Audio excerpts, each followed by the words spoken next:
Warning. You are entering Open Lines Friday. For today anything goes. Thank you for your cooperation.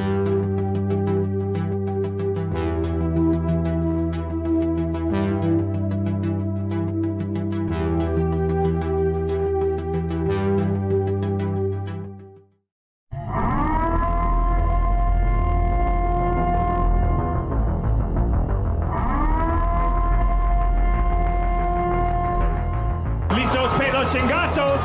Listos pe los chingazos.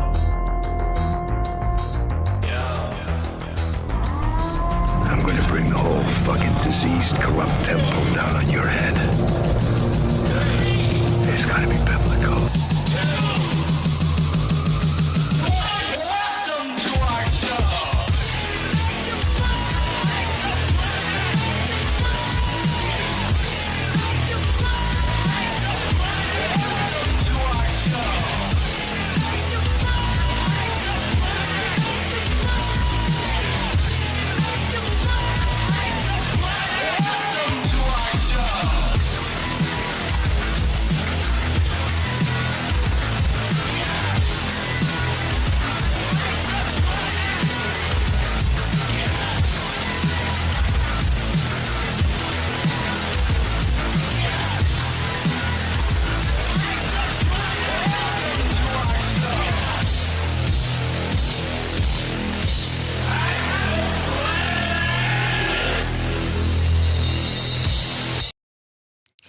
All right, this is King Bucho. Welcome to BDA Boxing, the Boxing Debate Arena, Open Lines Friday. Let me just check the connection because I was red before. Now it's fine. Guys, welcome everybody in the chat. Super Sardonic, ET, Official Scorecard Boxing Science, Drexivan21, The Quacks, Ernie Wiles, Guerrero de la Info. Who else do we have here? Real Talk Boxing, Amok. Ravi, Super G, we got a lot of people. All right, guys, let's start this show. I know we didn't have an Open Lines Friday last time. Oh, the link is in the description. The link will be posted in the chat. And first come, first served. So don't start, if we are full, don't start like messaging me that you want to get in. You'll get in if somebody bounces. All right. We have the Madrazos. Dora got deported. We have Joe. And XNXX Xanax, I guess. All right, guys. Do you want to talk about anything? Because I wanted to talk about Errol Spence. Put Errol Spence on trial. Maybe even put the whole welterweight division on trial from 2015 onwards, because I think it was an overrated division. But guys, anything you want to talk about? Oh shit, I can't hear them. Hold on, guys. Hold on. Something's weird here. The show's starting with a bang here. I can't hear them. What the fuck? All right, guys. Bucho let me in. Hold on. Let me fix the sound here, because there's obviously something wrong. I have to unplug my whole computer today, because it was a mess. I had to clean it up. That's weird. Let me go to the settings here. Mm-hmm.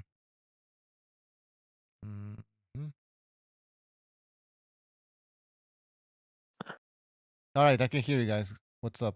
All right, perfect. So I'll start with Crawford. From the eye test, he's obviously elite, but he's never beaten a Hall of Famer.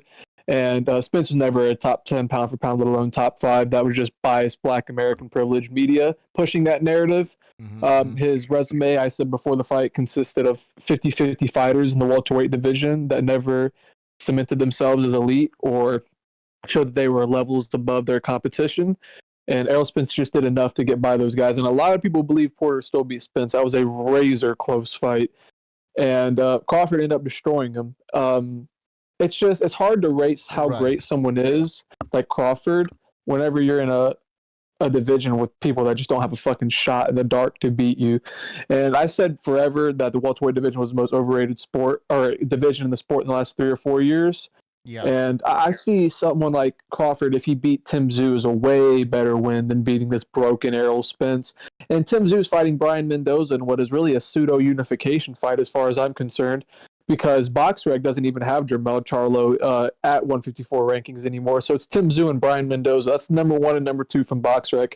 And then the Ring Magazine, he's at number 3 contender, and they still have Jermell Charlo as a champ. So this is a consensus top 3, top 4 matchup in the division for 2 of the 4 titles, because if Charlo doesn't come back down, which he probably won't after getting destroyed by Canelo, I mean, that's a unified champ. And then you have Crawford moving up to fight for the first time in his career someone who's legitimately like bigger than him, comfortably bigger than him, who's like an elite fighter, who's special. And Brian Mendoza could pull off the upset too, I guess. It's possible. He's done it twice already. But I have Tim Tszyu winning 8, 9, 10 stoppage. But that's just my thing on the welterweights, man. The division's been overrated forever. I have Crawford because of the eye test, not because of what he's accomplished, because he hasn't beaten a Hall of Famer. So that's just my opinion on that. People are saying that the way he beat Spence shows that he's an all-time great, all-time great welterweight. It shows that he's the number 1 pound-for-pound boxer. But doesn't that also tell you that Spence maybe wasn't that good? Because of course, I mean, you have Sugar Ray Leonard against Marvin Hagler. I mean, at the end of the day, one had to win. It was Sugar Ray Leonard, but it was a tough fight. At this point, Spence didn't put up a fight. Like, there obviously was something wrong here. Either overrated or the guy had mental damage, like the doctor said. Something was wrong. Oh, he was overrated, maybe. That's what I'm saying as well. It's a possibility. Why not? Why can't I fucking ask this question? Why can't I ask? Why can't I say that? I don't think it was wrong. He was always overrated. He was always overrated. And his style was, Crawford's style was always bad for Spence. So that's why they fucking took so many years to make it. Exactly. There's nothing wrong with saying that. It's like, I'm not hating on Crawford. I'm just saying, stating the facts. Are you telling me that other boxers that put on a better fight than Spence against Crawford, are you telling me these guys were better than Spence? No. It's just that Spence wasn't that good. His styles make fights. I understand. And look, if you really break down Spence's style, you break down Spence's style, a guy that trips over his front foot, he has bad defense, he lunges forward in. I mean, Crawford's going to tear a guy like that apart. Crawford does his best when you come to him. When you have distance and you fight long range against Crawford and you counterpunch from long range, that's when Crawford's going to have issues, like in the Jose Benavidez fight. A style like that will give Crawford trouble, not Spence. That's why it looked so dramatic, because of the style matchup. Well, I mean, the mistakes, like you said. I mean, I was rewatching those videos that Mr. BDA did pre-fight, and where he's analyzing both fighters, showing their mistakes that they make and their positives and stuff like that.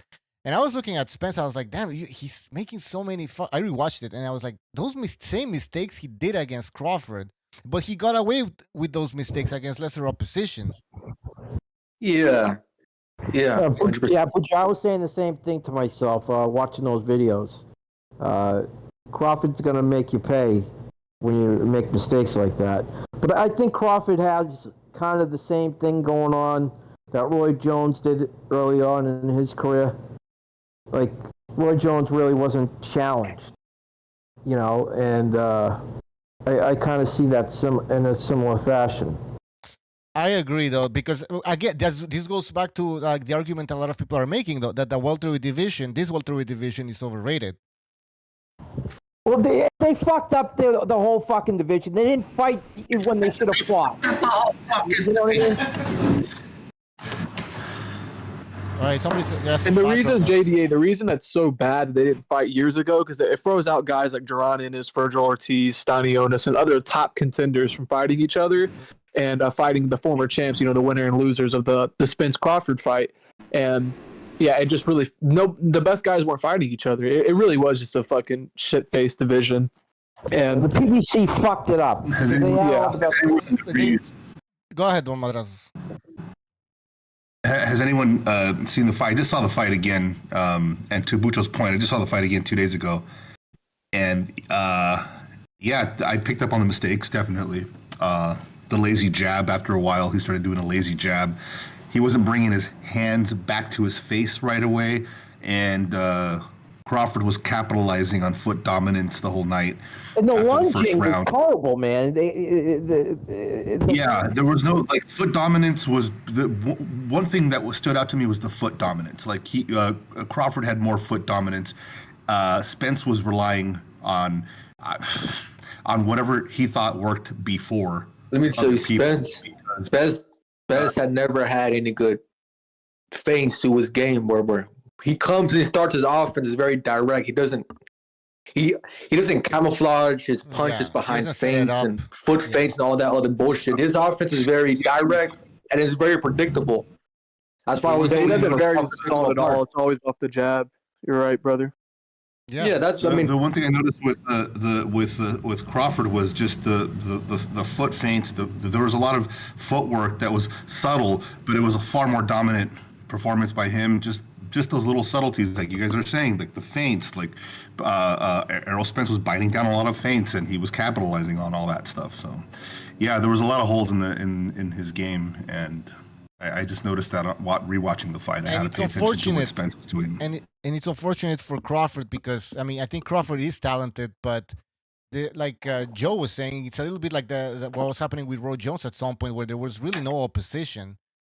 And so we knew Roy was athletic, gifted in some ways, but we just couldn't really gauge how good he actually was because there wasn't anybody to challenge him.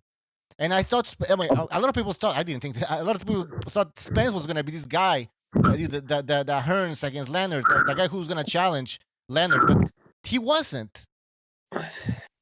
Bingo.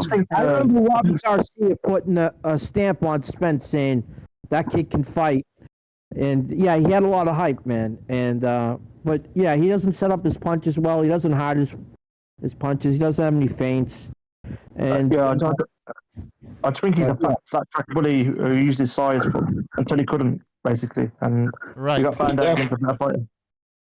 Am I the only one? Am I the only one that thinks that Spence was a little intimidated too? I think the whole time when he was hesitant, I'm not saying he's scared, but he was intimidated. Ever since that confrontation that Crawford did when he was still at Top Rank and backstage, and 5 years ago. Spence, he couldn't even look him in the eye, man. He looked worried coming in. The whole fight week, he was acting weird. He was trying to make small talk during the weigh-in face-off. Like, I don't know, man. Reason why they were all ducking him, man. I mean, and like Bucho said, I think both guys. I mean, it's just a weak era, man. There's some popular names in as far as the welterweights, but it's not these guys aren't really that good. But Bud is on that next level, but. I mean, really, if you go down the line of who Spence beat, it's like, all right, man, these guys are they're good, but they're not like the eras we've seen before. They're like mediocre. They're mediocre.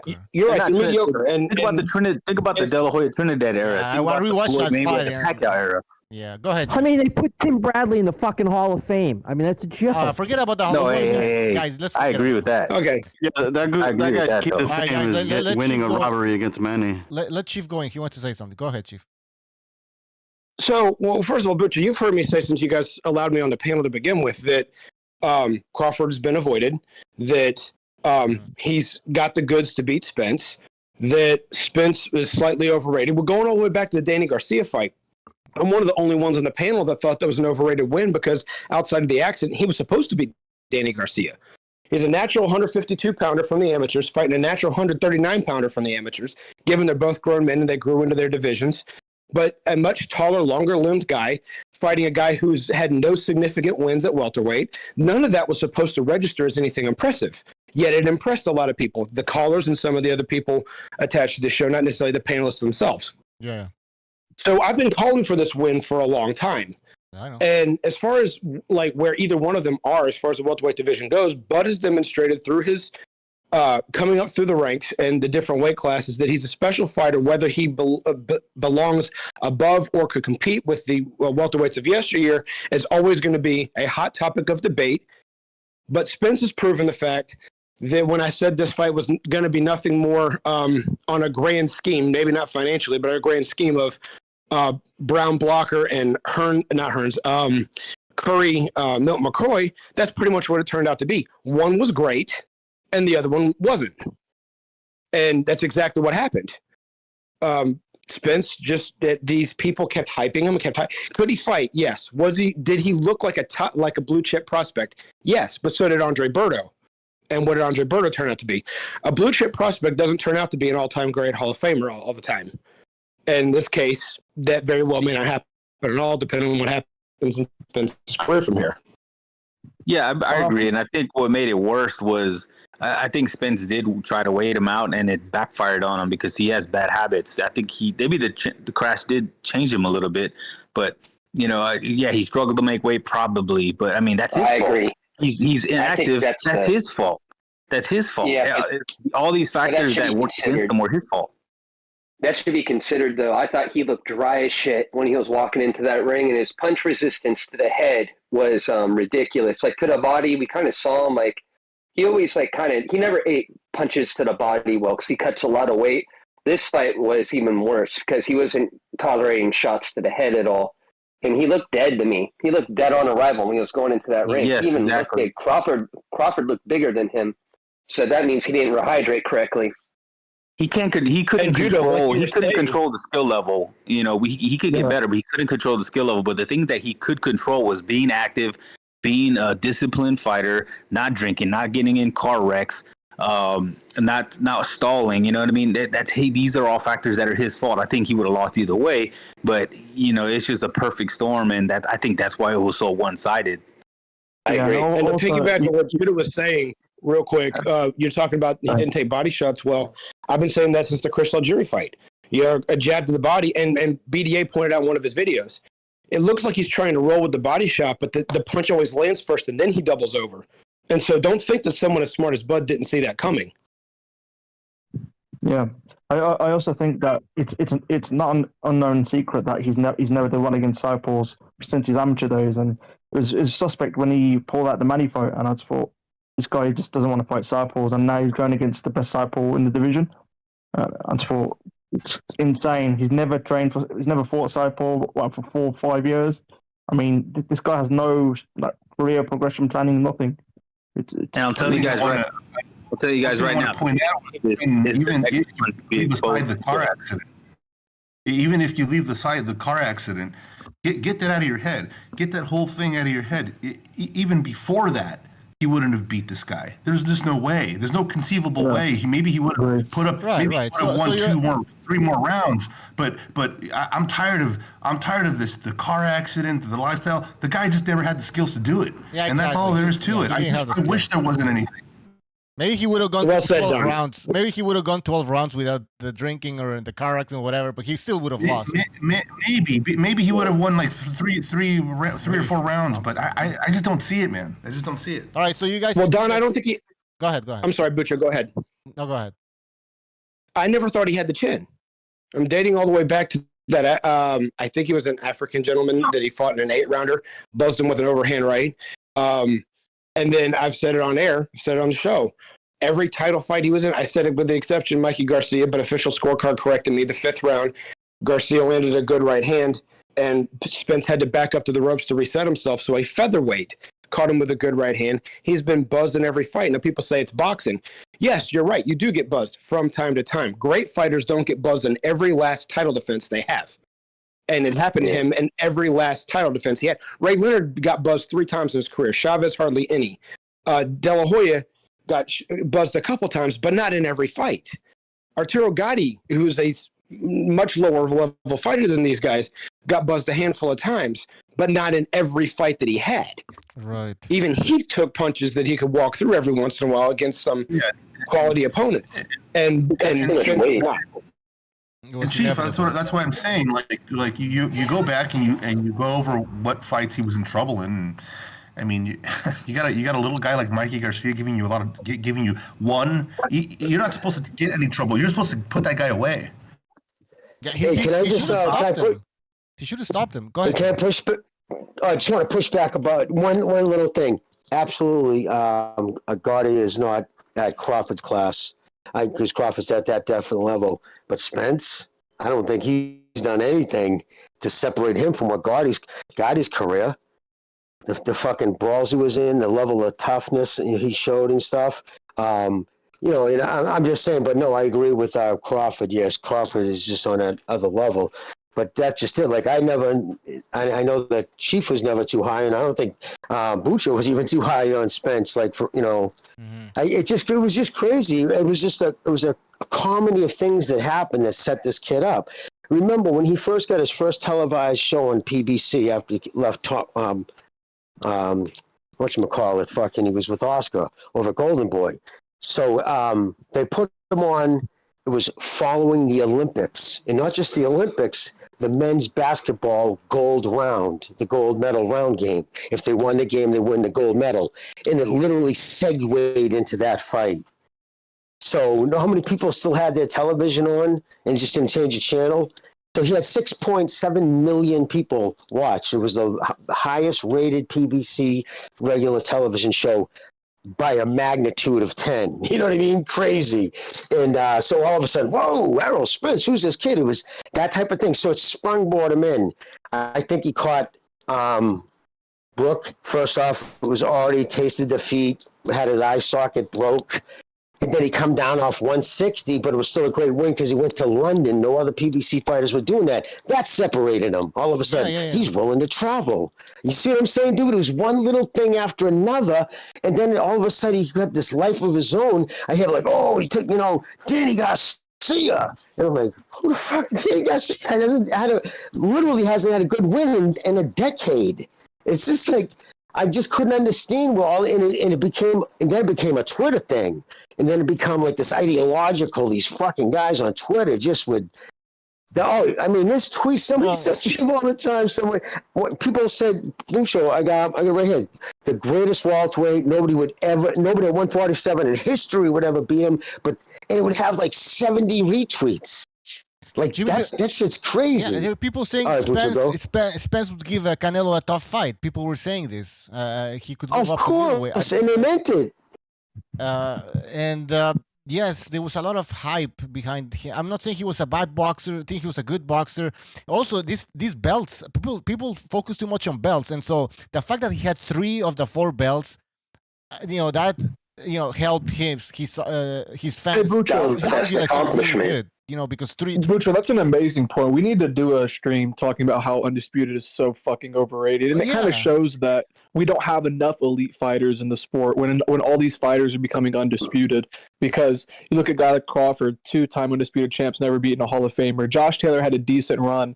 Regis Prograis reclaimed the title, but a lot of these guys he beat never, went to reclaim titles. In a way, same thing aside of Emmanuel Rodriguez, he won the IBF strap and shit like that. I guess Maloney won the WBO as well. And you know what? It's overrated as fuck, dude. You know what you hear now? These guys had a belt. This guy, and I don't want to discredit any boxer that wins a title, but these days with 4 belts, and then you have these sub belts, the regular the super this. It's like it's not even that impressive. Charles Martin, guys, is a former heavyweight champion. If you think about it, he had a belt. Fucking Severn's a former heavyweight champion. Steve Vern is a former heavyweight champion. Guys. Also, Jim, one last. Broner is a 3-division champion, I believe, or something like that. 4 actually.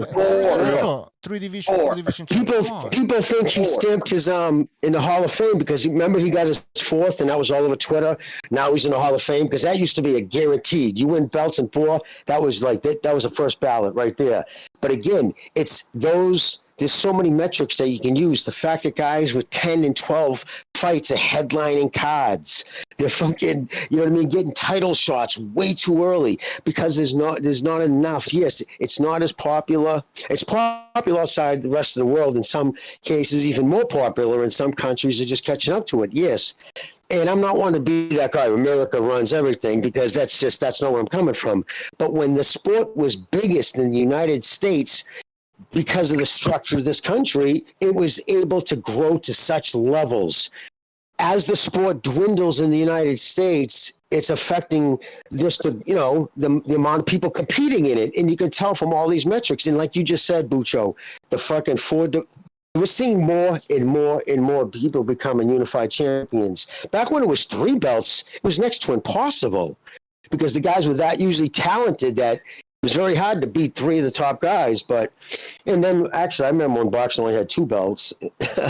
Me too. But yeah, crazy. Oh, also, Spence, I just wanted to say, Spence didn't pull out of the Pacquiao fight. The same doctor, now this is key. This is a very good point, guys. Remember this when people say, oh, fuck it, he was definitely damaged, goods, he shouldn't have fought. Think about this. The same guy who passed him, gave him, and by the way, Las Vegas has the strictest neurological test of any sanctioned body in the country. All right. And they just changed in 2017 to this new test. All right. The same doctor who passed Spence to fight Crawford failed him to fight Pacquiao. It was because of remember,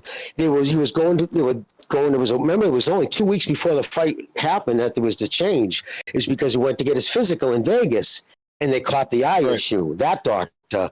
And they said, sorry, dude, you can't fight with that. So the whole thing where, Vegas doctors would let him fight, they just want the money. No, that's bullshit, because the Pacquiao fight would have been worth more to him in the PBC. Hey, Jimmy, can I ask you a doctor scratched it. Yeah. Yes. They were worried about Jimmy a question afterwards, though, because he's a freaking combination puncher. They didn't want that. Sorry, hey guys, can I ask Jimmy a question? Yeah, sure. Hey, I wanted to bring this up on the last show because it's funny because I know BDA he doesn't like that saying that dog, But one thing that drives me nuts the same way is the way they're throwing this moniker out, especially with Showtime. They keep saying it over and over and over like it's a good thing. It's more confusing. Does it drive you guys crazy, or Jimmy? Does it drive you crazy when they keep saying it over and over, the first in the 4-belt era, the first in the 4-belt era? Like, it's a good thing. It's a confusing thing. People are going to be like, wait, what? Why is there 4 belts? You know what I mean? If anything, it kind of quantifies how crazy this shit has gotten. But it just shows the lack of talent. But it shows the lack of talent when you can just clean out a division that easily with no one even proposing a challenge to you. And that's why I was talking with Undisputed. It's just overrated shit nowadays. Just because you're Undisputed doesn't mean you're pound for pound. I don't have Charlo pound for pound. Castaño was a decent fighter who most people believe beat him in the first fight. He never had a fucking title defense. Jason Rosario, he never had a fucking title defense of his unified titles. He's beat Tony Harrison, same thing. Never had a title defense. And all these fucking people are like praising Jermell Charlo like what he did was, unprecedented. He just beat fucking dudes that were like one-hit wonders, and he went 1-1 with Castaño and 1-1 with Harrison. So the whole Undisputed shit is beyond garbage. Because the 4-belt thing, the 4-belt thing is what drives me crazy. You're gonna lose. So that are 4-belt. Dora, and that's crazy too. It does, but Dora, I kind of agree with you in a little bit. I think it separates some fighters from others because there's some fighters that aren't going for Undisputed, and they do have a talented division, and they're not going after those other guys. But I've said this also many times over, and I'm trying to repeat myself or honk my own horn, but the 154-pound division is full of underachievers and hot and cold fighters. And so that's why when you say you don't have Jermell on your pound-for-pound list, I don't blame you. I think he's earned a level of respect because he's cleaned out who was left, though, because he didn't fight the Laras, he didn't fight the Herds, he didn't fight the J-Rocks. How good was J-Rock? Another hot and cold fighter. But he was physically more talented than everybody else that Jermell faced. And that part is a strong argument in his favor. Now, again, he's not a great fighter. He's proven he's not. But I still think on the right night, he gives Jermell a very, very, very tough fight. And same with Herd. And it doesn't mean that they lose, that he beats them or that they beat him. But what he did was he unified his belts against the other guys. And that is the reason why I don't blame you for not having him on your pound-for-pound list. However, he has gone out of... It's an easy division to unify because there's no moneymaker. And since his promotional company controls the division, it's easy for him. It's not easy for every champion out there to try and get their one because, like, at 115, that's an extremely stacked division, even though they're all getting older. They're all Hall of Famers, whether you consider that a big thing or not. Their accomplishments are legendary for the time. I'll put it that way. And they're all great fighters. 154, none of them are, except for maybe Jermell, and that remains to be seen what he does with the rest of his career. But at the moment, he's the only one that looks like he's even going to be looked at for a possible entry one day into the Hall of Fame. The rest of them are all underachievers. So the Undisputed thing, it is a gauge It is something useful, and it does have meaning, but it's not an end-all, be-all to your career to cement you into something bigger than what your accomplishments are. It's one of the my thing you look at the four belts. Go ahead. Is what drives me crazy. Yeah. And also on that note, if I just one last thing, if I can do it, and I promise I'll take my time off for a little bit. You notice that they're saying all this about the first and the four belt era. No one ever even bothers the fact, even though because he's already in the Hall of Fame, probably that Evander Holyfield was the only one of the three belt era to do it in two weight classes, and it didn't. No one even cares. So they're doing it now to pump up the records of the guys that are relevant now. No one's going out of their way to talk about it. Nobody in the three belt era even came close to trying, with the exception of Evander Holyfield. And again, because he's Holyfield, he doesn't need that accolade. No one talks about it. So this is all a way for guys. And I definitely hear you of it's driving me crazy because the first and a four belt era. Well, how long has that era really been around? Because everyone argues on when the WBO actually became important. 2007. And I'm done. Well, I mean, I'm not trying to talk down about I'm not trying to talk down about his Undisputed, but people forget that he ducked Laura in the process. Yeah, he mentioned that was another fighter I missed, but I promised I'd go on mute. So thank you very much for helping validate my point. It was a bunch, yeah, let's not just focus on these four. He got 4 belts. That's it. Like all of a sudden, he's the best pound for pound boxer. I mean, well, it's just the way they throw it out there. It's gonna be like tomorrow when they say Nico Ali Walsh is the son of, grandson of. It's the same thing. They keep saying it over and over, and the more they say it, it's just cringe, man. I don't know. It's funny. It just reminded me because. It's conditioned. It just reminded me how the dog thing with BDA. It's funny how sometimes these little sayings would just drive us up the fucking wall. You know what I mean? But that's one thing I'm like, man, they keep saying it over and over. But that was just my thing, man. My bad. I'm done. That's because they're conditioning the audience. That's what they're trying to do. They're trying to get everybody to fucking believe it. Yeah, marketing gimmick 101. It'll be 5 belts in 10 years. Watch. It's like most things, and we're quite an educated panel overall, so not all Undisputeds are made equal, and that's just reality here. Charlo is probably one of the worst. Well said. And I just got to add too. Now that I've had the emotions out of it, and I've came back and really watched them and watched their fights, and I would say because he's a more devastating finisher, and he's his power is insane. No way. I have him. I've been saying it's 1A, 1T. No way. He's 1A for me. He's the level of competition, because going back, I wasn't as sure because Inoue was going up into a new weight. Remember, he started at 108. This is his 4th class he was going up to. In his first fight at the 4th, weight, he takes on, hands down, the best fighter, 122, and still is after Inoue. I have Fulton beating pretty much everybody else. You know what I mean? It's just funny to listen. People kind of cut him down now, and not still an unbelievable fighter. He just that dude anyway is on a different level because it's the quickness. Like he had faster hands than Cool Boy, who's known for having fast hands. Then you throw in fucking insane inside-outside power.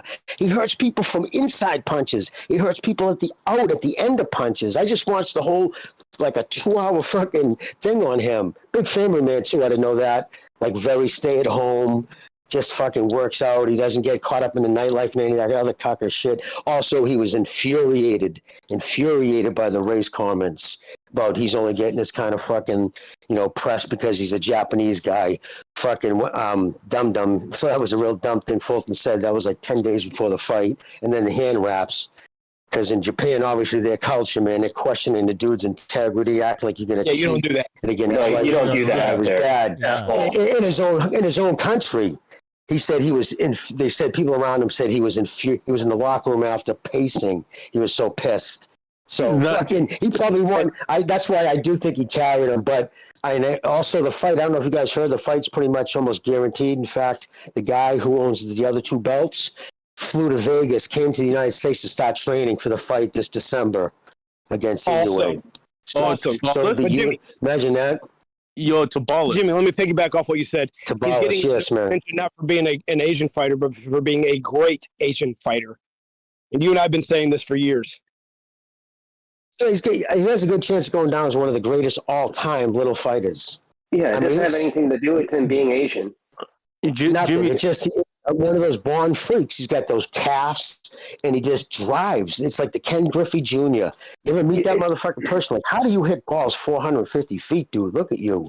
And it's just, he just drove. He used every part of his body. He just throws the perfect punch.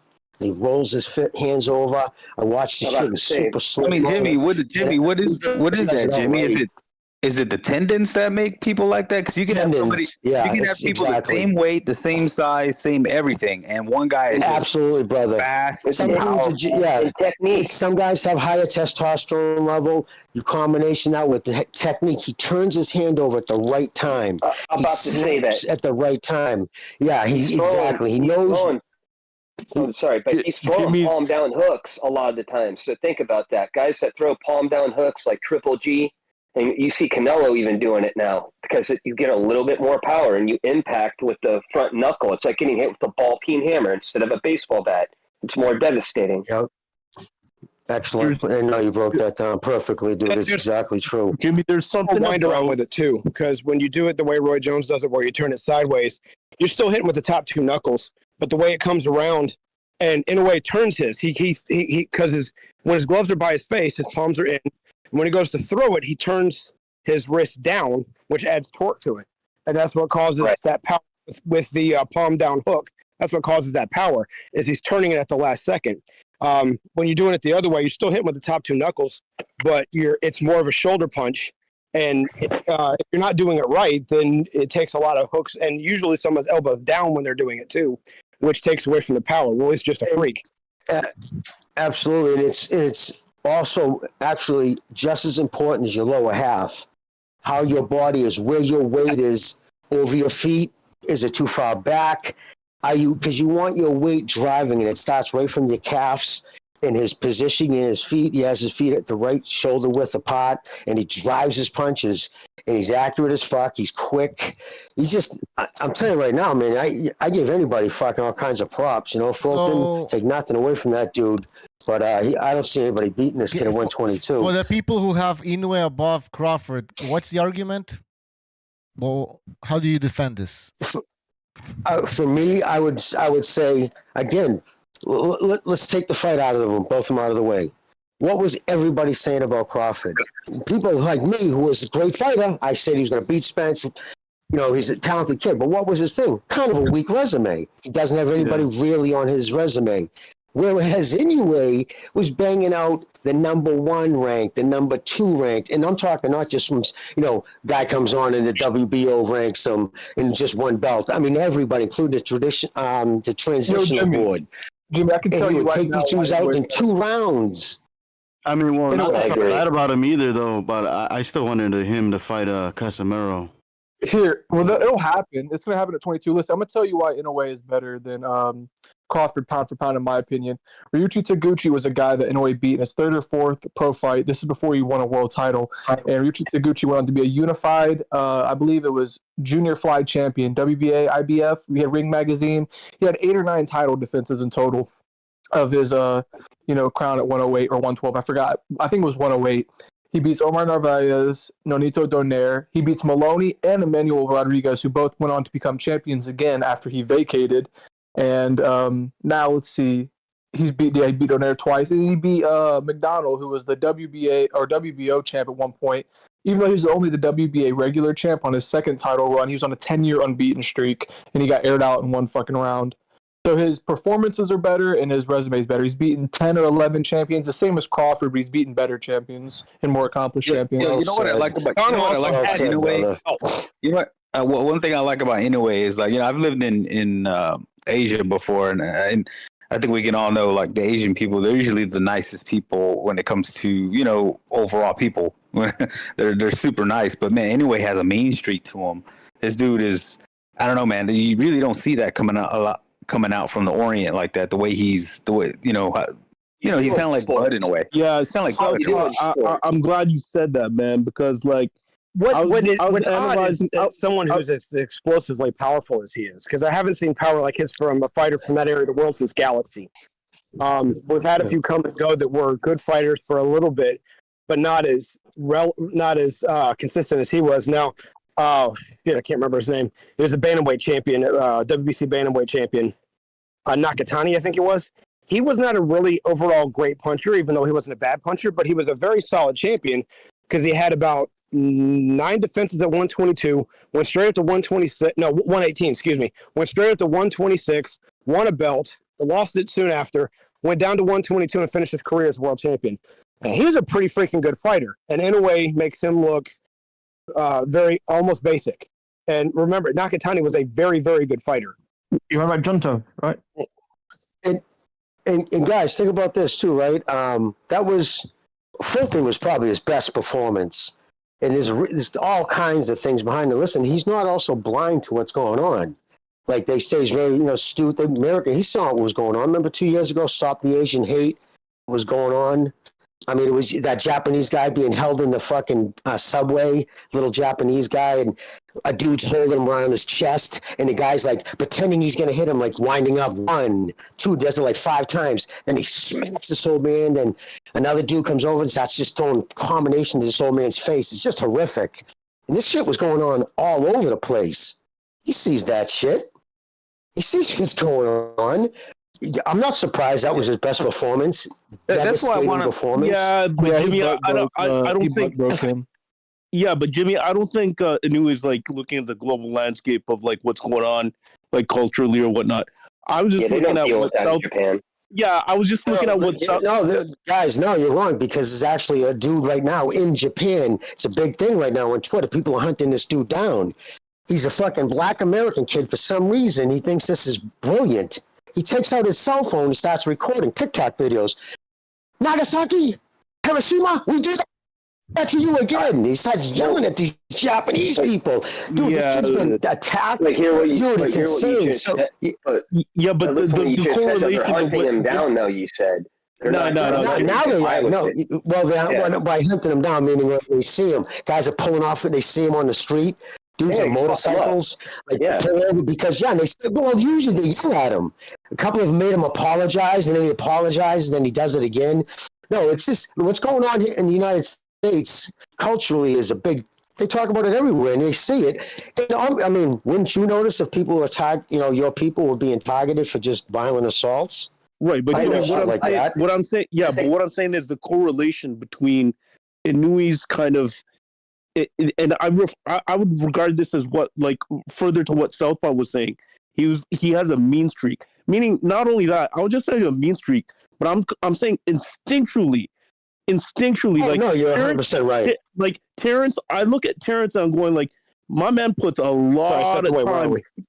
My man Terrence puts a lot of time in training, developing his skill set, making sure that he's levels above his other opponents. But versus Inoue, I see as. Did it get quiet or is my phone out? Hello? What? What? It's your phone. Yeah. Yeah. No, it's just. I'm gonna drop off and go back on. All right. Yeah. I just think he wants to show Americans when he fights Americans. I think he just wants to put on a very good performance. No, Jimmy. I mean, look at even look at the stare downs during the weigh-in. Jimmy, when he had that mean smug on him. I mean, I was like, man, he's got a little bit of American in him because he's mean. And think about it, dude. He was pointing to his hands, guys, during the fight. Go back and watch it. Kept pointing to his fucking hand, and then he fucking smack him in the face. That's some fucking punk shit. All right, well, like with my fucking hand rise, poof. You know what I mean? That's some crazy ass shit. Seems like Inoue needs to move up to featherweight now. That's what I'm hearing here. There's he doesn't. Well, that's what he needs to finish. He needs to finish 122. And he needs to finish his unfinished business. He needs to fight Casemiro, bro. People forgetting. Him and I said it right when he tweeted out. Fucking Inoue needs to keep moving up and wait until he loses to a black fighter before he'll be taken serious. No, before we'll consider him good or something like that. I can't remember, but everybody retweeted that shit because it's true. They're not going to give him any respect. That goes along with Floyd. Floyd pushes out these narratives and people run with them, and that's what he's doing with Inoue. He's saying, oh, he needs to fight Gervonta Davis. He needs to come up. He needs to be on drug tests. He needs to come to America, and people run with reason. Yeah, the same guy that failed for no reason. He just threw that poison out there. saying he needs to come to the United States. Never mind that he's already fought in the United States, I believe at least 3 times, maybe 4. Never mind the fact that he's not... Well, slow down. Drug test or anything. It's so ludicrous. How about Davis start fighting the top 5 guys? You know what's the demand for other guys? Well, this goes back to the Spence of what you're saying right now. I think Davis might be the next guy when he loses. If he's going to end up losing the way he did in Crawford Spence fashion, and everybody's going to say, "Oh, well, the whole time he didn't fight anybody." I don't think there's anyone on this panel who's fooled by the career of Gervonta Davis. We all know the guy's a fool. A lot of people are fooled, though. I'm arguing all the time with people that are, Gervonta's this, that, this. I'm like, what do you guys? It's mind-boggling. Eventually, he catches you. Eventually, he knocks you out. It's reminiscent of the whole Wilder, this belief that he gets outboxed by C and B level fighters, and his power carries him and saves him. Like, I mean, we're talking about Davis versus Crawford. Remember that happened with Gotti for a long time, and then Gotti's luck ran out. And then Gotti had more heart, but it happened with Gotti for a long time, and then his luck ran out, and then Gotti went on a losing streak. The difference was when Gotti went on his losing streak, he was in his 20s, he had time to come back, and he rejuvenated his career. Gervonta's 28, and he hasn't taken care of his body. He goes on a losing streak. Gotti wasn't afraid. That's the one thing about him. He was brave. I talk about him all the time like he was an A-list, first-class guy, and we know the fact that his career was like kind of the lower tier of boxing, but what he brought to the table was things that you can't train into somebody: courage, bravery, toughness, grit. And we don't know if Gervonta has this because they won't put him with anyone where it's truly tested. They put him in with people that he's maybe behind the scorecards with, but that aren't hurting him, aren't pushing him to his limits, with the exception of Cruz. And he's not getting any better from this. So when he does fight someone that can push him like this, and he tries to answer the questions, and if those questions don't come back clearly answered, what's he going to do? And my guess is not come out on top. I want to play devil's advocate. Well, when is his next fight being announced? When is his next fight being announced? And he was unknown at the time. That's one. Come on, dude. I thought he was unknown at the time. He looked bad in his last fight. He brought his headbutts around. I thought he was fucking awesome with the headbutts. You see that shit like bouncing up on his toes under the dude's chin because he was frustrated? Well, to be fair, jab. I'm not gonna hate on Isaac Cruz for that because that guy was cheating as well. He kept excessively clinching. So a foul for a foul, eye for an eye. No, but a foul, an intentional headbutt. He's levels. They could kick him out. They could he was intentionally clinching. I've seen fight, but no, even intentionally clinching, they'll draw points. Right, but you know how many times you have to intentionally. They don't do that nowadays. So, I mean, he was cheating. Crawford, the other guy was cheating and kept cheating, so Cruz kept cheating. Not Spence. Tank Davis should have stopped Isaac Cruz. That fight shouldn't have gone the way it did. You know what I mean? Exactly. No way. Exactly. Absolutely not. It was a late replacement or something like that, or a replacement. So, it's true. Tank Davis, he hasn't even been challenged. And let's talk about someone that'll actually fight the top guys, though. Can I just say something about Tank Davis, though? Because what are his options? Because there's a lot of people. It's no one. He's gonna cherry pick his whole career. Chris Colbert. I said this like a weeks ago, and people said like it was crazy. And now it seems like I might be right. Tank Davis versus Terrence Crawford. Now Crawford is acknowledging Tank Davis. He's actually mentioning his name like twice already in 2 interviews. Now maybe he knows like, well, it's an easy fight, and I'll get paid. In the meantime, because he won't fight Canelo now. He wants Canelo maybe, but Canelo's already booked with Jermel. He also wanted Jermel, but Jermel's fighting Canelo. So what are the options really? Tim Tszyu is fighting already. So why not fight Tank Davis? I think it's going to be Tim Tszyu. I think they're both going to have one more fight, and I think he'll move up to fight Tim Tszyu, especially if Tim Tszyu gets all the belts. That's what he's going to do. I think he's waiting for somebody, which pisses me off, that fucking Jamal. Keep your hands off my belt. Fuck you, dude. The minute that bell hits against Canelo, you lose them belts. You're supposed to. WBO's already said it. Exactly, Jim. Can I add to that? Bro, so these fucking Lions Dick ball choker channels crying that a man who won't be defending his title, should he even go back down to 54 in 2 years, is getting fucking stripped. That is unbelievable. It's crazy. Canelo didn't get stripped when he fought Bivol. He fought fucking Gennady Golovkin and then John Ryder right after. Yeah, he's not coming back down to 154. This is racist. This is racist to take his belt away. They say he called him a paper champion for fighting a top 3 guy in the division, a consensus top 3 guy. But when fucking Haney beats Inoue or Zaru Abdulayev or whatever the fuck, he gets elevated to world champ. He's not a paper champ though. Like, Zoo's been mandated for that fight for like 2 years, right? It's been a long fucking time. So it's like fucking. It's like, get out of here, man. You're fucking going up to 168. You're not coming back down. And that's what Davis did. We said that right after the fight. I said, what's that? Jamel pulled out. Right? They were going to fight this year, and Jamel pulled out with a hand injury. He didn't get the Canelo payday. Hold on, let Doris talk about this. Don't kill me for saying this. Don't kill me for saying this, but I think Thurman's Crawford would be a good stay busy fight. I mean, I want to see Thurman get laid out and finally put out the pasture. No, man, that'd be an excellent. That'd be an excellent stay busy fight. Crawford. You know why? Because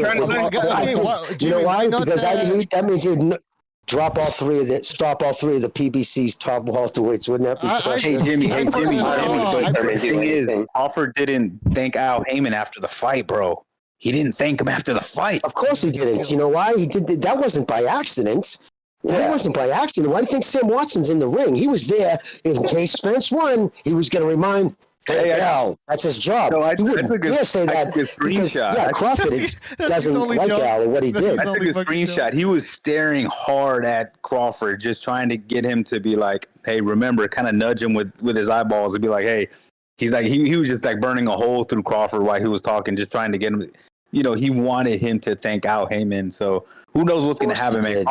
Crawford is still in a tough spot, guys. He's not an Al Heyman guy. He doesn't thank Al Heyman. He's not loyal to Al Heyman. So who knows? Why doesn't he fight?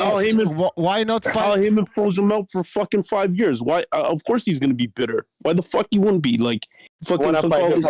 Why is that put him in a bad spot? That makes no sense. He's in the best spot right now. He's not upholdent to him for anything, really. He doesn't need any of his guys for shit now. He just beat his fucking marquee bitch on fucking national television. It's over. He gets to call the shots for these idiots. He's doing podcasts talking like no PBC, no Al Heyman fight away. Because if you're signed to Al Heyman LLC, like Heyman Boxing, you got to sign that fucking DNA or whatever the thing is. Yeah, the NBA. Where did you get that? Where did you get that information? I've been looking for. Actually, two different places. Okay, first off, T Street Controversy printed out, had a copy of it. Got his hands on a copy of it, read it out loud, and he posted it too. And then on Coach Malachi, the kid Austin, right, who's with his father, was on there, and he was breaking down the PBC contract, saying how, like I've said back on the show, I heard, and then I also saw it on T Street, but if you win, right, say you win, you make X amount of dollars. It's the same thing. It's a music contract because he comes for that industry, I guess. What's his name's father? And he's like, if you sell so many records, right, this is how the fucking record company keeps you. It's in your original contract that they automatically have rights to you. Yeah, automatically renews and 2 more albums. It was the same thing. If you make $1 million, Al Heyman gets you for 2 more fights without question. Jimmy, I got a grim prediction. I got a grim prediction. I hope I'm wrong, but this is what I see what's going on. This is the play. Floyd Mayweather is the guy. He's the recruiter for Al Heyman. They're letting top-ranked guys just kind of develop and go. And you already see Floyd hanging out with all of them, with Ryan Garcia, with Shakur, with what's his name, the other guy that trains with Bud. That guy, the one who's the one. Which one? It's Keyshawn Davis, dude. Keyshawn Davis, yeah, he's kind of already getting in these guys' heads, and these guys all look up to Floyd like an idol. So I think, and I hope I'm wrong, I think what's going to happen, they're going to try to get a go at these guys the way they did with Oscar and his fighters. Let them, kind of do all the legwork and get them going, and then once they get going, boom, they're going to just try to take them out and sign them, put them under PBC, TMT, Showtime, and I see the groundwork I see the groundwork happening, and unfortunately, with a lot of these guys, a lot of them, you see which ones are hanging out with Floyd. They look up to him like an idol. So I think that's what the play is going to be, and I hope it doesn't work or it doesn't happen. But I see it happening right now. I mean, Floyd is all over the place right now. He's getting in all these guys' ears. I don't know if you heard that garbage that he said about Shakur Stevens and Devin Haney negotiations, how he said you should get a fair split, blah blah blah, and he's saying a whole bunch of stuff that he didn't even carry out himself. But it's just he's everywhere right now. Floyd can't even read or write, man. So how can he get a fair deal? Yeah, so The thing about sorry, go ahead. I would need to say something, but I wanted you to finish. I'm sorry. No, that's all. That's it. That's all I got to say. That's what I see happening, and I hope it doesn't happen. But dude, this is boxing. It's happened with Oscar and all his stable. You know, it's likely. I don't see it happen with Shakur due to the fact that Floyd already had the chance to sign him, and when he didn't get the gold medal, Floyd walked away from him. And so but I think they're so shifty. I think they're so shifty. They want to sign him. I think they're so Shakur did snub him too. They want Top Rank and somebody else to foot the bill and do all the developing and do all the work building these guys up, and then they're going to try to take. Because they can't build shit. How many fighters does the PBC develop? Really, logically think about this. They don't develop shit. They're haven't. Well, right now they're getting all the marquee matchups, and it's the narrative right now is being pushed is that Al Heyman is the savior making it happen. When in reality, I'm schooling these guys. I'm saying no. Canelo was a hired hitman. He just needs some fresh names. Same thing with Bud. He's a hired hitman. The only reason Ryan Garcia got the Tank Davis fight was because he bent over backwards and gave into all this stuff when he shouldn't have. But here's the problem with that, brother. First off, you're 100% right, but you're dealing with ideologues. These people are putting them up. Now, mind you, Al Heyman wouldn't piss on these dudes if they're fucking on fire. And yet they fucking go to just war for this man for only one reason, ideological reason, because they fucking share the same ethnicity. So they're so blind to that, and they're going to stick to that. Yeah, Jimmy, but I think a lot of pragmatic, they would look at it and they would say, here's a guy, okay, you're saying the guy who Crawford is on fucking podcast after podcast, CBS, everywhere, saying they froze me out for years. For years. Yeah, that's a black guy to Al Heyman. That fight didn't happen because of Al Heyman. And he's only got one more fight left with the PBC, with that deal he's done. What's that? Yeah, so he's only got one left, and then he's going to be a free agent again. He can sign with DAZN. I know DAZN's courting him with throwing all kinds of flowers at him on social media. Here's another thing: Bob Iger from Disney was meeting with DAZN. DAZN may be buying boxing from ESPN. Really? That will totally screw Al Heyman. Yeah. Wow. So you know what I heard, Jimmy? DAZN and ESPN have got a deal. I heard. Damn, that's cool, because I heard Apple was looking into buying ESPN for Apple TV, because if they did that, that'd be a major shit for them, because like they're already kind of linked into everybody's independent streaming sites already. If they can integrate with a sports site like that, that stock's going to take off. That's craziness. They got 61. I read 61. I believe 61 million subscribers. Now do the math times $200 a year. Just in that revenue. They got money. Plus, I mean, they got all kinds of billions behind them. So they have to do something, because what's going to happen, right? If they don't, their subscription is going to plummet. I mean, nobody's going to pay $200 a year for watching Disney with their snow dingy and the fucking 7 weirdos. But anyway, Disney would just go get a government grant and get themselves out of trouble again, like they've done twice now. I'm not here fucking. That's what they've done. But that's profit. I know they have. Yeah, they're fucking shady fucks. But but so that's what's going on with that. They're looking to buy DAZN because they have to. They know it's either that or get out of boxing, because they're going to shed. Like I said, you can't support it with domestic level British fighters. You know what I mean? They're going to have to do better than that. But I just want to say about Gervonta Davis, he's not going to fight anybody good until they finally cash him out. It's going to be listen, guys. They made a fucking Instagram model jump through hoops and they stuck him with a rehydration clause, man. That dude was that scary to them.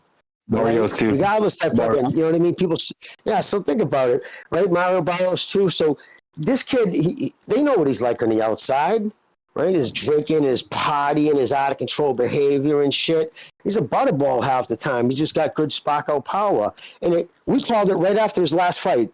Literally the next time when we talked about it, we had a show, we said, well, I can tell you right now who his next opponent is going to be Isaac Cruz. And for him, his manager, trainer, you guys hear this? Calvin Ford said this week. Well, Shakur doesn't make money. It doesn't make financial sense. It doesn't make financial sense, but Isaac Cruz does. So is that what you're saying? That you're going to generate more money with an Isaac Cruz fight that sold 61,000, and since that, hang on, Jimmy. Has it really gotten any better? He's tough and entertaining. 50,000 pay-per-view sell. That's what we're going to see again. Another 250K pay-per-view buy, and the fact that they're entertaining Isaac Cruz and calling out unmanageable, it's not conceivable that he's going to fight Terrence Crawford. Absolutely not. It's just clout chasing. It's just to keep his name out there. And Jimmy, we know what's going on here. But the sad part about it is, if you just ask people that are just regular boxing fans, and they're out there, they still think Gervonta Davis is something else, like something to be feared, something special. Yeah, I got a guy. It's basic risk reward. That's why he's when he says, like, why don't you fight Shakur? The risk is too high for what the reward that's offered. So you have to look at it in that context as well. You may not be able to. What's the reward of winning of fighting Isaac Cruz? There's not much reward there at all. There's no financial benefit to that. There's a lot less risk though. So that you didn't. There's a lot less risk. So don't you think there would be more financial reward fighting a guy like Shakur Stevens? But don't you think? But maybe he will never fight him. He's not worried. I'm just saying. I'm just playing devil's advocate here. I'm just saying, like, let's say he does sign a fight with Shakur Stevens. Shakur Stevens is a known name. The guy's getting like $2-3 million a fight, maybe. What do you think the financial reward is going to be? Shakur Stevens is making more money than Davis is, aside from the circus act with the Instagram model. It's not rocket science here. Like, the guy's making more money. He has more of a name. He's gonna lose.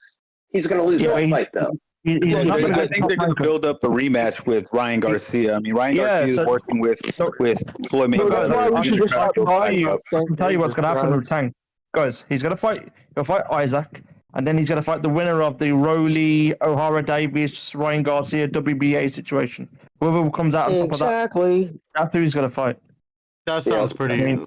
You think it's accurate? That makes sense. Which is why we think the whole thing sounds sad and lame. It's just fucking. Oh yeah. Can we make another division? Where is everybody? Slow down. Too many guys. One at a time.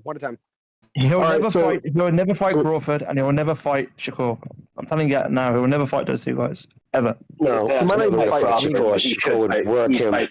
No, Crawford will die. Too much fucking risk, man. Too much fucking risk. I agree. If I may, one thing I always point out to people is that he ducked Loma like 3 years ago already. More than that. I gotta ask. He ducked Lomachenko for 5 straight years. Yeah. And there's all kinds of receipts to prove. For 5 years, they ran their mouth and then he wouldn't do it. There's actually a hit list of fighters. There's a hit list of fighters that he actually ducked. Farmer wanted to fight him. Russell Jr. wanted to fight him. The list goes on. Oh, yeah, exactly. No, and then the best is when he told on himself. Yeah, go ahead. He was on that podcast. Remember that dude says, so seriously, man, you tell me, man, do you ever like just march into the office and say, yo, man, fuck this, give me the best, give me the top dogs? And he goes, no, man. He goes, you ever asking to give me Lomachenko, give me that? He goes, no, I never asked for anybody. And the guy's face is like, oh, that's right. End game is here for this guy. What do you think the end game is here? If he's not going to fight anyone, money. It's just it's money. Yeah, no. Look at right now they're making financially, especially after the last one, right? They were pulling a lot of money off that. Now they go back to Baltimore or Atlanta. and they're gonna fucking get it up like that. He does a good gate, right? So there's money to be made. If he was to fight Shakur, it all comes to an end because Shakur would fucking embarrass him. So of course he's not gonna. So it wouldn't. Yeah, wash him. So it'd be so one-sided. He would just lose instantly. That that audience that's paying that money to go see him would stop seeing him. Sell 250,000 pay-per-views is considered money. It's going to do more than that. I think it's going to do more than that. And only the reason I say that is because he's coming off of that big win. They're attaching their name to Crawford, to Inoue. Even the UFC guys give him a little push by that little UFC guy that just won was giving him a little push by saying he wants to fight Gervonta. So he's going to get some numbers off of this momentum. But it's only going to be for this one fight, and this next fight they got to fight somebody. Listen, you guys got to understand too the pay-per-view. Jimmy Don, listen. Can I just make this one? The model that Gervonta Tank Davis is coming from is from the Mayweather, because Mayweather fucking found him. So everybody again. Gervonta Tank Davis is coming from the Floyd Mayweather fucking business model. Because Floyd was the one who found him, who kind of like brought him in. And can everybody hear me? Yeah, we hear. Yeah, we hear. Yeah, what's up? Okay. Yeah, and so Floyd was the one who brought him in. Jimmy drop off? No, I'm here. No. Okay, I thought you were saying something. Continue. Finish your thought. Go ahead. Yeah. So Floyd was the one who brought him in. Me or Jimmy? So all right. Can you hear anybody, Chief? I can hear most of you. Did you mute I somebody? don't think you hear it all, though. Make sure you didn't mute some people, because I think maybe you muted Rick Star by mistake, so you can't hear him when he's talking. No, I'm not. I'm on my phone, not on my computer, so I can't mute anybody right now. I think you can mute with your phone. You hear me? No. Meaning, I'm not. I don't have them in the past. I muted him when I had was on my computer. I didn't mute anybody tonight. I logged off and logged back on. That's the thing. Once you mute him, it stays like that. Yes. Well, okay. All right. Who are we talking about? Rick Star. We're talking about. I haven't muted anybody today. No, okay, can you hear me, guys? But if you mute somebody at some point, Rick Star, keep going.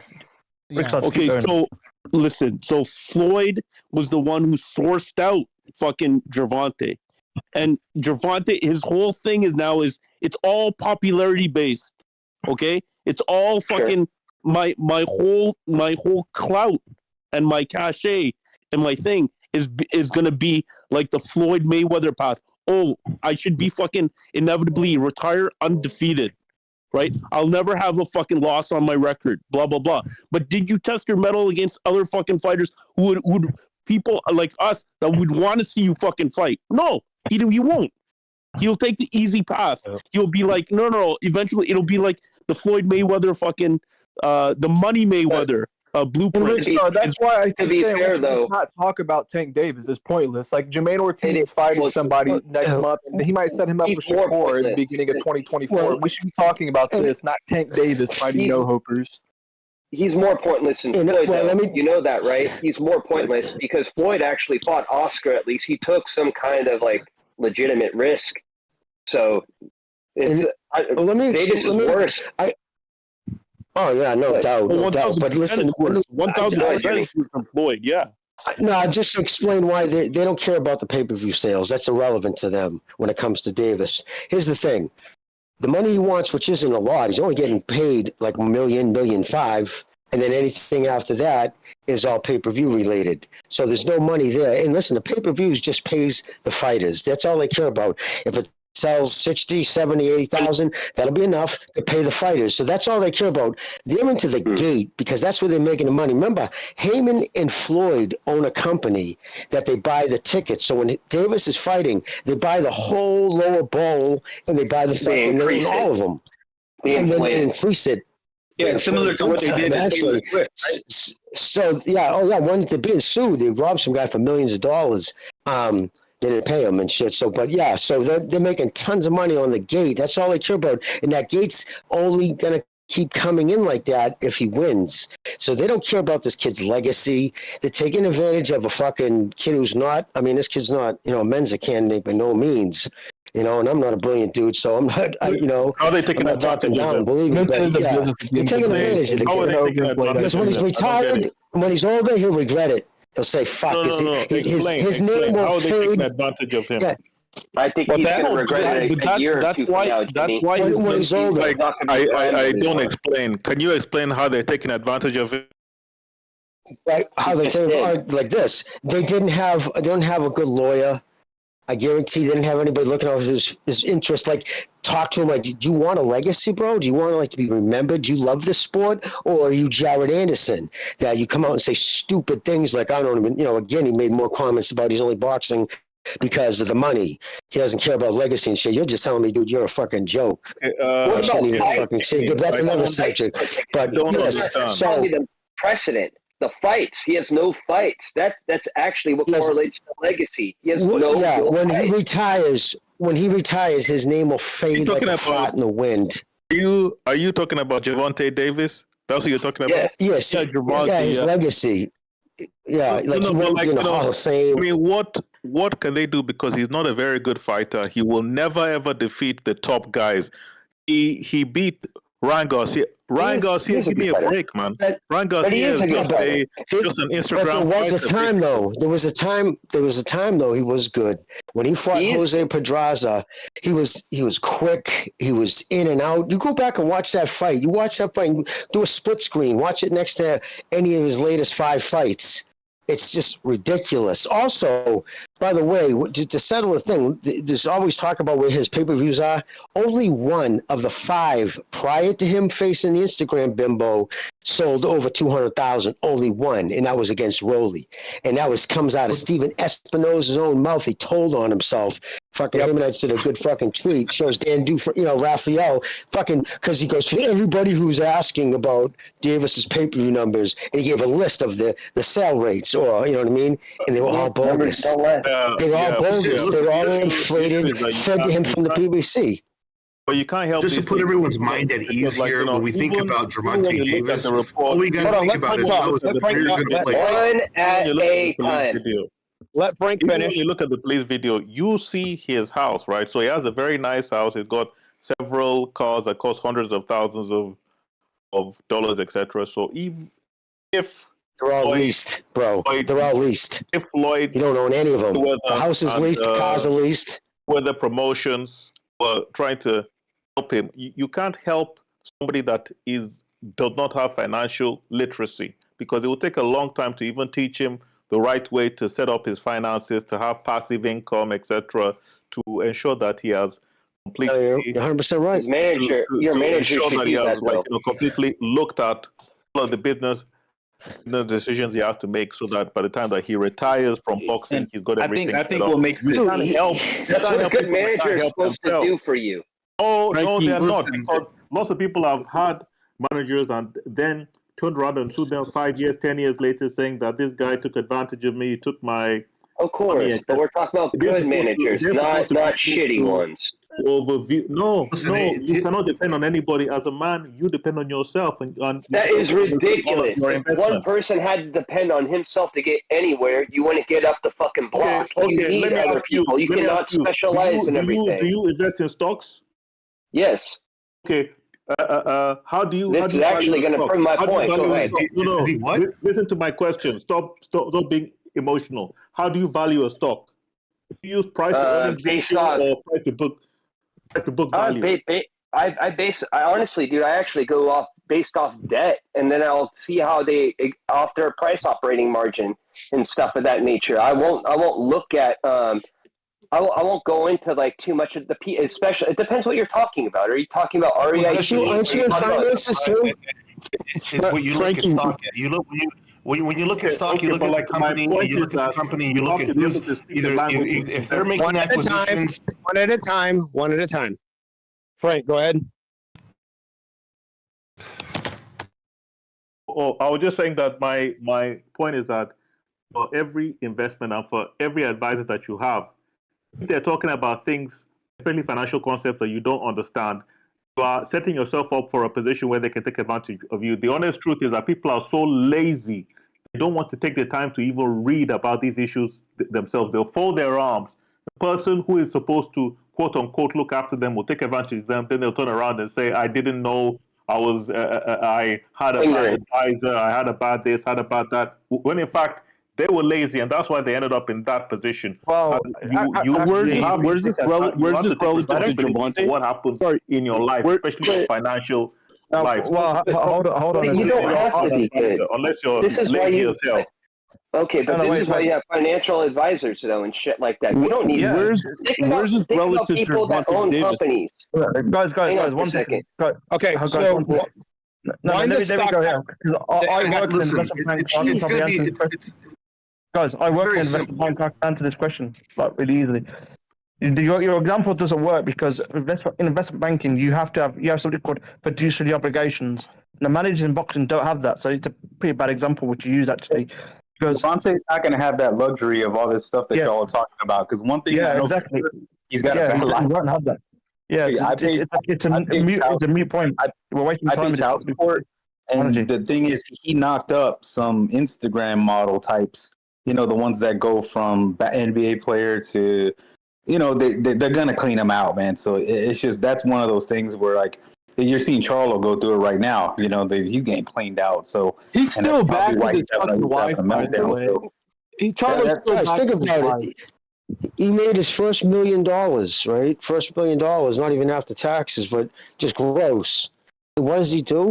He goes out and spends 500 G's on a grill and some necklaces and watches. Hey, Jimmy, how much? He's got 2 children. He's got 3 children, rather. 3 children, and he goes out and spends half his net worth on. Hey, Jimmy, how much? Okay, Jimmy, he can't bounce the check because he found out he couldn't afford it. Hey, Jimmy, it was taken to court, by the way. You know what? Jimmy, I was going to ask you a question. How much do you think was taken out from the court system? And not only the court system, but just, you know, because he had a bunch of cases he had to pay out. The court system and a good old, you know, urban, what do you call it, the IRS? You know, because, you know, they tax like half your income when you're making that much. Well, he's about to pay another kid at least $1 million. It depends how you do it, man. If you have a good manager and he knows how to run, you should be running this like you have a business, like you have a fucking LLC. And some of these guys, as I was getting onto earlier, they do not have good managers. A lot of this shit shouldn't even be fucking talked about. These are all independent contractors. They should be acting accordingly, but they don't. Yeah, there's differences between the fighters and the organization, like the PBC. Like the PBC, but the fighters contracted. Back in the day when they got Schaefer brought all the fighters with them.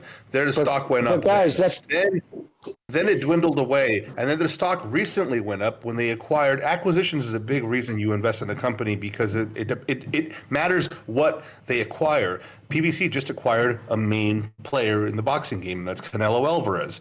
So now their stock just went up just a little bit more. But if a fighter is making a certain amount of money and he's spending half of his net worth on a bunch of depreciating assets, that's a whole thing. So this whole stock thing doesn't really fare well with this analogy. It's like it doesn't really. How does Canelo equate to a long-term investment? By the way, too.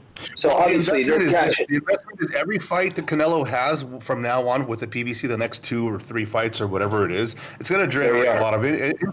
It's going to generate more money than the PBC has earned in the last 5 years put together, because the fights that are going to happen, they're going to generate a lot more pay-per-view sales. When's the last time a pay-per-view sale, besides the Ryan Garcia fight, generated any money for the PBC? Jimmy, do you have the answer? Wilder. Probably Wilder and fucking Fury. Right? Yeah, Wilder. Those broke even. One lost money, the other one broke even. Yeah, but before that, it hasn't really happened. Like, what was the last fight? Let's think about it. What was the last fight PBC had that made a lot of money? Probably manufacturing. I would say the Garcia, that's by far the biggest moneymaker, without a doubt. If you look at the salaries. Acquiring an asset like Canelo Alvarez is a huge gain for the PBC. Now you're more game to promote the PBC. Now this is why Floyd went out the other day and started saying Canelo, you've already proven yourself. He's not doing this because he loves Canelo. He's not doing this because he really is giving Canelo his flowers. He's doing this because he has stock in the PBC and he's protecting his asset. And if there's no money involved, he doesn't give a fuck. He's selling this fight basically. You know, he's just trying to. Yeah, he's like, but and the thing is with this though, Davis. If I acquired, Davis has a guy though. I would talk them up because financially it games me and it makes me more money. Yeah, the more money he makes. Of course. Of course, no, absolutely. But the guys, but here's the thing: Davis signed with Al.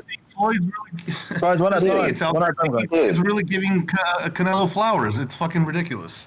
All right, go ahead, Jimmy. No, I was just gonna say real quick, Al Heyman, yes. Davis, that's the reason these guys supposedly signed with Al. Remember, they were all with Golden Boy, most of them. And what took them away was, listen, these guys don't have your best interest in heart. Come with me. I don't care about fucking boxing. And this was been told in interviews. That was his pitch, right? I don't care about this. I'm here for the fight. Is this game spit up and shoot out my older brother Bobby. So I have my fighters in here. And coming out of the gate, that was all the thing was. Remember, Al Heyman takes care of his fighters because all the guys would say he's deferring my money. No, what he was doing, like he was investing my money. And you would always say, people say, and you think that's an annuity they got because somebody would tweet out. It's an annuity.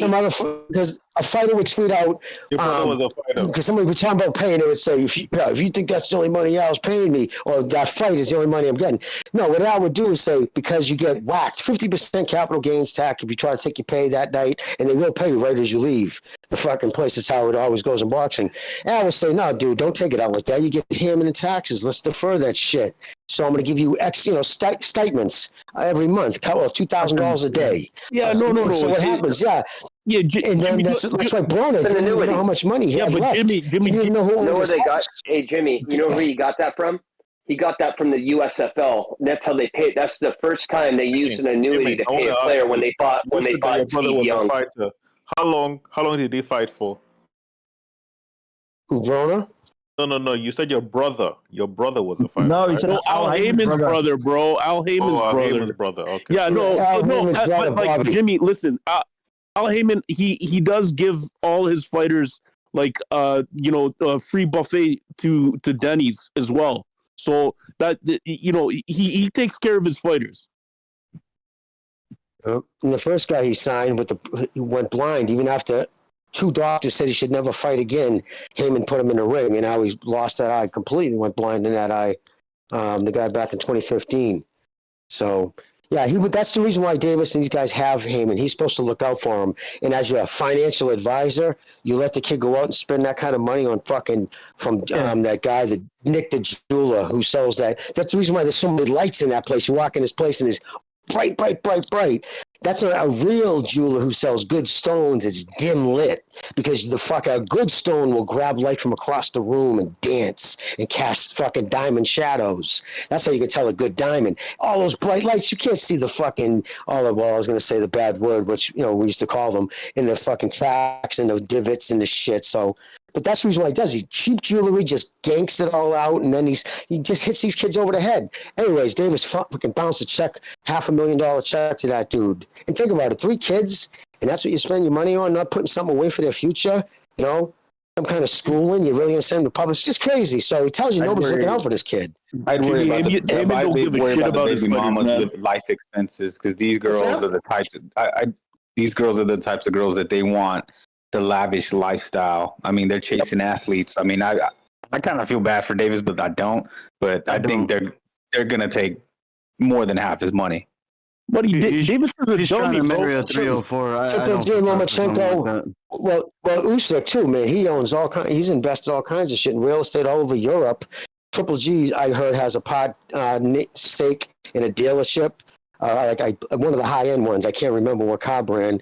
But he's invested his money in restaurants and, it's all about, did you get any schooling? Did you pay attention? Of course. So, yeah, look at what happened to Broner. Literally, he told the judge, Your Honor, I have $13 to my name in his checking account. And she's like, well, put up your house. And they couldn't because he didn't know who owned his house or who owned his cars. He didn't know whose name I've had arguments with fighters themselves over this. Gervonta Davis right now. Do you think that's a similar situation? Because I see his of career. Course, he doesn't own any of those cars. They're all leased. His house is leased. The cars are leased. His jewelry is rented. Did you see about that? That's crazier. Who rents jewelry? That's nuts. That's actually pretty common. A lot of rappers rent jewelry. Yeah, exactly. Yeah, a lot of them do it. Yeah. But Jimmy, the leases. What leases are the names under the Al Heyman's company or what? Al Heyman, yep. Heyman Boxing LLC and a few others. Yeah, he has a bunch of different shell companies, but yeah, couldn't even put them under the ticket agency. I can see Davis's career just ending up like Broner's career. Really, that's what we're looking at. Well, he'll be broke. He's better handled than that. Retiring. Broner actually took on good hard fights. Maidana, like he stepped up. Like Davis is not taking anything near that. Let's put things in perspective. They're protecting him really well. That's why. Let me say something real quick in response to Judo. The reason why we're saying Maidana's a tough fight now is because he beat Broner and he gave Floyd a tough fight. Prior to that, because how terribly awful and limited and one-dimensional he looked against Alexander is the reason why they took that fight to begin with. We're saying he didn't do well against fight, not because we knew it ahead of time. So let's put things in perspective. Hey guys, can I just say before you guys continue, just say quickly that hold on. I'll just say that if you're not gonna be speaking, please let other people jump in. All right, because it's only 12 spots. So just saying. I'll tell you what, you guys have a good weekend. My battery's about to die. Thanks for letting me on, and you guys have a good time. I might try and jump back on later. All right. Yeah, I'll add something and get off this. See you later. Ucha, thanks for having me. Yeah, I gotta go do some chores, y'all. Y'all be safe. Y'all be good. Appreciate y'all. All right, go ahead, guys. What about you, Bucho? You were about to say something a few minutes ago. That was an hour ago or something. No, I don't remember. Oh, shit, sorry. Yeah. Yo, listen, guys, getting back to the heavyweight landscape, I was reading something about like the Saudis trying to re-up this whole shit with like getting this this tournament on, but it's that fat fuck, that colostomy bag, Tyson Fury. What, like, I don't know what that piece of shit's gonna come in or what. Yeah. They wanna have the main event Usyk versus Fury, and then undercard Wilder Joshua. That'd be great. Yeah, it would. But actually revive the heavyweight division. But who knows? They're never gonna do that. To be honest, like, how much money do you think they'd have to put up, those Royal Princes? Probably like 250 million or something. 200 million. Would you guys get a Royal Prince shit on you for $2 million? No. You wouldn't let someone just shit on you for $2 million. That's crazy. Somebody posted a video about that. You can't buy character. That just happened. Yeah, but like it's $2 million. Your life set, like you could just have your shit in an index fund. You're making $200,000 a year gross, just doing nothing.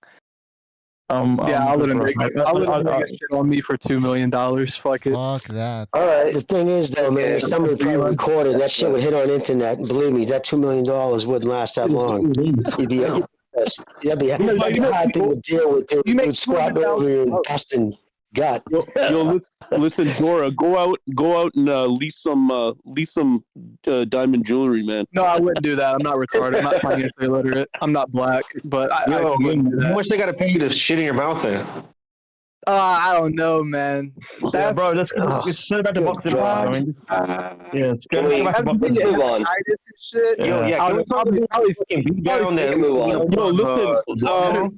There's one cat on the panel who's from the UK. Who here's from the UK again? Yeah, that's me. Oh, Badfish? No, PSK. Oh, PSK. Yeah. Okay, so all your fucking buddies out in the UK, man, I want you to fucking rally them together and ban that walking colostomy bag fucking Tyson Fury. Anything that motherfucker touches, including any his fucking family, is whatever, fucking boycott that shit. I want this guy to be kind of evaporate into obscurity. You know. There you go. Here's the thing, though, right? They just canceled. Well, he just turned down. They try to get a third season, I believe. It's this is the Furies or something like that. I know like a normal show on there. Yeah, he had a show like a fucking reality TV show over in UK, but No, it's on fucking Netflix, bro. It's on fucking Netflix. Oh, yeah, Netflix. That's right, Netflix. Yeah, that's right. I saw it. But the issue at hand is, I want everyone who's a true fucking boxing enthusiast, don't watch that shit. Don't click on it. Garbage. If you want to like watch your fucking IQ fucking to dissipate, go watch the Kardashians. Fine. I provoke that. Go ahead. Watch all that fucking bullshit you want. Real boxing fans don't like Fury's antics. It even is like in Ghana fight, it's only going to be casuals who's going to buy that shit. No real boxing fan cares. Nobody knew it existed until you brought it up. It's gonna affect his fucking bottom line too, because what's going to happen if that thing doesn't sell gangbusters and it's completely relying on fucking idiot casuals and MMA fans.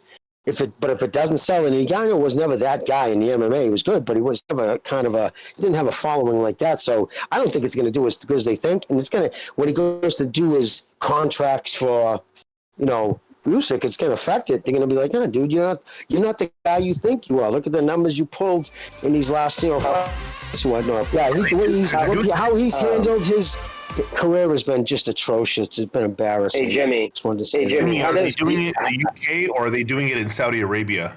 Saudi Arabia. Hey, Jimmy. That's going to make money. Hey, Jimmy, how does viewership sales work in Africa? Because they're gonna buy the shit out of it, even though I know they're like third world in most of the areas. They're not gonna pay for that shit, man. Out there, no way. Yeah, but they'll do it differently. They'll give a viewership and they'll put on ads and they'll find a way to pay for it. They don't have to do it the way we do here. Nobody cares. We have things on pay-per-view here because nobody cares.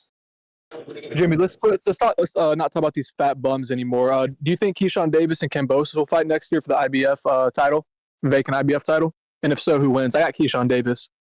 Kambosos is going to fight Keyshawn Davis would work him. No.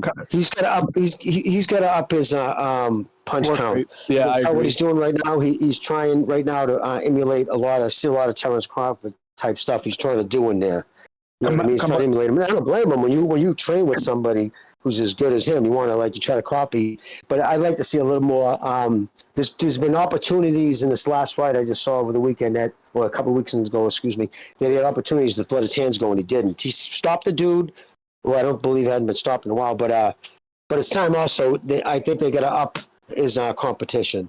Yeah, I think it's about that time fight. too. Give him one more fight before Kambosos. And now we talk about Shakira's next fight because everyone keeps saying he keeps getting froze out and all that shit. Jermaine Ortiz fights sometime in September, and Bob Arum is saying, Shakur is going to get a fight in November. This is supposed to be like a tune-up fight for, Jermaine. Maybe they fight in November or December for the vacant title, the interim title, or whatever it is. Because isn't Haney still the champ in recess? So would that be the WBC actual belt or like the interim belt? Either way, it doesn't matter. Shakur can get a good fight. Yeah, it'll be Jermaine's calling him out. It'll be actual belt, right? For champions recess. Okay. And also the Kambosos goes up and fights. Sorry, I guess that wasn't that was a rumor supposedly. Now that just they poo-pooed on that thing that fight wasn't happening. But here's the thing. I heard the same thing too.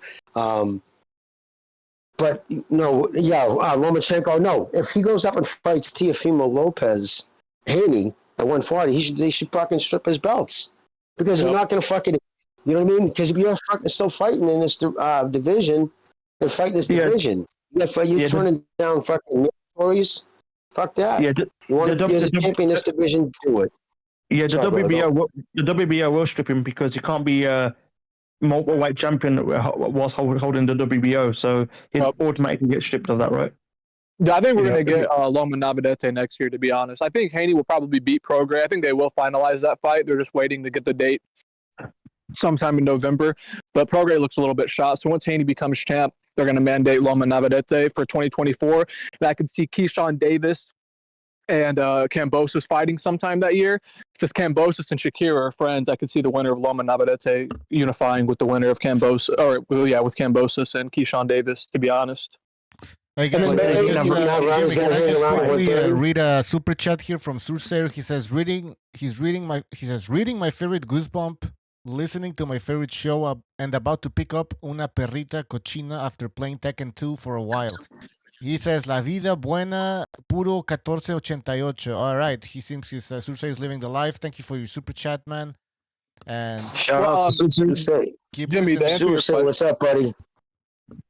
Jimmy, to answer your question about Navarrete, I heard maybe his team or something like that were calling out Loma for next year. I mean, you know, he's a pretty big dude. I don't even know how he ever made 122. It just must have been his youth. He's got like a 72-inch arm reach. He's like 5'7" or 5'8".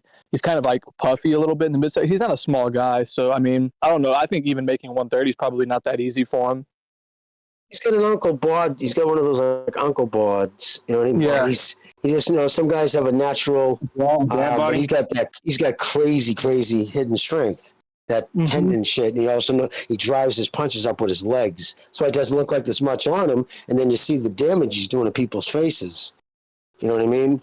Exactly. It's crazy, man. So a lot of people slept on him. I was really surprised, man. Even going into the fight, a lot of guys whose opinion I respect and hold in high regard, man, were going with Valdez. I was actually kind of surprised. Yeah, I was shocked too. Yeah, I picked Navarrete for sure. Have you guys talked about Dubois and Usyk? Are y'all still taking predictions? Usyk will stop him at 8 or 9. We didn't even take predictions. I mean, I don't think anybody's picking Dubois. I'm gonna say, look, Usyk's gonna thrash this dude, and he's gonna be in. I'd say like TKO in the 6th round. I say 8. Yeah, I say 8, between 8 and 10. It'll stop him. Fuck, bro. All I hope is that the cameraman all I hope is the cameraman puts the camera on fucking each time Dubois gets his face fucking reeled and moves to fucking Frank Warren. I just want to see Frank Warren's face. Just like you see that fucking eye of his. I want his eye to fucking explode. Hey, so does this mean that Alexander Usyk his first stoppage? It'll be his second stoppage because he stopped Chaz Weatherspoon on the store, right? Oh, right. But you want to hear something funny? Frank Warren's he is quoted to say that he expects Dubois to win tomorrow and then do the unification with Fury and Dubois. This guy is living with fucking La La Land. He's insane. Frank Warren. He's lost his mind. He got shot in the head. He has an excuse though. He got shot in the head, so. It's all right. Well, I'm saying, but he's just being a promoter. How he's gonna say that his guy's gonna get knocked out tomorrow? You know? Yeah, but bro, I mean, there's still delusion, right? It's not true. I don't even think he believes it. Have you guys heard about? Yeah, he's just promoting. He doesn't believe it. Yeah, Frank Martin lost his last fight, y'all. Yeah, he did. He got outboxed, and then the dude had to take a knee to make sure that the Frank Martin won. Man, PBC on some fucking sucker shit, bro. So Canelo got to really watch out in the 3rd fight. Hey, y'all was talking about Navarrete winning 9 rounds of that fight. By the way, they gave him 9 or 10 rounds. I was watching that fight live. It's hilarious. You know, what was that on the Crawford undercard? No, it was like 2 weeks before the Crawford fight. What card was that? I missed that. Frank, I'm just saying that it was Frank versus Artem. I think it was like one of those Showtime cards, like a random, I think he was the main event. Yeah, that was like a Showbox card. There you go. Why didn't I see that shit? How come it didn't? Yeah. I was talking about Navarrete. Harut won that fight, bro. Harut was very good that night. Harut was a good Armenian. Frank Martin looked like a fucking amateur, bro, against that Armenian dude. The way he was holding his hands and the way he was standing, he looked really stiff. He had like his ear tucked into his elbow. Like he just looked like a really stiff amateur, timing. Bro. He had no timing, and he was confused. He was confused with what he was doing. Harut was doing. Was this guy bringing the pressure? Because I didn't even know they fought. Because I said what I said about Martin in his last fight. I said if you can tell he'll be uncomfortable. Listen, anybody who's taken up boxing, he was going to the body. He hurt him to the body a couple times. Pace too. If you can push the pace, Because when you're boxing, everybody wants to control the pace of a fight. You want to fight what you're comfortable at. You never want to fight what the other dude's comfortable at, because then it just throws off everything. So I've always said, it seems to me, if you can push the pace on that kid, make him not comfortable because he's such a rookie, that you could fucking take advantage of it. Now I got to see the fight. God damn it. I can't believe I didn't even know he fought. Yeah, bro. He was looking amateur. Harut was an Olympian and had more experience. I was talking about now. And you know the narrative they push too? If this dude wasn't Frank Martin fighting this guy, they would say, oh, he's some Euro bum. The dude was a bronze medalist and shit like that too. If there was some non-black fighter that struggled with this guy that was somewhat touted as a prospect, you know the American media would be grilling this fighter. But since it's Frank Martin in a protected group, a protected class in boxing, they give him a pass for arguably losing the fight. So that's my opinion on that. I just had to make that clear. Do you think he lost? It was very close. Very close. It was a close fight, but it was pretty easy to score because and he won. I had him winning by 1 round, but it was an easy score to fight. Like 114, 113 for the Armenian. It was like Harut swept most of the rounds, but he was losing energy. Frank came on in the last 3, but and he knocked him down. But if you go by points, he took a knee. He didn't knock him down, bro. He took a knee. Like he just voluntarily went to the ground. He took a knee. There was an 8-10 round. There wasn't even a knockdown. He took a knee. Yeah. Yeah, and the reason why this is important, remember, they've been grooming him for one reason. That was a future Davis opponent, I thought. That's why I think they were brilliant. So, that's not good for them. They want him to win, looking good, so they could get Davis, who would push the pace with him and, I think, stop him. They're going to man. He got booed in the small little Vegas venue where the fight was. He got booed out the fucking venue. Hey, man, he might not be able to get past Pitbull Cruz, bro. He might not be able to get past Cruz. Tank, what y'all think about Tank Navarrete? What you think Tank going to do? That fight won't happen. That would never happen. I think Tank is going to 130. I don't know. That's not the point. That's not the point. They trying to push a core in there with him. Y'all wouldn't even talk about Tank in there with Navarrete or Oscar. He would never fight him. It was pointless. He would never fight him. So there's no point. I agree. Yeah, what you mean? I don't understand. Dangerous. Navarrete would whoop on fucking Tank. Are you dumb? That what? Navarrete would whoop on that. Navarrete would whoop on Tank. Bro, are you dumb? You watch boxing, kid? You just said Navarrete would whoop. He would whoop Tank? on him, bro. He'd piece him up, dude. You think Tank has good defense or something? Bro, you a casual. Get out the chat. Bro, you a casual talking about Tank like he's some fucking world beater. Bro, you talking about Tank like he's some world beater, bro. Are you serious? He's crazy. He is the world beater. Who is he beat? Who beat anybody? Bro, at 135. Who is he beat at 135? That's the world champion. This guy, he's been in the division for 5 years. He's not beaten one champion at 135. Not one. Because he don't care about belts. Because he hasn't fought those fights.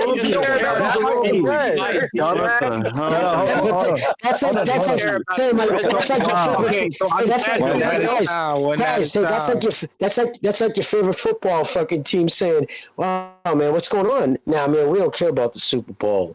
Like what? Yeah, man. I mean, that's why you used to change your career.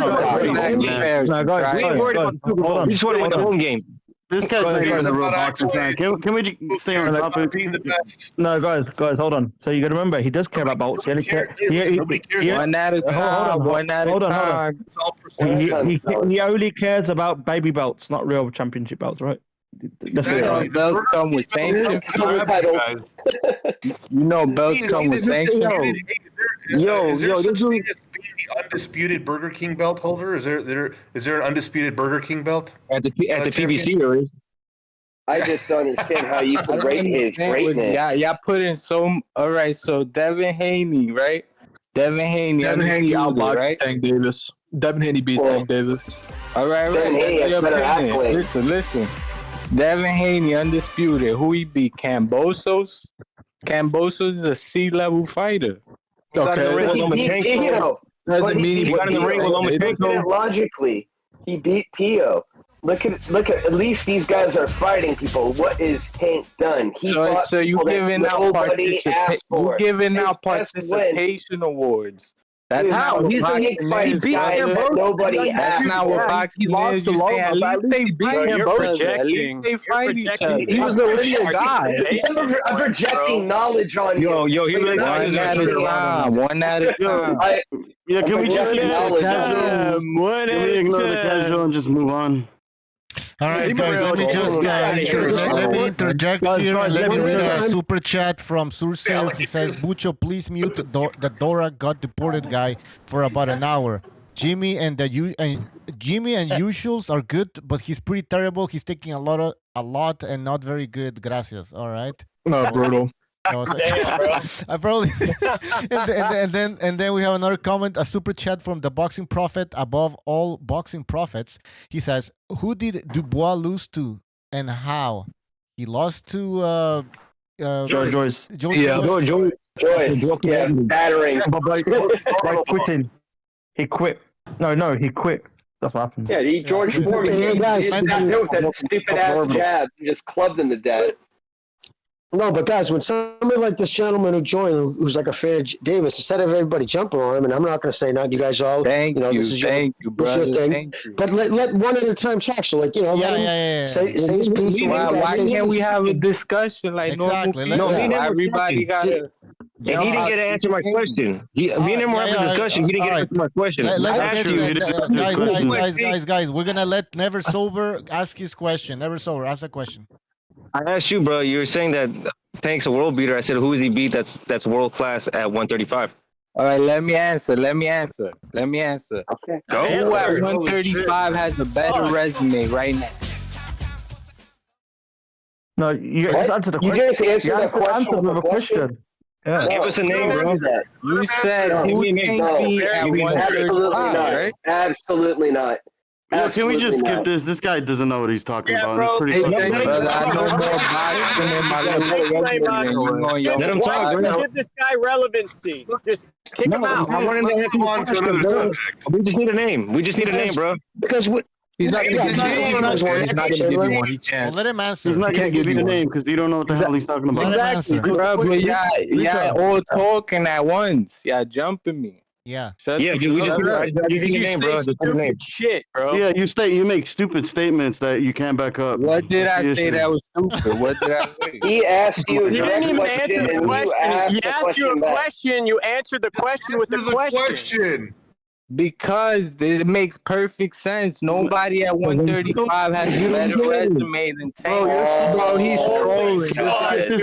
Look at this mannerisms and delayed speech. He's not serious. Listen. Devin Haney at 140. Lomachenko is retired. I'm going to ask you again. Who has a better resume than Tank at 135? Guy has Gervonta beaten at 135. Answer the question. Devin Haney is at 140. Devin Haney Lomachenko is retired. Who did Tank beat at 135? Hold on, Pitbull. I asked you who has he beat world class. Hold on. Pitbull. I just asked you who has he beat world class at 135. Don't answer. He said Pitbull. Isaac Cruz. Pitbull. Yeah, Pitbull who was unknown at the time. That no one knew who he was. Unknown. He was ranked top 10. What are you talking about? He was unknown. No one didn't even know who he was. I'm the one that don't know why. Pick gone wrong, dude. That's what that was. It's a cherry pick gone wrong. And he got a robbery win. So, next question. Robbery win. Isaac Cruz was a last-minute replacement. He was replaced 17 days before the fight was supposed to happen. Rolly was supposed to fight him, but he got caught sending dick pics to some underage chick. No, I'm just kidding. I don't know what the idiot did. But anyways, Espinoza, the Weasel, pulled him out. So 70 days before they got him, it was a last-minute pick. And then the only other time Showtime he was on a show card, a showbox card, and he looked horrible. So he was a complete unknown. In fact, you remember what the odds were? They were like 18-1. in favor for Davis. They were like, all right, the but highest.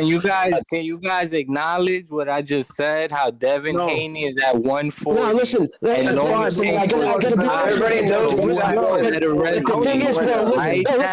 Tank at 135. All right, but here's the thing, bro.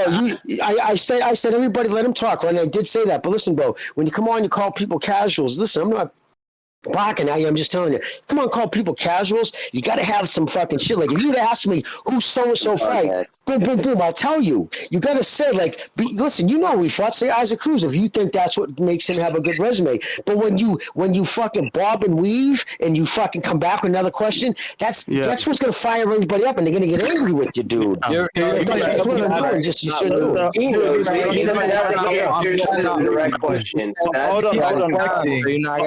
on. One second. Here, let me go. Let me go. 1 second. Go ahead. You asked who has a better resume than Tank on 135. I can give you an answer. Cambosis. He beat Teofimo Lopez. Yeah, that's a good point. Yo, you guys are crazy. That's a good point. They still slower than talk. Name me a better win on Tank's resume than Teofimo Lopez. Go ahead. Yeah, yo, Mac Tank, are you from Baltimore, bro? From the Bronx. From the Bronx. So then, why you so tight on fucking Tank, man? Yeah, I'm not tight. It's just you guys won't let me talk. I'm trying to get my. No. You fucking ride. You ride for him, bro. You ride for him, right? You're blaming being biased, bro, man. It's so obvious. All right. So look, let me answer the guys. He said Cambosos, right? So what would Tank do to Cambosos? That we don't know. He's we don't know now. Oh, okay. We don't know what he would do to him. Listen, Mac. Tank would dodge him. Tank. That's it. Tank don't have no heart, bro. He don't have no heart. He don't. Right. Let me answer you. Did Tank knock out Mario Barrios, who just fought at 147? Nobody cares. Did he knock out Isaac Cruz? Weight drain and came off a robbery decision. Barrios. Wow, what a great you guys did Mario Barrios lost the fight before he fought Tank. He was absolutely beat on. His eye was shut. He lost terribly. They robbed the kid. It was a kid from Europe, and they robbed him. It was, in fact, they filed a thing with the commission. That's how bad of a robbery it was. It was one of the worst of the year. So because of that, they already had him lined up with Tank, and they also had a rehydration clause on him too, so he couldn't rehydrate. And, so that's pretty fucked up. You put a hydration clause. Exactly. Jimmy, I got even better reply.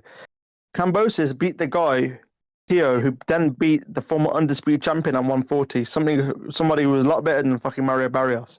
So I don't really follow.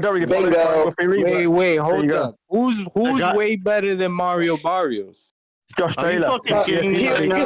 This guy is way better. He just beat the man at 140.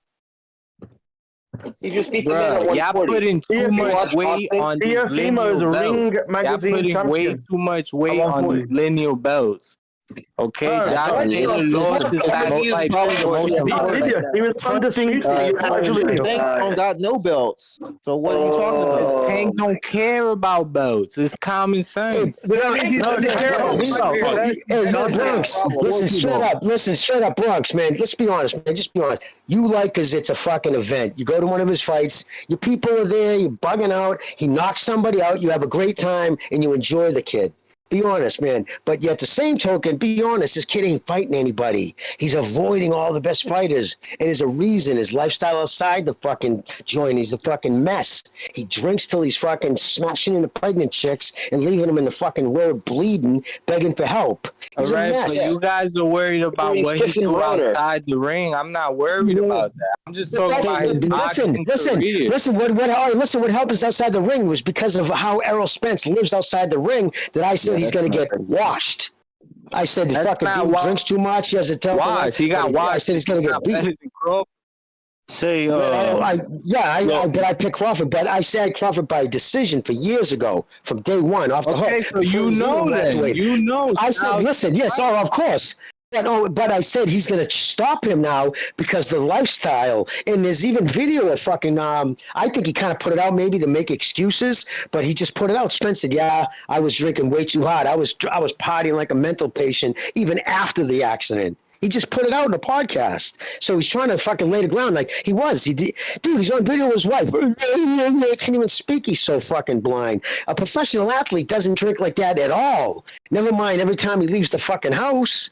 Come on, that's gonna affect you. Listen, bookies, no, check this out too. Bookies, what do you think bookies, the best bookies out in Vegas and shit, the information is the guys who are close to the college teams, basketball, who was out the night before getting shit-faced. That's how they fucking, believe me, they follow the plays. They want to know what the lifestyle side the fucking joint is. That's on the edge of the line. Get on them. Exactly. Yep. I know. I'm not arguing with you, right? But I'm saying when we're talking about boxing, let's leave their personal lives out of it. Let me just interject here quickly with 2 super chats. The boxing prophet above all boxing prophets, he says, having a prediction doesn't make you a casual. No, it doesn't. I agree with you. No. I called the guy casual. He said Navarrete will whoop on Tank. That's why I called him He would beat some up. All right. Yeah, you said a lot of subjective shit earlier too, and everybody had to put up with that. So what did I say that was subjective? Well, hold on. Okay, let's hear him back. Yo, listen, Mac. For you to deny it in the first place. Yo, listen, Mac. You want the entire panel to say that Gervonta's the shit. That's what you want. No. Everybody can have their own point of view. We're just having a friendly discussion. But your deep down desire, man. You want the entire panel to say that Gervonta. I don't care. Hold on. Bucho, I think it might be time to bring the Kumite music back. Yeah, I'm trying to. No, by the way, I am your leader. Thank you for resubscribing to the membership program. He says Barrios was a cherry pick. Barrios got a gift with win versus AK, the fight before. Who was AK? Exactly. Isn't that subjective? Ahmed, yeah. It was a close fight. It was a close fight, but he dropped him 2 times. Yo, let me respond to Mac Banks because he's the one trying to call me casual, bro. Right. So look, bro, I asked you to give me a world-class name that he's beat at 135. You said Isaac Cruz after an hour later because you needed something to think of. No, what you talking about, bro? Let me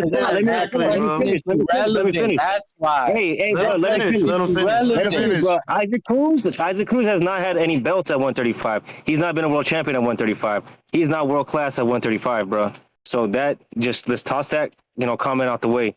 And what you were saying about Tank is true. He don't care about belts.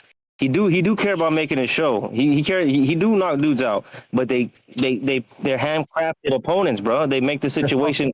He can't lose. That's your opinion, bro. You gotta understand that's your opinion. Now No. Bro, look, you're saying that he's not worried about belts. Then what's he worried about? Making money, right? Yeah. So I get all those regular belts and shit. What's he doing that for? Knock out spectacularly, right? So that's what they're doing. Yeah, listen here, Banky, listen to me. That's why you have the illusion that he's better than he is. He's not worried about belts. He's not worried about competition.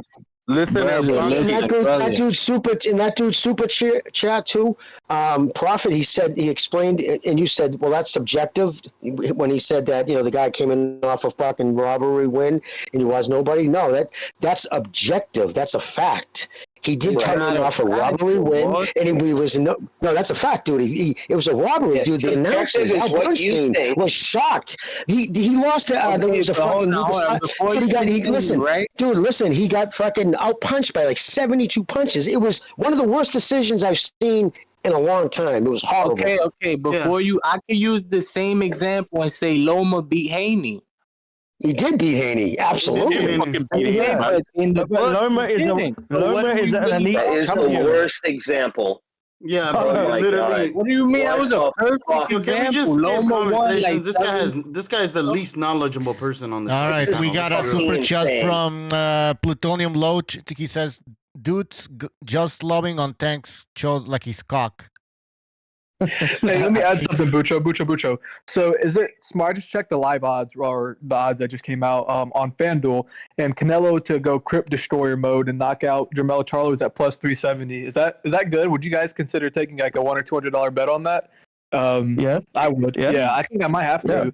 Charlo's not full for 15 months or 16 months. Whatever. Exactly. That's not that high, huh? That's not that high. Like that's it. So 370, that's nothing. Plus 370. So if it's it's not nothing. I mean, that's a lot, dude. Are you 4x your money, dude? Basically,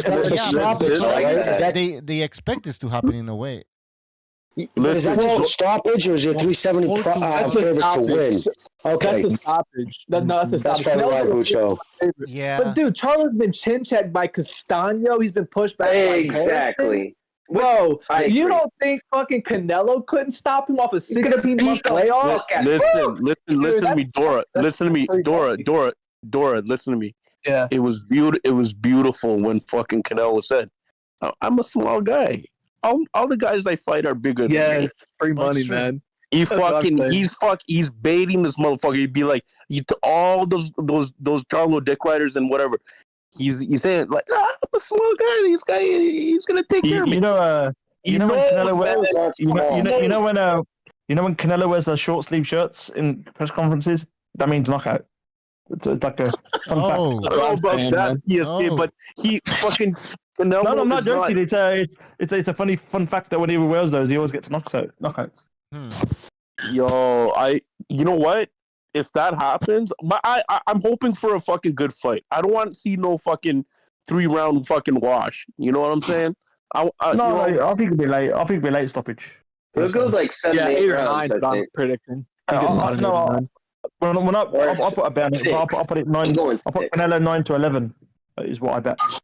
Smart. All I know is, man, Derek James is gonna be like, shut the fuck up. His mouth is gonna be shut for a while, man. Listen, Charlo's gonna fucking stop Canelo in 6, and then Davis is gonna go up and stop Charlo. Boom, done. No. You know what I noticed? Hold on. Can I just do something quickly here? Guys, just quickly before I forget, because so did you guys notice how Terence Crawford didn't mention Canelo's name until after the first press conference between Canelo and Charlo when they had that face-off? Maybe what's his name? Crawford noticed that, you know what? Canelo's not that big, compared to Charlo. And he's like, well, I was supposed to maybe fight Charlo, so if he can do it. So what he said? They think Canelo's huge, Bucho. They think Canelo's huge for some reason, bro. Yeah, but what he said was that he wants to go for undisputed, and Charlo's already lost his undisputed at 154, right? Yeah, he's big though. He's bigger than what you guys are talking about. Did Canelo mention? Did Crawford mention Canelo's name? Well, they were asking him. Yeah. They kept on bringing it up to him. Yeah. And what he said? He goes, first he said there was weight division for a reason, but then he goes, actually, fuck it, why not? That's how I think. Yeah. Well, you saying why not? Because it'll be the biggest money maker. About a more competitive fight. Like this is.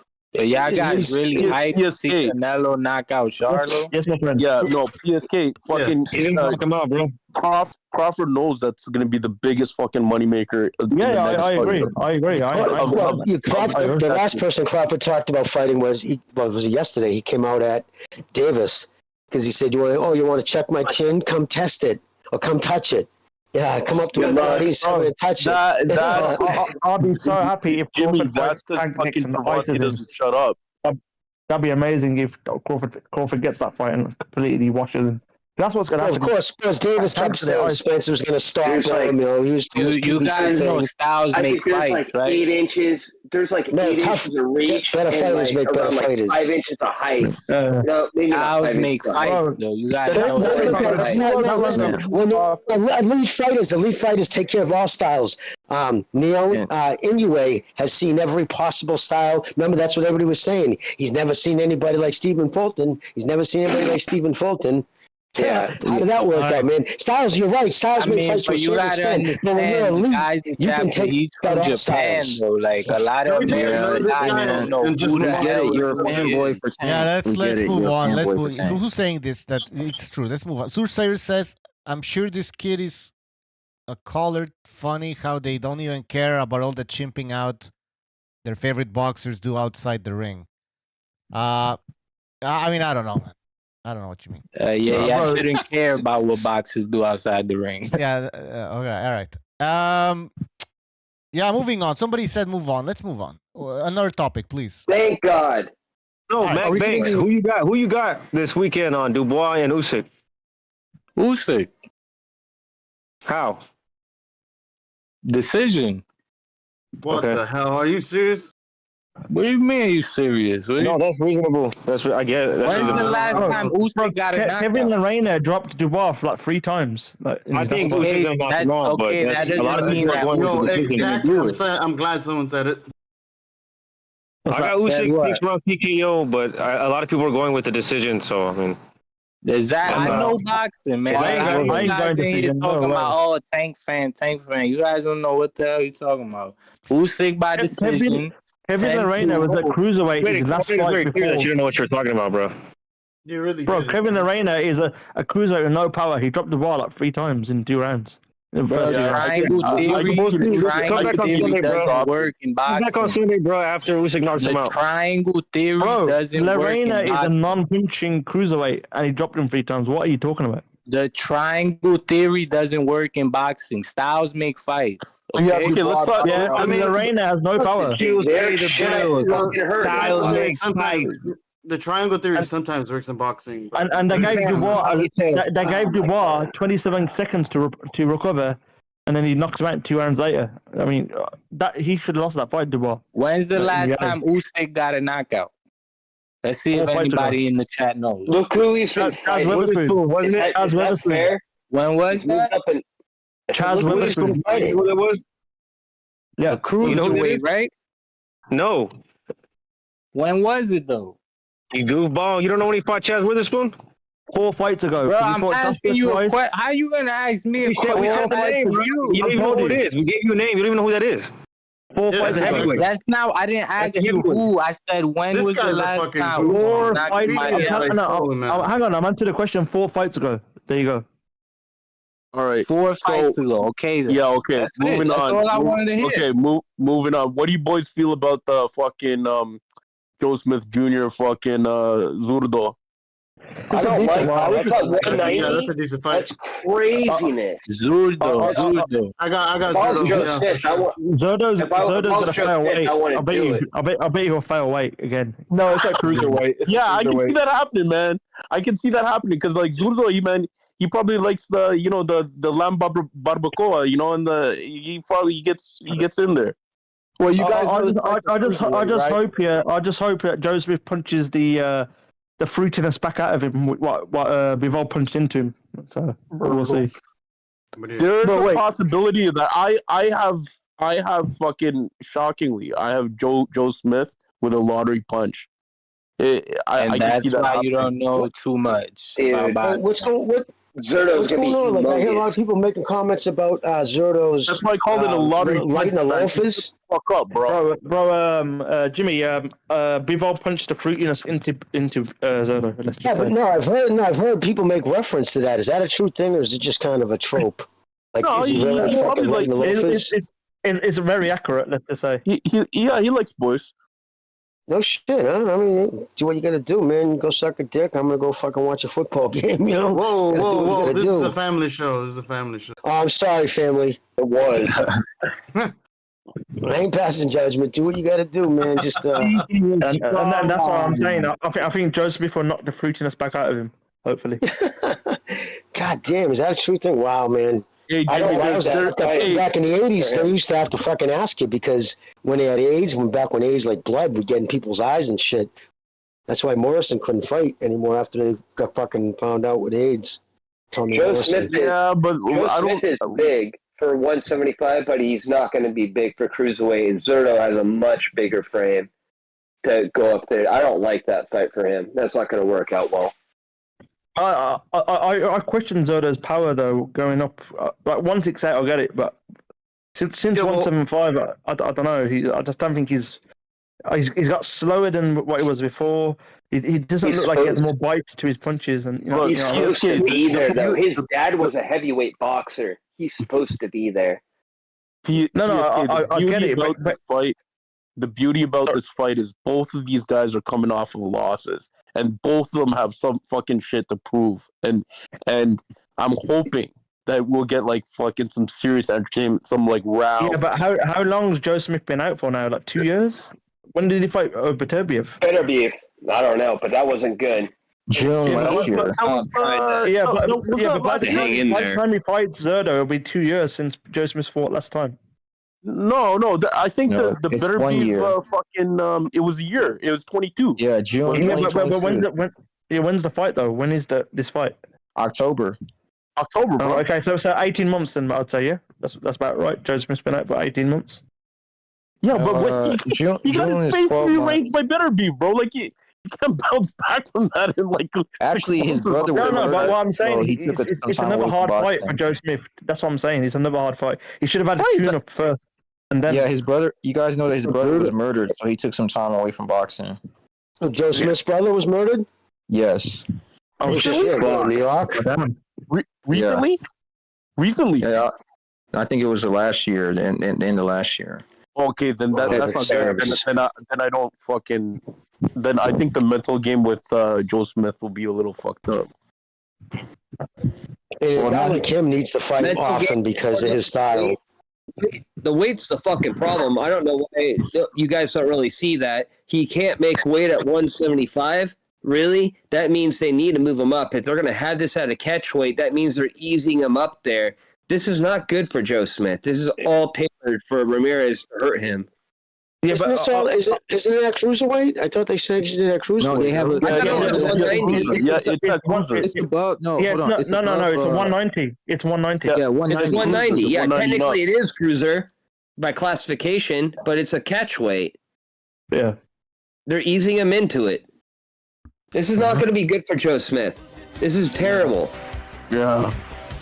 By the way, I'm going to read 2 points here. One, the super chat, the boxing prophet above all boxing prophets. Thank you for your super chat. He says, Usyk had a hard time ripping a wet paper. Sorry, Usyk has a hard time ripping a wet paper. Yeah, that's true. That's true. Before we talk about Usyk's power, I just want to say, if you're not talking, if you're on Discord and not talking, speaking, let somebody else jump in. All right, because we're out of spots. So please, if you're not talking, please leave.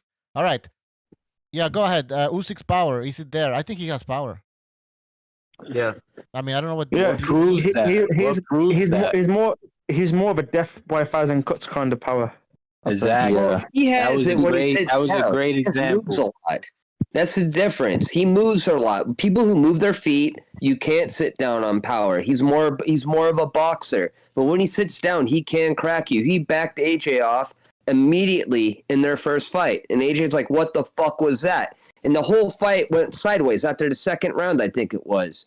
He wouldn't engage him because he cracked him. Did he drop AJ in 24 rounds? Did he drop him once?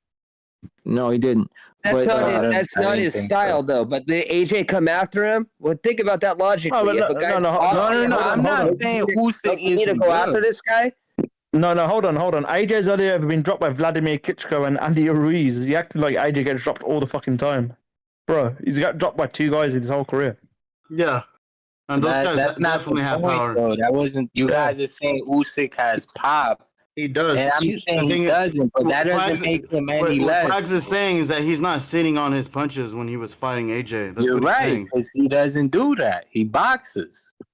He's not a puncher. He did. Bro, he did. That was not his. Did a couple what times. What Frags is saying is that wasn't his strategy in that fight. I went fights. That's never his strategy, though. So what are you talking? He's never been. I went to the AJ Usyk first fight. I was there live. AJ killed over in a corner after that 12 round because he was out on his feet. Usyk was more tired. That's subjective. He was more tired than anything. Not subjective. That's I saw my own eyes. Not on TV. Not on TV. I was there at the stadium watching it live. So don't give me that subjective bullshit. Yeah, you know what I mean? But you said he was out on his feet. Isn't that subjective? Yeah. AJ didn't go down. I wouldn't say that's subjective. He was sitting on the ropes. That could have been a standing count because he was. If the ropes weren't there, would he have fell? But it wasn't. That's what I'm saying. Yeah, but like I said, that's not his style. But when he does sit down, he is susceptible to get hit. Like AJ hit him one time. He tried to keep his poker face, but I can tell that he felt it. Yeah, so I mean, in the rematch, you guys know round 9. You guys know Sean Porter for Usyk in the amateurs. You guys know that? We all know that. Okay, he's a little guy. That's all I'm trying to say. Bro, he's 6'3". He's not putting out It doesn't matter. He's bigger than Muhammad Ali. What are you talking about? Doesn't matter. You remember? He's bigger than Muhammad Ali. You gotta get whoever that is out the chat. So it doesn't matter. Super middleweight. You know where he started at? Huh? Shit happens. Great fighters do great shit. It's okay. No. But you taking it the wrong way. I'm not saying Usyk isn't great because he doesn't have power, but I'm telling you he doesn't have power. He's still great. He does have power. He doesn't use it. That's what I'm trying to I mean, everybody has power then. Yeah, everybody has power. You know, he was using it in the Breeders fight. Yeah, but that's in cruiserweight, you know. I'm talking about because he moved up and he's fighting way bigger guys. Everybody's a That's what I'm trying to say. He's not gonna knock out. I don't think you understand. Can we just move on, bro? Have you ever, bro? Dubois is a lesser version of Frank Bruno. Like he's the worst version. That's subjective. That's subjective, and that's your opinion. Well, Dubois went life and death with fucking Richard Latte. Some like the 20th ranked Ghanaian. Doesn't work. I wasn't ready for that. Theory, we're just telling you that Usyk is better than those guys, and that that's literally the triangle theory. Are you dumb or something? Like, no, that's not. You keep saying catchphrases. This guy beat this guy, but this guy. You're using a catchphrase I used on you to back on me. That makes no fucking sense. What the fuck are you talking about? So what catchphrase? What? Triangle theory. The triangle theory. Yes. I don't think you know what that means. How's me fights? Just because I beat this I always talk about that Dubois is like Frank Bruno 2.0. How is that triangle theory? I'm not comparing. Frank Bruno has never fought Dubois and he's never fought Usyk. Yeah. How is that triangle theory? You're bringing up other names to try and justify your point. And that's not triangle theory. Triangle theory is what people This guy's just saying a bunch of buzzwords to sound smart, bro. But I give you an example. Triangle theory. Like Shane Mosley lost to what's that guy, the black guy, and then the other guy beat Pernell Whitaker. No, you don't know who he's talking. What the fuck? No. They never fought. Bro, they never fought. They did for. What are you talking about? Who said that? What are you talking about? Styles make fights. Yeah, we know Styles make fights, but we know that Usyk is better than Dubois. That's why he's gonna win. That's what we're talking about. Yeah, I know that too. I just said Usyk by decision. Okay. All right. Good prediction. Great stuff, Banky. You the man. Does anybody think that Stank Davis is gonna fight somebody good? No. Let's get on that. That seems more interesting than whatever you guys are trying to talk about. No, we're trying to talk boxing. Really. You're trying to like fanboy. That's boxing. What you mean? That's not boxing. What's that? Fanboy is part of boxing. Come on. Now here we go with this fanboy stuff. Come on, because it's blatantly obvious, man. Can you be a fan of somebody? No, I'm a fan of the sport. I need you boys here if Regis is getting in with fucking Haney or what? I don't know. Yeah. I've heard. I think it's in November or something. Haney and Regis 2B level fighters. Okay, hold on. All right, guy. Yeah, that's great, man. ESPN UK this week had an article that said it's still October 26th on their schedule.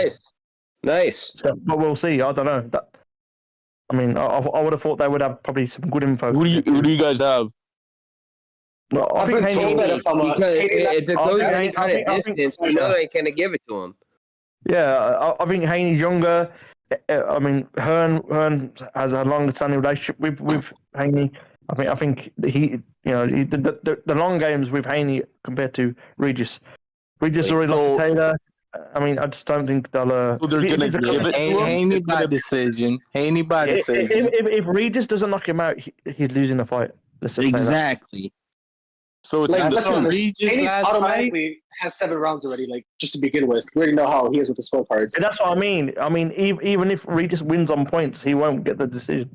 I agree. Oh, yeah, I saw Regis' last fight.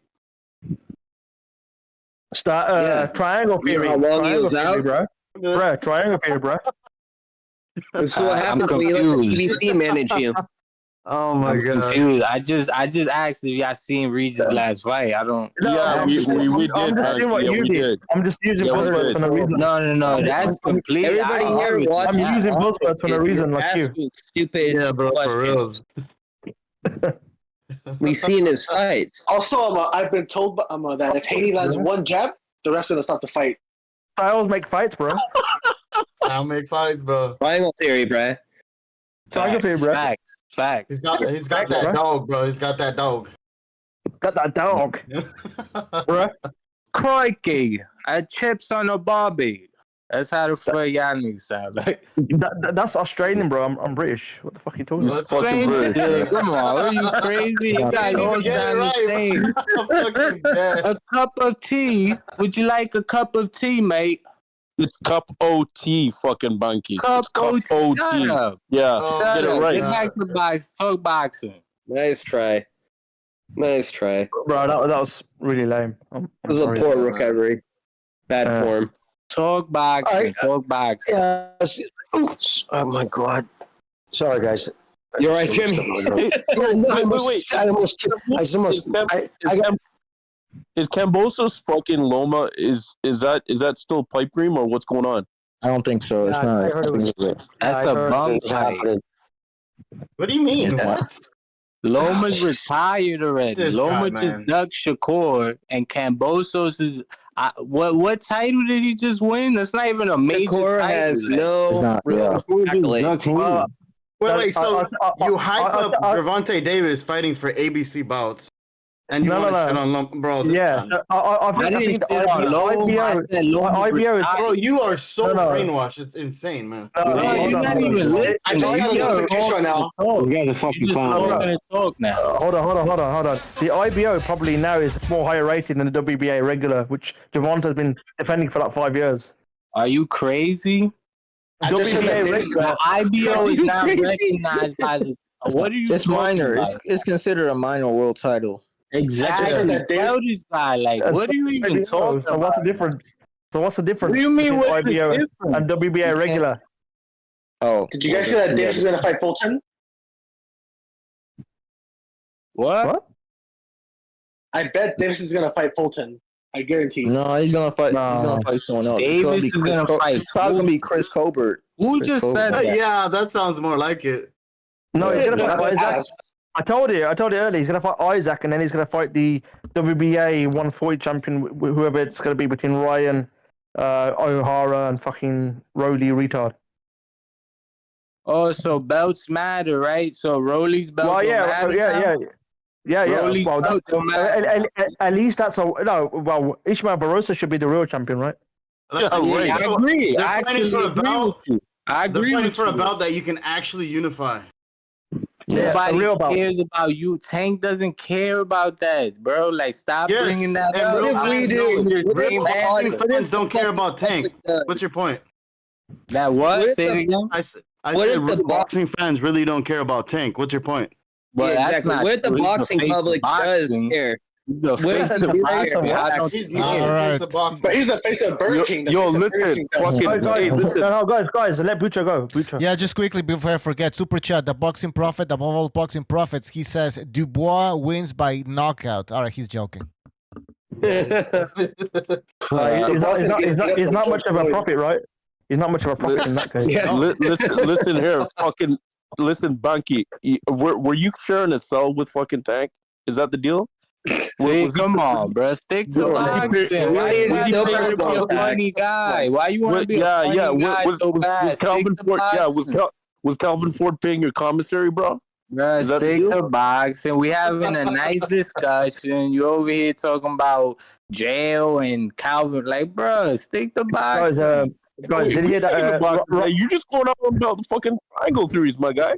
That's all. Guys, did you hear that Robert Haney popped for the Joshua fight? Yeah, he popped. And he still got knocked out.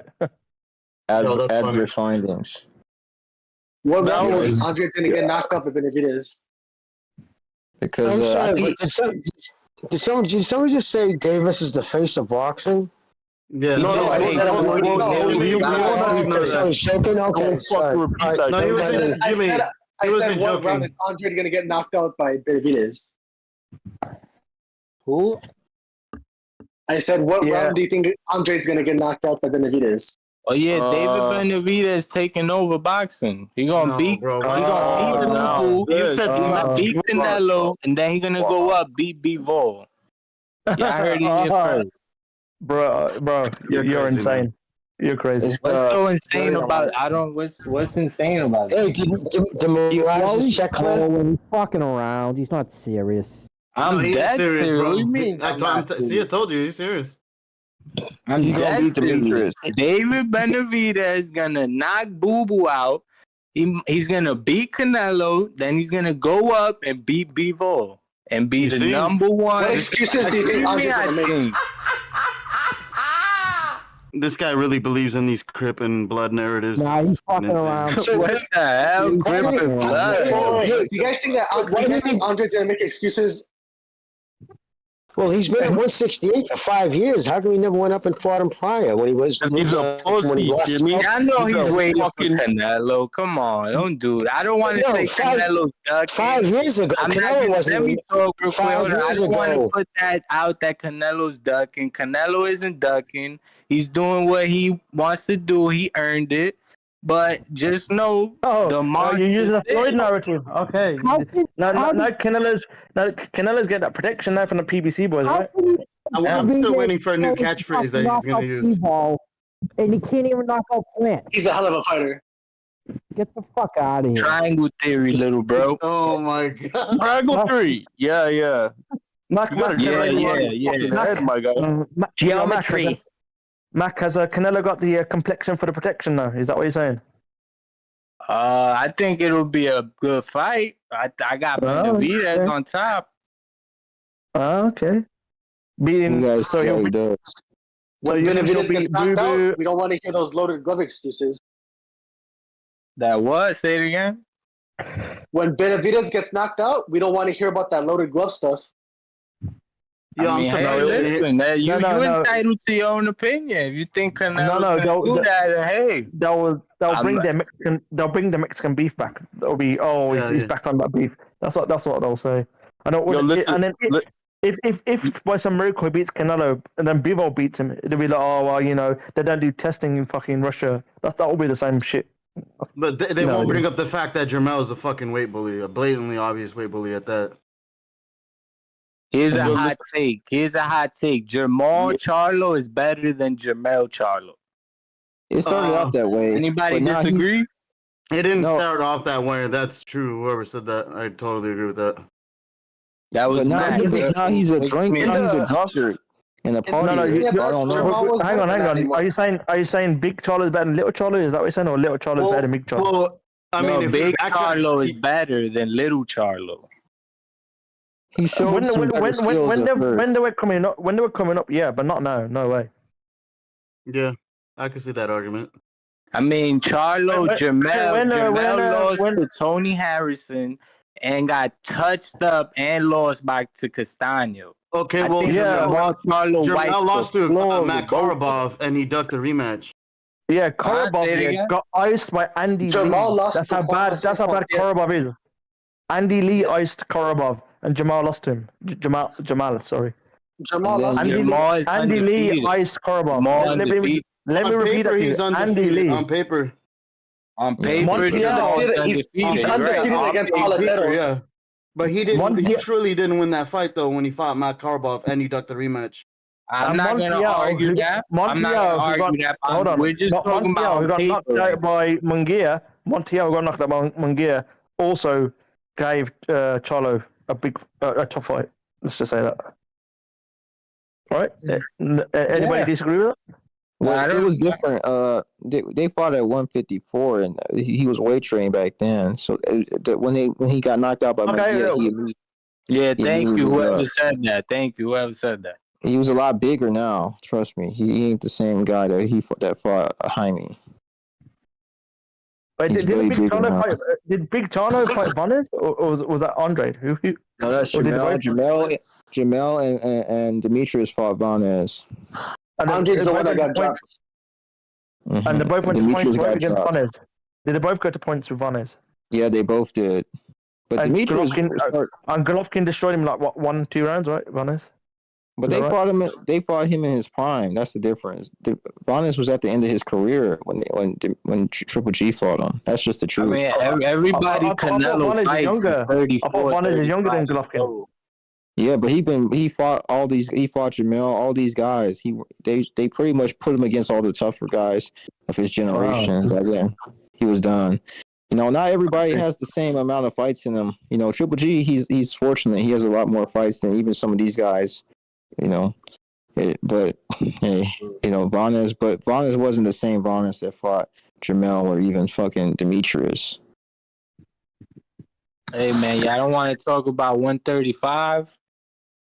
It's the most. It's kind of fragmented.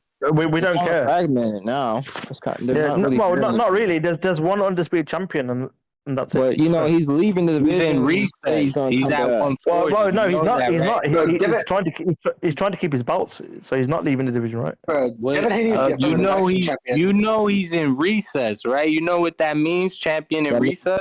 He's not. Yeah, for one title, not all the others. But that means he's not undisputed anymore. That means he's not undisputed. Like, what are you just arguing to argue, bro? Like, you hard-headed or something? He's undisputed until there's a new WBC champion, right? Who's WBC champion right now? This guy is hard-headed. That means he only has 3 belts. Yeah, but there's no WBC champion, so where's the dispute? Wait. He's in recess. I don't think you understand. Like, it's vacant now, so that means he's only got 3 belts. Yeah, and I'm saying to you, until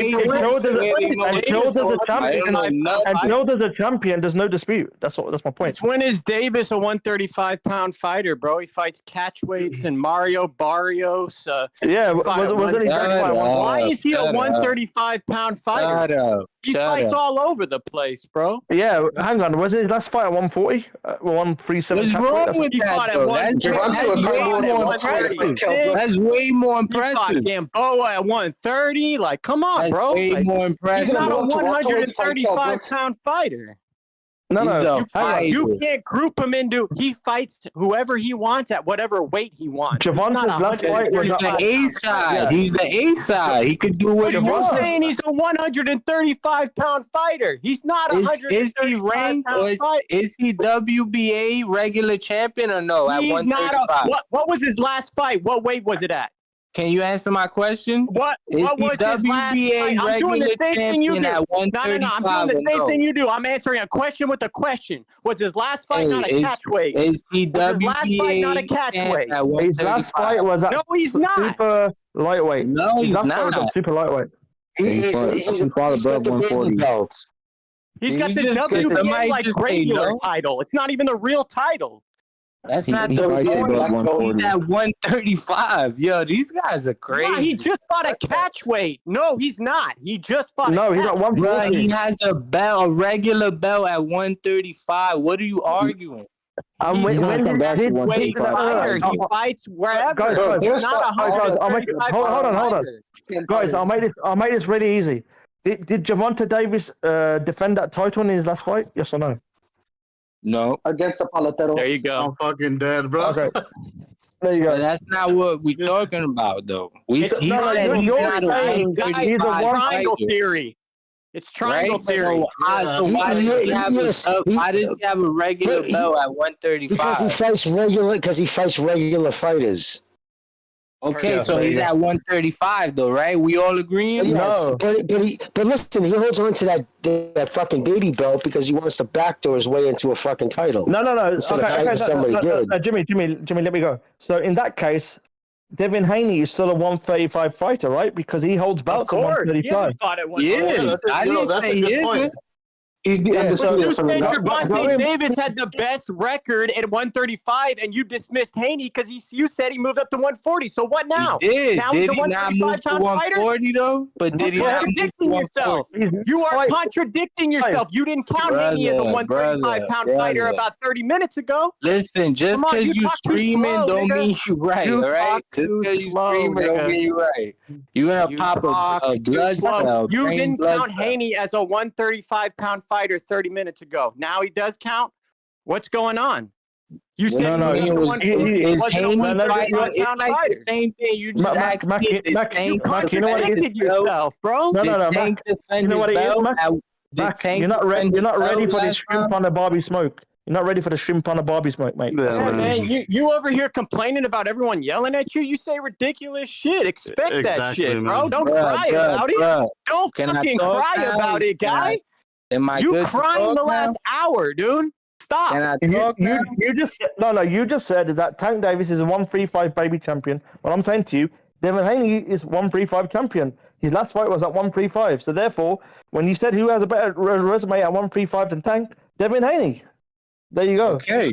Can I talk? Is it okay if I Tiafimo, Tiafimo does. Tiafimo is a better 130. Loma is a better. Lomachenko. Yeah. Jermaine Ortiz would rough up fucking Davis. Imagine a Jermaine Ortiz versus Gervonta Davis fight. Imagine that. Shakur, let's go. Like, the fuck, bro? Come on, bro. If Davis did fight Jermaine, the referee would stop the fight with one. No, it's not your turn because you talk too slow, bro. You need to fucking talk a little faster. What the hell? Listen. I'm from the Bronx. Triangle theory. I'm from the Bronx. Triangle theory. Yeah, listen there, Bucky. You just want us to say Tank is the shit, right? That's all you want. No, bro. Y'all can have your own opinion. I'm just giving my opinion. Y'all attacking me. No, we're going you bullshit and just ignore them. Like you guys are. That's what I was saying over an hour ago, JDA. No, we give you facts. We're using your own logic. That's what's going on. Okay, can I at least rebuttal? I can't rebuttal. Go ahead. Okay, right. So just how you said, did Tank defend his belt, his 135 belt last? No, he didn't. That does not make him not a 135er. I was saying that Haney is going up, about to fight Regis in October, right at 140. Which means right now he's not. You understand what I'm saying? Yeah, but is he still IBF and WBA and WBO champion? He is. I'm not saying he's still at 135. Right now we're looking at 135. Haney is fighting at 140. Lomachenko just retired. Hang on. So did Gervonta Davis in his last fight. But you still call him fought at 136. He fought at a catch weight, bro. Yeah. So your logic isn't adding up. And Davis fought a junior welterweight in his last fight. Yes or no? Yes. Okay. So therefore, is he a junior lightweight fighter or is he a lightweight fighter? Well, he has a belt at 135. And so does Devin Haney, even though he's moving up, right? That's not what I was trying to say. I was just saying Haney's fighting at 140. You said Gervonta Davis had the best record at 135, and Devin Haney didn't count because he's at 140 now. But now you're contradicting yourself. Now you're saying, no, Haney does count, blah, blah, blah, blah, blah. It's like, no, I didn't say he counts. He's still fighting at 140. No, he's on 135. Gervonta Davis. Never fought at 140, ever. Yeah, and Gervonta Davis fought at 140 in his last fight. He didn't weigh in at 140, but he fought at the 140 weight limit. Yes or no? That's true. That's true. Oh, another one. Mm-hmm. Well, there you go, my friend. That's what you call ending your kumite, if that's all the thing. Yeah. Okay, let's talk about real fucking boxing. Tim Tszyu, Brian Mendoza. It's a good fight. That's a good ass fight. See, we're talking about like fucking Bunky. Listen, we want to talk about fighters that actually test themselves. You know, Like I think that Tszyu's a better overall fighter, but I think Mendoza does have that one punch power, so he's got to watch out for that.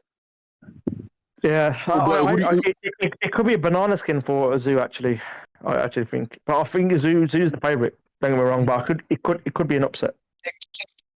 It's kind of funky, man. Right now, the PBC's probably best champion, one of the most talented champions, is Manny Rodriguez, who just won the belt at 122. Oh no, at 118. He looked really sharp, boy. Talk about making Inoue even look better. He just took that dude apart. He's a talented kid, man. That kid from Puerto Rico. What is the silver medalist in the Olympics? Jimmy, they'll still say to who's Inoue fought, because these people are insane. I know, right? It's insane. Insane. Did you see that video with that dude K? What? Do you see the video with that dude KO Boxing, whatever his fucking name is, man? Well, he did a live reaction after he put out these insane predictions that he was gonna fucking school him, all this other shit. Bro, at least they're giving Inoue honorable mention in their pound for pound top 10s now. Before he didn't even get that, now he does because Tank versus Inoue. Tank versus Inoue. Come on, man. I want to see. I want to see Tank versus Tim Tszyu. No. I actually think Inoue has a chance. Like weirdly, I actually do. I do. And I'm a Tank fan. I think Inoue has a shot. Like we didn't guess that you're a Tank fan, Becky. I think Tank has a chance against Tim Tszyu. I think Tank has a chance against Tim Tszyu. I want to see that fight. I want to see Tank Davis. I'm not interested in Tank Tim Tszyu. Oh, why not? Why not? Why not? With this double. Wait, hold on. He's the best, right? He's the best, right? Tank Davis and Tim Tszyu, is that actually even thrown out there? I don't. Somebody do it. I don't know how to be funny. Somebody threw it out there trying to be a clown. Well, you're being a clown by default. Just think about it. How? I said Tank versus Inoue. That's clown. Listen here, Becky. We were riding your Tank fucking conversation for the past fucking hour and a bit. I need you to talk about boxing without mentioning fucking Tank Davis. I need you to talk about boxing without mentioning Tank Davis. All right. You got it. Listen, dude, it's like asking Mirage. It's like asking Mirage not to ride Danny Benitez's dick without talking about boxing. It's impossible. Exactly. Come on. By the way, the boxing prophet above all boxing prophets with a super chat, he says BDA. I bet you on the KO. Dubois KO. You got Usyk. Okay, first of all, I'm Buccio, not BDA. I don't know where BDA is right now, and he doesn't bet. So. Hey, I was actually thinking. Sorry, Jimmy, go ahead. What's up, bro? No, I was going to say one thing. I always got to just bring up this one thing about the Davis fans, and they always say the same thing. Look, they don't want to talk about what happens outside the ring. But my thing was, obviously, then he admitted, right, that, somebody getting drunk obviously can affect the way they handle inside the ring. But I think really what happens is when you bring up the fact that drunk, he jumped out of a car and a pregnant woman, blood on her face, said, please help me, I'm pregnant. And he just turns around and fucking walks away, leaves her there. They don't want to hear that shit because some part of them, they're probably saying, really ain't a good person, man. Maybe I should be fucking cheering for this. Didn't you guys just tell me to stop talking about Tank? No. Listen, I'm not asking you to talk about him. I'm just bringing up that as my thing. I'm just saying it's always the same thing. Or they talk about his personal life. Okay, so I think that's the reason why. About Tank, everybody's gonna be like, "Oh my goodness, Tank again! Get over his head." Okay, Jimmy, just put this in your brain.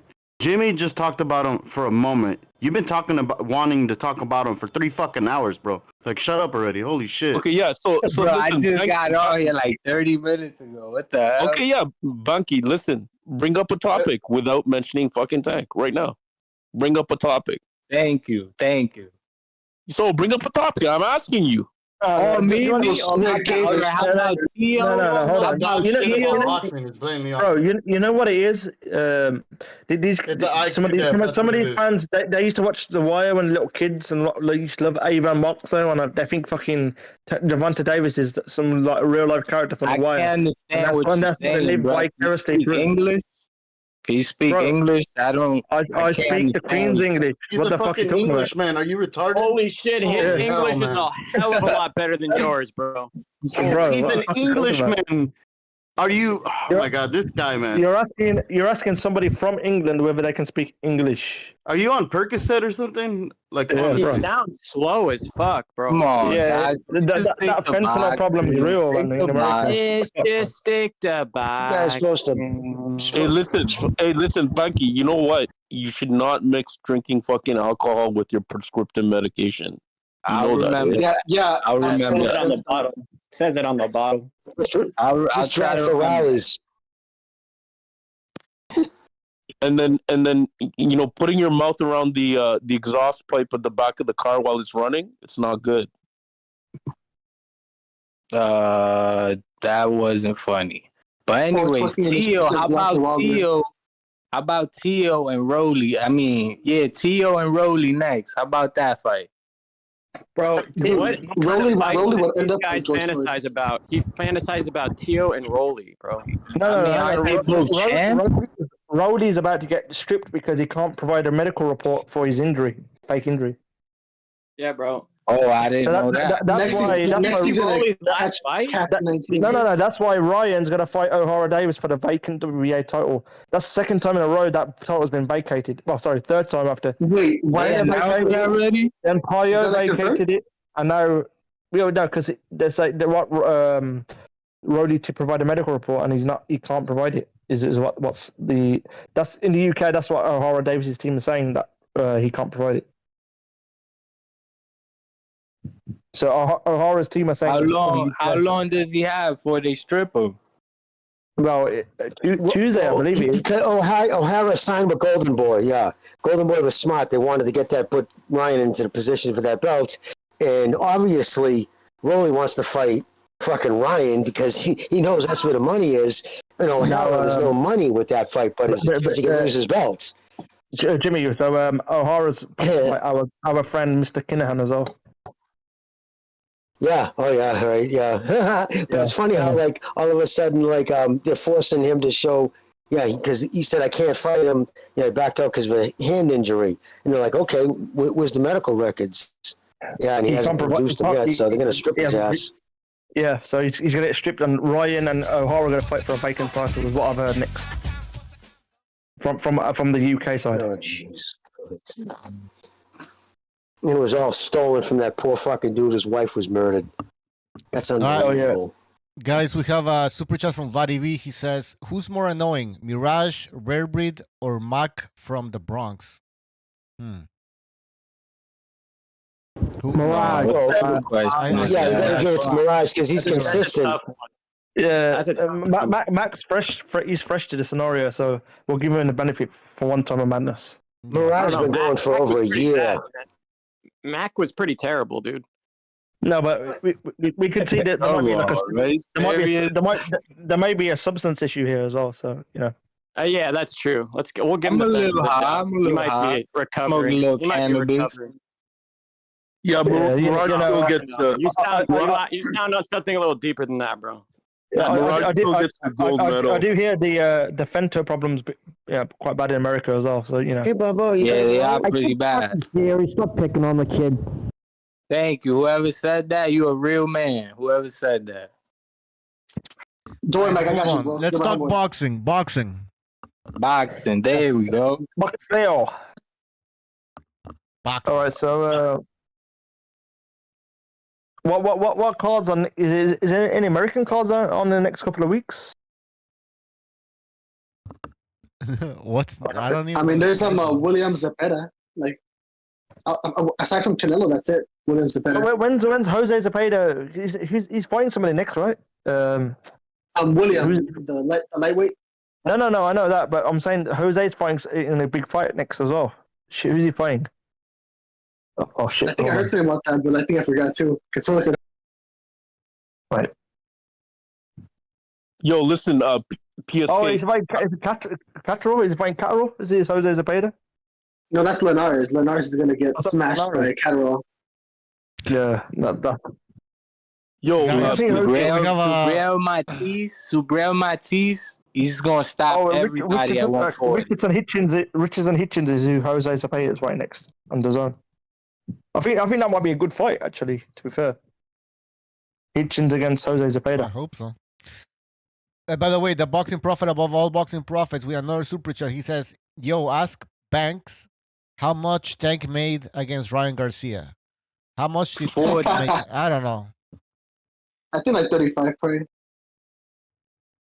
Yeah, he won't be 30 for 40, something like more than Crawford and Spence. No, he won't be that high because he'll get taxed too high. So that's the. Did you guys not hear what Jimmy said earlier? So they get stipends from Al Heyman to avoid high tax, burdens. So he'll get that in installments. He won't get it like straight away. So he may get like a million over a. That's smart, actually. That's smart. Yeah, no one said he wasn't smart. No, I'm just putting my point. Relax. Why you so defensive, bro? I'm just putting my point out there. Damn. So you guys think Crawford's gonna get another fight this year? Not this year. I think he'll fight Furman early next year. I mean, but Duran Ennis versus Keith Thurman next. Have you guys heard it? Yeah, someone reported that Spence is gonna he's going to Spence and Renee rematch. He's gonna exercise the rematch. Oh right? yeah, it's true. No, he's gonna renege. I've heard he's gonna renege. Nah, I've heard that. I've heard different. And just knowing him, his time's probably up. He'll probably never get another big fight again in his life. He probably will do a rematch. Derek James. How many days does he have left to activate it? What's his name? How many days does he have left? I think he has like 4 a month days. left, right? He has 4 days to activate it. 4 days. No, he doesn't. He has suspension from VADA. He's not gonna do it. Guys, I'll tell you what I heard. Guys, I can tell you what I heard. I heard he's going to fight the Danny, what's it? The Lara winner. Garcia? Yeah. Again? Yeah. That's the Danny Lara winner. I heard that's who Spence is going to fight next. That's You're kidding. He's fighting Crawford. Are you guys listening to me? Rick Glasses, he said it, and then that he heard that he's and that guy is fucking. He knows his shit, dude. Like he's Rick Glaser. He's a troll, but he's he's top rank. No, but he's top rank. He's not PBC, bro. Yeah, bro. Wilder and Spence have the same type of fans that'll talk him into taking the rematch, bro. Trust me, dude. People are gonna be in Spence's ear, telling him he could win, and he'll take the rematch, and then he'll get knocked out again. I'm telling you, that doesn't make sense. I don't know. I mean, if he only has 5 days left, I don't think he'll do it at this point. I mean, 5 days left. There's no titles for him to fight at 154, so he's. That's why I think he'll fight Danny versus Lara winner, because that's about. Yeah, I think that's realistic. Lara's old, and here he beat up Danny Garcia. His fans are going to push him into getting knocked out again by Crawford. Watch. No. But imagine this. He's not going to make money anywhere else. No, but he'll move up with 2 weight divisions, wins the title. Their fans will lap that shit up. Well, that's what I mean. I think he'd fight Keith Thurman. If he's not going to fight fucking Crawford away, he'll fight Keith Thurman and then fight Crawford. Why not fight Boots? 154. Yeah, that's what I think Crawford will fight is Thurman. Why Thurman, not Boots? Yeah, it's a pussy. Because he's so outside. Boots is a Showtime network fighter. He's not a PBC fighter. That's why. Who the fuck is that guy, man? But guys, can you? I don't know why Boots is even being discussed. I don't even know what Thurman's being discussed. Boots is a nobody. Boots is an absolute nobody. You guys call yourselves boxing fans? I would prefer NS. Yeah, man. I saw a guy named Karen. We're boxing fans and not fans of certain fighters. Boxing fans. But the reason why I say that. Hold on. Let me just be real quick. You guys just said Boots is a nobody.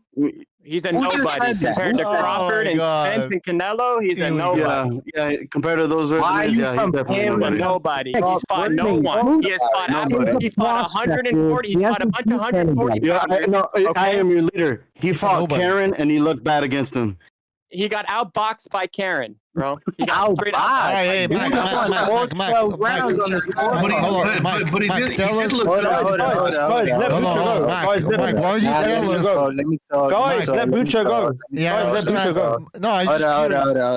Mac, who is Boots Ennis? Who is Boots Ennis? Hold on.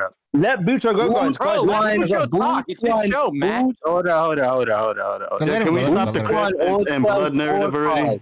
Hold on. Yo, Mac, shut the fuck up for a second. Bro, let the host. One Let the second. host speak. No, it's okay. Let him go. Let him go. Let the host speak. Let him go. Okay, go. Sorry. Okay, I go ahead. Ask Mac, who's Boots Ennis in your opinion? Like, where do you rank him? Or because you says somebody says he's a nobody, you complained about it. So I'm from power number one. I mean, he's interim. What do you mean? Who is he? He's a prodigy. Like, what kind of question He's is a prodigy that got beat up by Gary Antoine Russell in the amateurs. Nice. Bro, shut up. Like, You didn't like that. You didn't like that. Huh? He's You a didn't like contender. that. You always want to say something when I bro. say something. Like, You didn't don't like know that. nothing You about didn't boxing. like that, You did just you? talking to argue.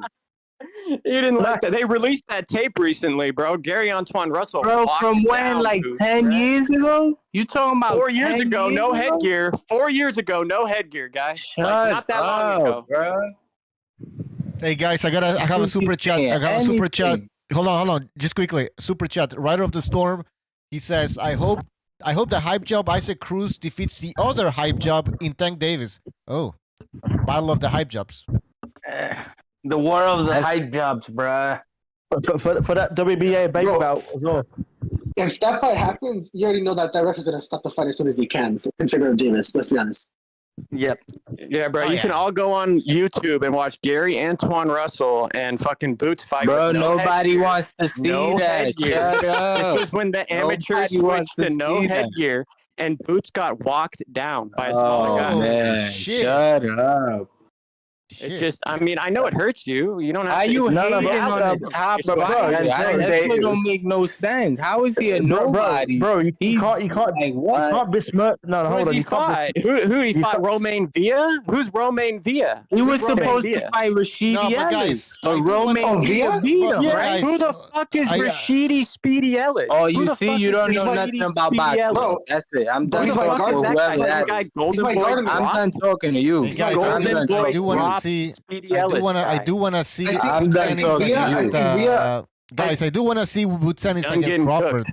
Why not see Boots Ennis? In my opinion, he's a Thank contender. you. He's a contender. No, No, but hold on. Whoever's talking Bucho. knows what he's talking about. Bucho, you're Just forgetting. saying. Bro, Bucho, you're forgetting. It's Sugar Ray Boots, bro. Yeah, You exactly. can't mess with Sugar Ray Boots. Sugar Like, now, but Sugar Ray To be Boots. fair, let him fight. to be fair, I'd rather see Ennis than Thurman. Let's be honest. Nobody wants to see Thurman. Come on now. Thank you. He's speaking Hey, to be facts. fair, I'd rather see Canelo or Jamel versus fucking Crawford than Boots. I agree, but like, I think like Kick this No, no, no. clown out of here, I'm man. talking about- Dude's I'm just been talking talking about- nonsense for 2 hours. Kick No, this no. dude out of here. No, guys, I got an even better fight. Guys, I got an even better fight. Undisputed baby bout champion Tank versus Crawford.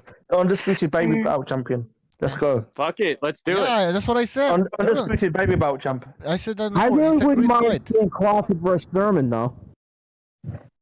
Nah, I don't want to No, see that. why Nah, don't- nobody wants to guys, see that. could you stop it with Thurman? Well, I don't remember this guy. What did he do? When was his last fight? Nothing. Thank you. Thurman's done Thank nothing. Yeah, like once upon a Thurman time. just Thurman. fought Mario That's what Barrios and went 12 rounds with somebody Oh, that Tank my knocked out. God. Bro, Yeah, but but Barrios Boots- didn't have a weight stipulation. Yeah, but Barrios didn't have Barrios. shut up. Who's Crawford gonna Yeah, fight? bro, you do realize Furman beat Danny and fucking Sean Yeah. Porter. like 20 years ago. But like 20 years ago. Thurman. No, I agree. I agree that Furman's Errol. finished, but you can't compare him to Barrios, like, bro. What the No, fuck? Pucho, Boots, Boots. who does Crawford fight if Thurman doesn't activate the rematch clause? No, Spence. I mean, Spence. That's why I think it might be the It might be the Lara and Danny Garcia winner because it makes Spence is gonna activate it, bruh. He's not gonna activate it. No way. He's gonna. No, I there's think no he way. will. I think he will. Actually, I think he will. It's been 25 days already, and he hasn't done it. But why? Spence is suspended for 60 days from VADA because of the beating he just took. Yeah, but that's suspension. You can hang on. Anthony Joshua activated his rematch clause 4 days after losing to Ruiz after he knocked out. I mean, that was a different type of fight. Yeah. He's What the fuck thinking are you about talking it, about, bro? He's thinking about it. No, there's no way. 25 days. He has 30 days. Yeah, he has 30 days to enact it. It's been 25 days and he still hasn't. Why would he manage to do it in 5 days? Right now, he's suspended.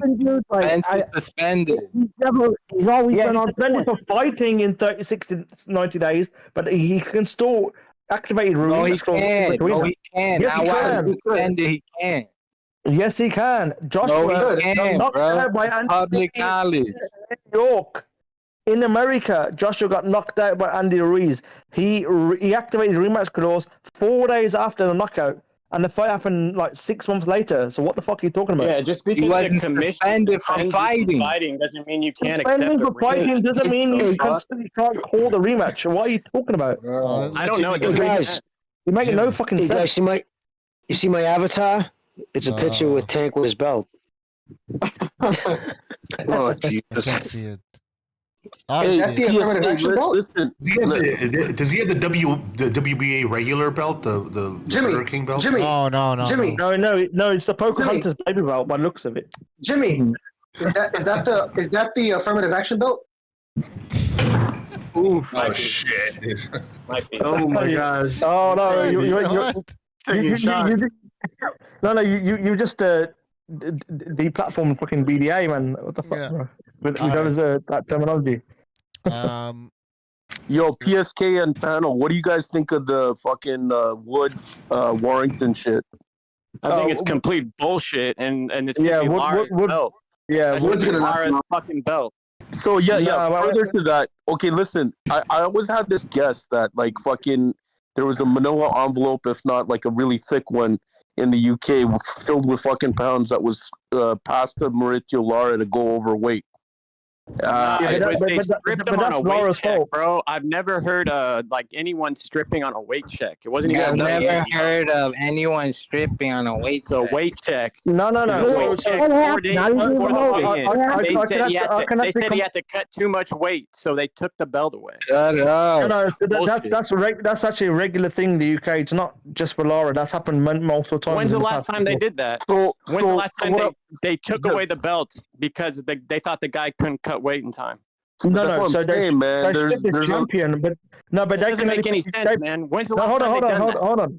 I can tell you that. So they can petition to the sanctioning body whose belt it was to do that. But they've done that with the Commonwealth title before. They've done that with the British title before, with the English title before, and I think there's been one time with the IBF as well. They've done it. So it's not like. Bro, Lara's the champion, bro. Lara's the champion. Yeah, and in the UK, no. There's a rule in the UK that like I'm not saying I agree with it, but this is something what's happened before. So when Lara fought, not Lara, sorry, it was Bernardo Lopez. When he fought Warrington, he had to follow the same rules as a challenger, that he can't cut X amount of weight within the first check weight versus the final check weight when in the weigh-in. So it's not like man. PSK, what I'm saying is that. Yeah. I don't agree with the rule. Carl Froch and Billy Joe Sanders have gotten away with that shit in the past. No. But what I'm saying is, I don't know that, but that's the rule that's been in the UK for a long time. Eddie Hearn could fucking, if one of his fighters was in that position, he probably could have fucking pulled. No, but Lara's his fighter. He would have made his money fighter to have a hometown fucking fight and keep the belts in England, to have Warrington and fucking sell out Leeds and have exactly. That's why belts don't matter. All they wanted to do. That's why belts don't matter. That Lara would have won the fight. Lara came in overweight. That doesn't mean he would have won the fight, right? Either way.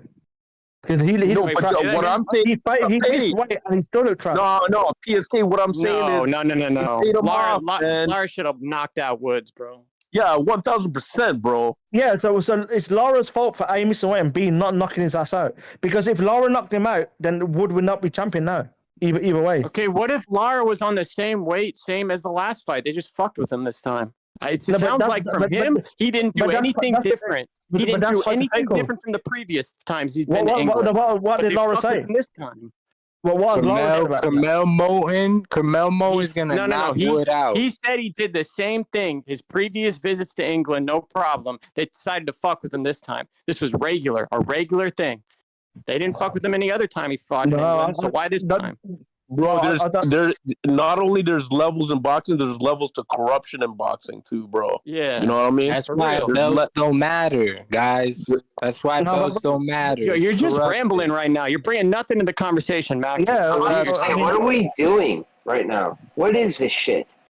Well, they're trying to have a conversation about Warrington Woods. What do you mean? What this guy is randomly saying catchphrases. Yeah, we're talking about Warrington Woods. Who just said that? Who just said that? Said what? I just said it. What are we getting on about? We're talking about Warrington Woods. Do you not like the topic? You want to switch it up? You have something else to say? No. I'm gonna beat Wood. So lean in. Who do you have? Warrington or fucking Wood? Wood. PSK said I have Wood. Okay, what? Stoppage or fucking what? Boring decision. I think you're ice Warrington, actually. And then I think he'll get knocked out by. I think he'll get knocked out by Navarrete or Bernardo Lopez. Oh no, actually no. I think Wood might fight Inoue after Inoue undisputes actually, and he'll get knocked out. They're probably gonna set up that fight in the UK. Yeah, to make money. I think Wood will win this fight, and he'll get knocked out in his next fight, whoever he fights. Wood's finished. You're not selling porky pies. That's the real shit that you're talking about. Sorry, say that again. You're not selling porky pies. That's the real shit you're talking about? Inoue fucking Lee Wood? No, that's what I think would make like financial sense for Wood to do. Go to Japan and sell his belt, right? What was Warrington's last fight? Someone remind me. Bernardo Lopez. Warrington? Like Warrington? Yeah, he lost the IBF title to Lopez, right? He didn't fight in between? No, he's not. He's not fought in between, no. Oh, okay. I'm not. Well, unless you tell me otherwise, I've not seen him fight since. Any headbutts? Lots of them. Always, dude. Always. You gotta bring them on, man.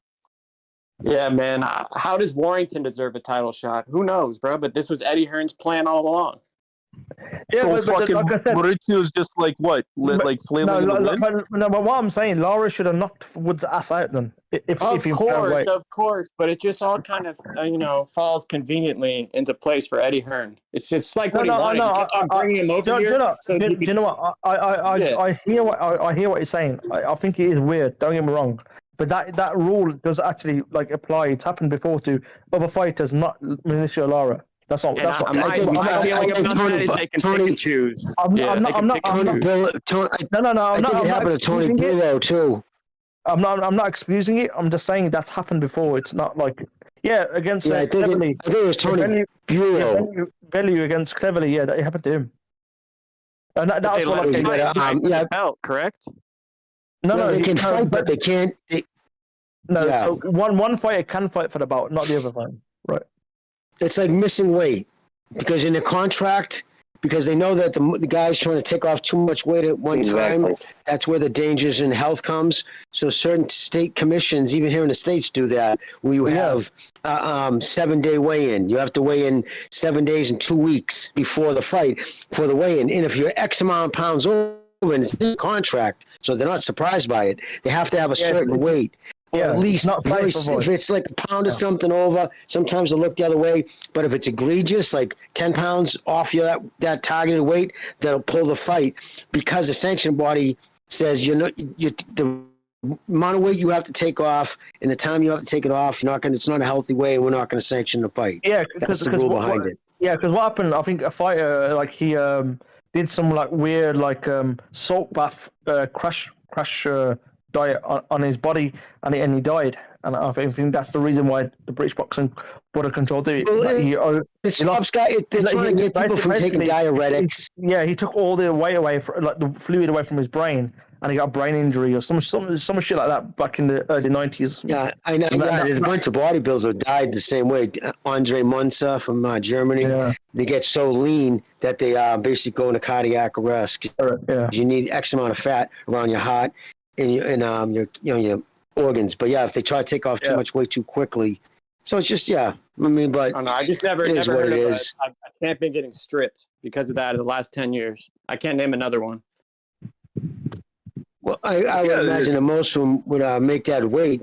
It'd be a crazy. I mean, he must have been really over the weight limit, right? I mean, Lara in an interview said he was the same as when he fought Warrington. Yeah, but Lara would say that, right? On the same weight. Okay, I'm taking him at his word, bro. Like Lara went over, beat the odds versus Warrington, went over there, beat the odds versus Woods, and they fucked him again, bro. I'm gonna give this guy the benefit of the doubt, bro. I hear you. That's what I said. I don't agree or disagree. I'm just telling you that's the rule. I'm not saying that's right or wrong. I don't even know what happened. For a local Woods, Warrington. I'm not making excuses to say that's right. I'm just saying how the rule goes down is all. I mean, that's know how it anything works. about this. And if Lara if that was in the contract and Lara didn't know that, that's his own fault for not knowing that. That's all I'll say. So yeah, other fights up on the UK fucking landscape. The fucking Liam Smith fucking Chris Eubank Jr. fucking part 2 shit. Yeah, bro, that's a trash fight. I don't care about that shit. I don't care. UK fighters are trash. You want to hear something funny? Billy Joe's coming back at 175. That's great. Why are UK fighters trash? Don't even, bro. Why are you giving? Don't ignore that troll. Don't give into his crap. You're feeding into his bullshit by saying. I'm from the UK, and even I don't care what he said. Bro, I don't care. Bro, Mike Tyson got knocked out by Julius Francis, bro. You know, it's all good. I don't care. I think Liam Smith has it over Chris Eubank again, man. I can't see that going any other way. No. I think Smith will get stopped by Eubank actually. I know. Wow. I think Eubank is completely open to get fucked up again. Like I actually like Liam Smith a little bit. I think he has a lot of wrinkles to his game, for lack of a better term. The dog. Put $10-15 on him and just see. No, don't be big on him. Anything up to $50, put on Eubank, I'd say. So, but why you saying that? Why you saying that beef? Why you saying that Beefy don't have it no more? It's not beef. Counting on Chris Eubank's power. No, it's not even that. I just think. Remember, Eubank drained himself to get down to 156 or 7 to fight Conor Benn. And I think. So Eubank lives an interesting life that he doesn't drink, but he's a big food guy, and he crashed.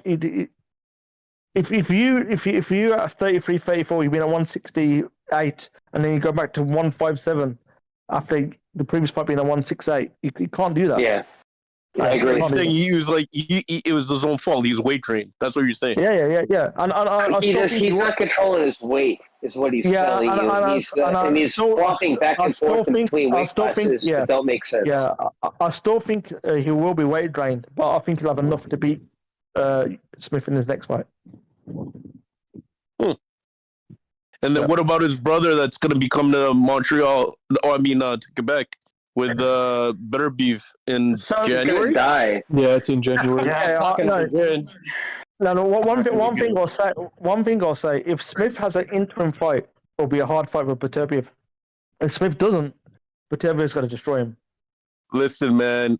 What I'm saying is, like, if Canelo turned fucking if Canelo turned fucking Smith's fucking arm into fucking I agree, but Beterbiev's like 39-40, and by that point, the last time when he fought Yard was what, early 2022, and that fight's 2024, bro. I mean, whatever, man. The power's the last thing to go. Better be gonna turn fucking Smith's fucking thing. I agree, and that's, if you listen to what I said, I'm saying if Smith has an interim fight, it'll be a harder fight for Beterbiev. But I still think he'll win. But if if Smith does not have an interim fight, Beterbiev's going to destroy him. But I agree. He fought Smith like a coward versus Canelo, bro. He Yeah, fought like Smith- a Pretty coward. much telling you the longer he waits, the harder it's going to be. If Smith has an interim fight, I still think Beterbiev will win, but it'll be a hard fight for Beterbiev. I think it goes the distance, to be honest. Beterbiev's old. I have to buy UD. I think bro. At this point, I think Bivol will stop Beterbiev just by damage, like not knockout power. I but agree. Damage over rounds.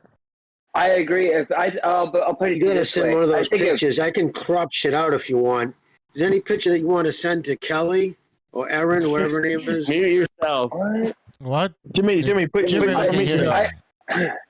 I think if Beterbiev goes down, though, I think it's going to be by knockout because he commits to knocking people out, and those are the kind of guys that get knocked out. Yeah, that being said, that Lenny Castillo knockout by Smith, sorry, that was insane. Bro, Yeah, I agree.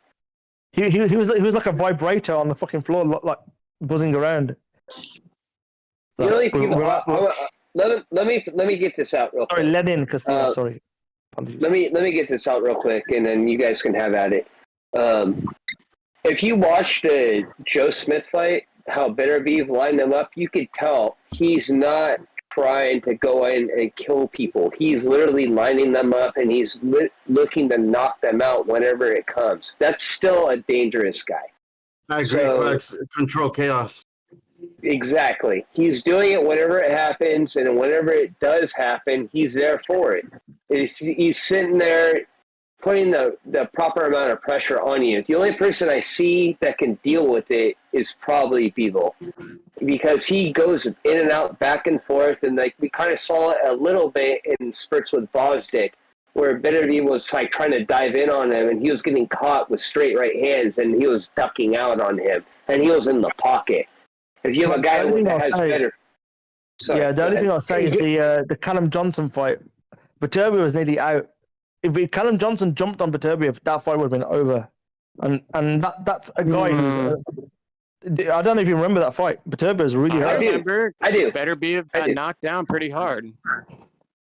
Like I know Beterbiev got knocked down before that. Because I think that was his second knockdown, right, in his career. But that was a big knockdown. It was. That was literally a slugfest. Beterbiev knocked him down, he knocked Beterbiev down, and Beterbiev then knocked him out, right? Okay, what do you think that does, though? Think about that logically, though. When you get into guys that can only slug, he will do it with you, and he will still figure out a way to win. You're right. He did get buzzed, and he got up. Yeah, but Callum's a way bigger puncher than Callum Johnson. I mean, considerably. Smith Jr. was having some success with his jab against. I don't rate Callum Smith like I don't. You know what? That's interesting. What are you rating that Callum Smith's doing? The straight right hand? Because those two guys, Callum Johnson and Callum Smith, at that time were both trained by Joe Gallagher, I think, at the time. And Callum Johnson was always the like the gingerhead stepchild kind of compared to Callum Smith, where Callum Smith was like the one with the plaudits. The world champion, blah blah blah. Callum Johnson was like this unknown commodity. He was always injured all the time. I will say that this is like having the makings of Beterbiev potentially losing. I know he just looks invincible and rightfully so. It's a banana skin. You know, you're right. It's a banana skin. I expect Beterbiev to win. Don't get me wrong, but it's more of a banana skin than the yard fight, I'd say. Right. I could see Beterbiev losing this fight. Yeah.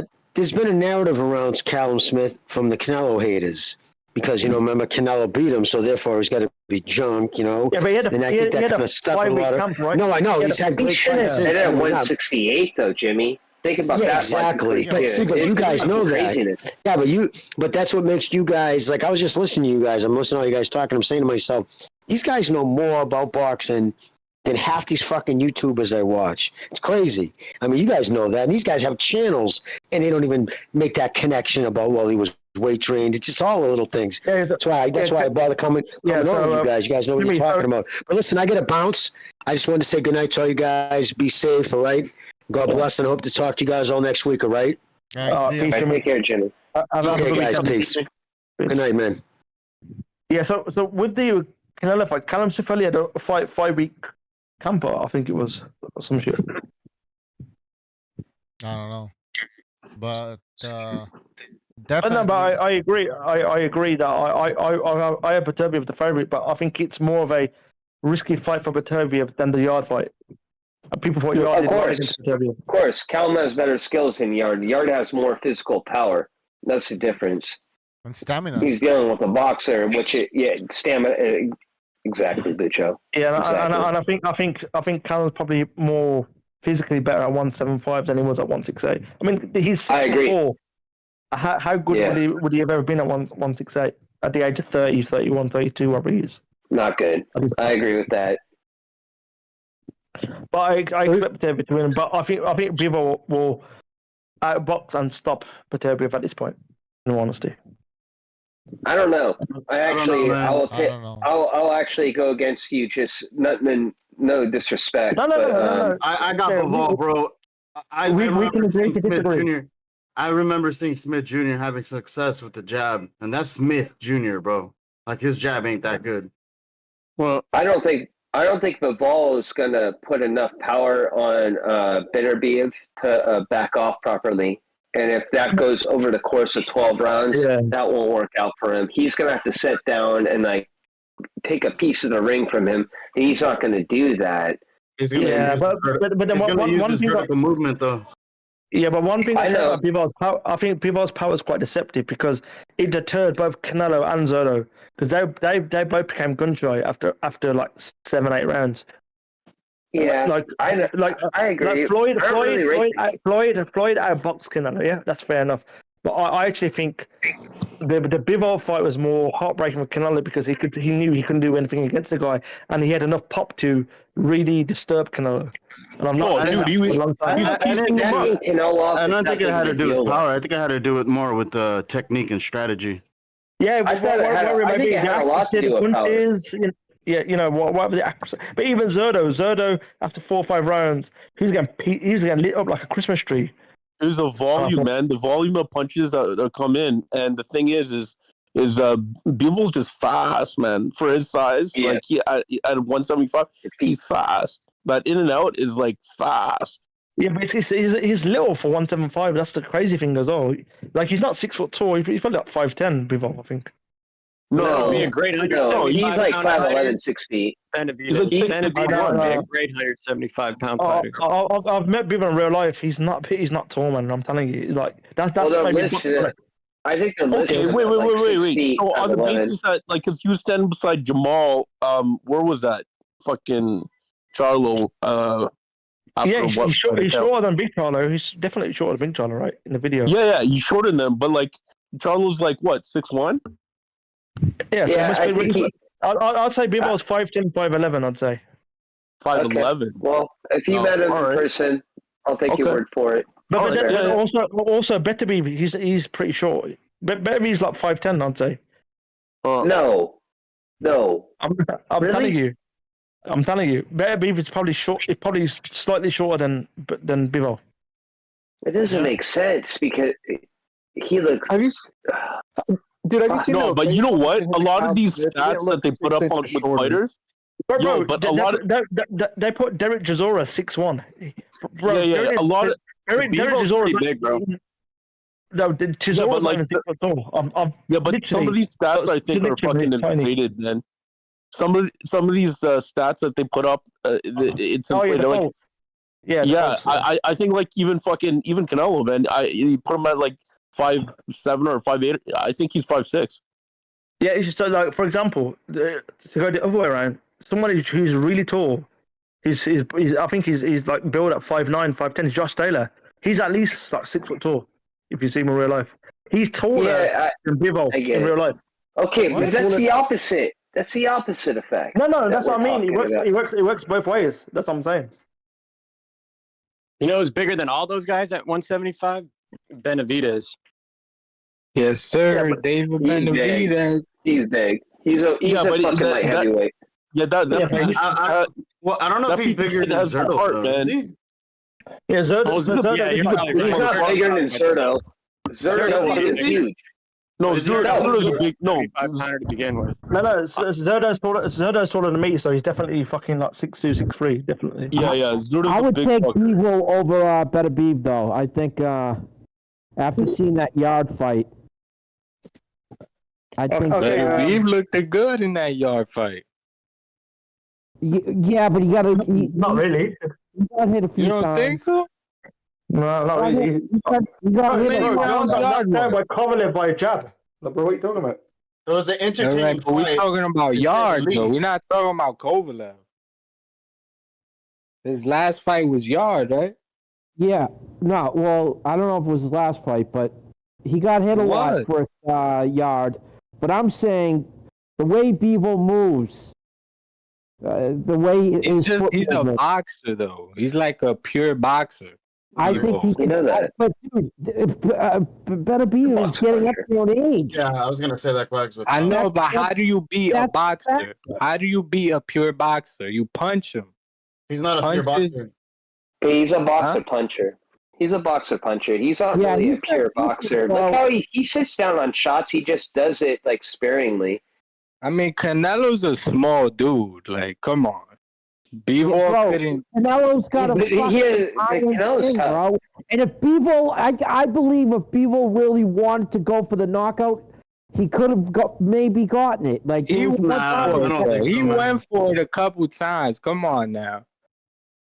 Yeah. I just think it would expose him to like too much damage. Like, why would you go after a guy that already won 10 rounds after? That's true too. One thing I'll say, I'd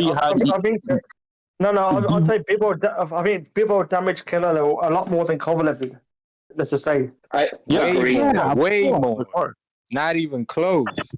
Yeah, so that's what I mean. Power is relative. That's my point. But that's true. Accuracy. But Canelo was walking down with a high guard. He was just like a standing target. You know what I mean? Well, that's his problem, though. I think he got buzzed against Bivol, right? He got buzzed. Maybe not hurt, but buzzed definitely. He got real buzzed against the ropes. Like he got really hit. Yeah, he was getting touched up. He was getting. But that's Canelo. Listen, I give Canelo all the credit in the world, man. I love seeing that shit. Going up and waiting down. Me too. Yeah. I'll be honest, I was glad for Canelo he didn't get the rematch against Bivol because I think that would have been a bad fight for him. I'm glad he's come to PBC to get these fights because I don't think Canelo's. I'm just saying, winnable fights. I'd say I respect him for it, and I love wanted him the for Charlo it. fight for a long time, to be honest. But yeah, bro, I wanted him just to whoop these PBC guys to shut them the fuck up, man, because they're really annoying. Like Charlos and fucking Benavidez. And they're good fights. They're good fights. If Canelo wants to fight Bivol after he beats all these PBC guys, fine. But he probably will lose because obviously I think Bivol's skilled enough and big enough to negate him. He's going to be fighting guys that are way more. What y'all think about Benavidez and Bivol? What y'all think? It's a good fight. I think it's a great fight. I think Bivol. He's going to win. He's way too skilled. But he's used to the weight. I heard Bivol schooled him in sparring. Schooled him. No. It was actually the other way around. I think Zurdo and Benavidez.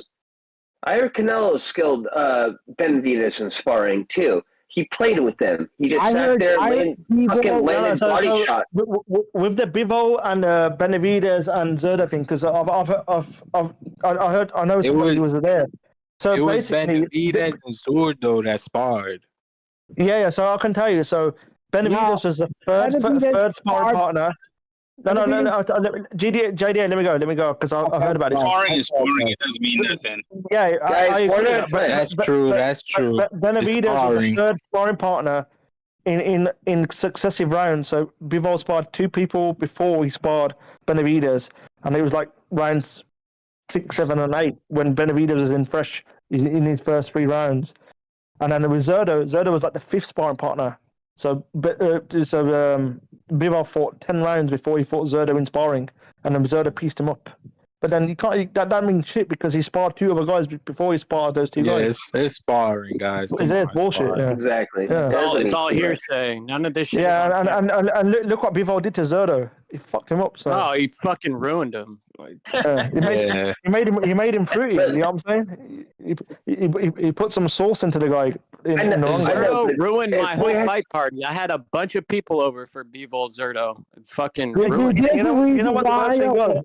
If you remember the fight, remember Zerto's corner, bro. You're 2 rounds from achieving greatness. I'm like, bro, right. I was so pissed. I was honestly pissed. I was pissed at Zerto. I had a bunch of people were pissed, dude. We thought he was going to show up. This guy's an idiot. We saw him. Whoa. No, he's just big.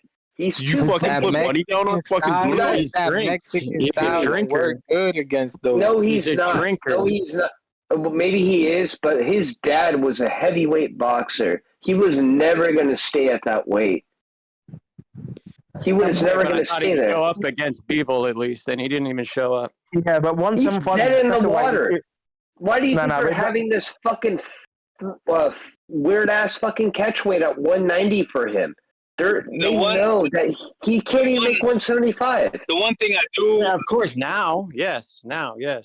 After the Bivol fight, it's all gone down the drain. I trust the brass up at Top Rank. He punched the fruitiness into him. Top Rank let him go. I knew something was up. His Top Rank is the best. You're breaking up, brother. You're breaking up, man. Yeah, you're breaking up, brother. No, but didn't they drop him because he wouldn't fight Audi Alvarez? I thought because he wouldn't fight Audi Alvarez, that's why they dropped him. I know they dropped him because he wasn't taking fights that they wanted. Yeah, I'm sure it was Audi Alvarez because Audi beat Kovalev, and then Zerto was 168, and then he vacated, and that's when Billy Joe got the 168 belt, and then he wouldn't fight Audi Alvarez, so Top Rank dropped him or some shit like that. I can't remember now. It was like Berlanga before Berlanga was Berlanga. Anytime like Elvis Rodriguez, somebody whenever Top Rank drops somebody like that, it should tell you something. These guys, they've been in the business long enough, and they have the best stable all the time. They've been doing it for decades. If something's up, right? Don't give him that much credit. No, he's right. Who's better? Who's been right. better? Are you really disputing that? He's right. He's completely right. They have by far. Who develops fighters better than Top Rank? Give me a break. No one. But let's not like, bro. The floor. They're not a great company, bro. Don't try to hype them up. They're the best.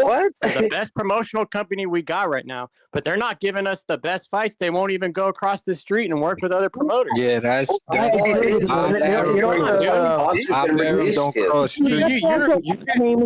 dude. Bob Arum always crosses the street. Bob Arum, check this out, guys. Bob Arum made fights with Don King while they were in court suing each other, and even Don King was like, "Hey, Bob, I thought why we making fights? Why you want to make this fight?" He's like he said some kind of funny thing the way he always does, but Bob has always made fights. Check it out. He fed Oscar De La Hoya, who was this golden goose at 26 years old, undefeated, faced him off against Tito Trinidad, a Don King fighter, also undefeated 26. If you go down the list of the trilogies, when we used to get trilogies, it was Top Rank. Oscar requested that, though. Yeah, no, but you know why? You know what makes money make? No, but you know why? What makes money make sense? Oscar won that fight, by the way. No, but what makes money I'm make just saying, sense? man. It's all about making money. All this ducking, waiting, marinating didn't start until Mayweather started his bullshit with Pacquiao, and then PBC started, and then we had the 2 separate universes. This never happened, guys. Like main events used to work with Don King.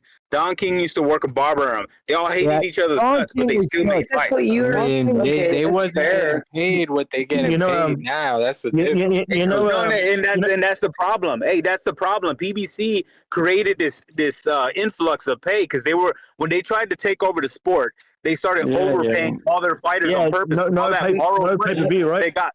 They got all that borrowed money from Waddle and Reed, I know, and then they started overpaying guys to try to lure everybody else under their umbrella. And all that did was created inflation in boxing. And then Floyd Mayweather is also about money Mayweather. And he got it in all these fighters' head that, oh, money, money, money, money. These guys are getting grossly overpaid. That's why we're getting pay-per-views on every single fight. And that's why guys can't fight each other because they outprice each other. Even Al Heyman told Wilder himself, I can't pay you what you want. That's why Wilder's kind of freelancing it right now. But don't you think it's a perpetuation? Who mentioned Belonga, by the way? Who mentioned Belonga? This is perpetuation. Me. That was me. That was me.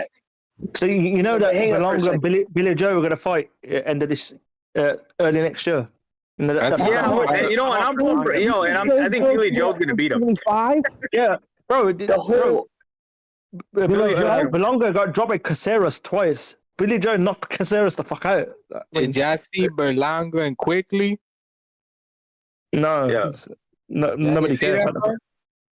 But that's Eddie Hearn. Yeah. Eddie Hearn always makes foolish signings. Remember when he signed Boo Boo and he signed Devin Haney and he grossly overpaid those guys. But they didn't bring nothing to the table. He ended up losing money, so now they're not with him anymore. So even the guys who he hires to do the commentating are horrible. Akram Barak, they're you know what I mean?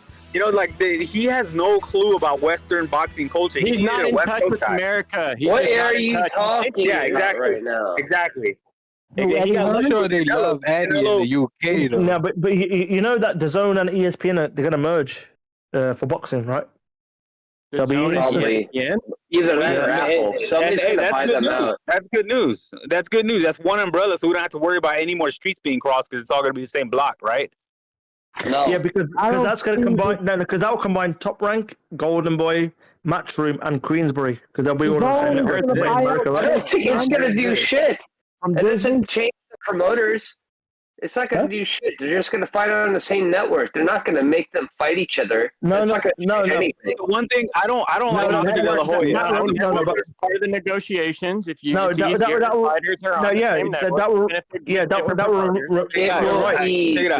I agree. I can't stand Oscar as a promoter. I love him as a fighter, but as a promoter, one thing I will give him credit for is that he wants to move his fighters the way he would. He fought everybody in their prime, so I think he's willing to do that with other people. I mean, I don't know about Munguia. That's the one thing. I think it's more of a Zanfer. I think Munguia versus Berlanga is a good fight. I think Zanfer. I don't think that's what Oscar's doing right now. Oscar's building. I know. Oscar's building. I hope they have it in LA. I'd go. Oscar will make fights. Bob will make fights. Eddie will make fights. But you saw Crawford and Bob Arum, right? You saw what went down there. Oscar's taking over the underground. That's what he's doing right now. All the fights in California. I don't even fault Bob Arum with the Crawford thing. That was Crawford. Oh, wait, I got to say something real quick because a lot of people are spreading misinformation about, Bob slandered his own fighter.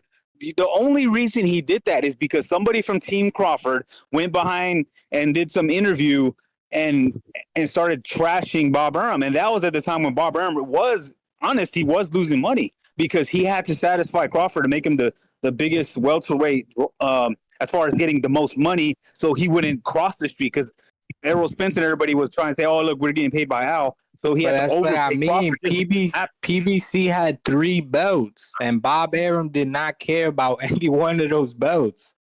But PBC they caused the inflation of pay for fighters as well. Yeah, and it's going to take a while to get over. Did a deal? It would have been. You got to remember that PBC were the first network who said they're going to abolish pay-per-view. Yeah, it's going to Eddie Hearn. PBC was what you mean? They're supposed to do that. What you mean abolish pay-per-view? They were supposed to mail an application, and they never did it because they died on Fox Sports. I don't know if you realized how this really worked out.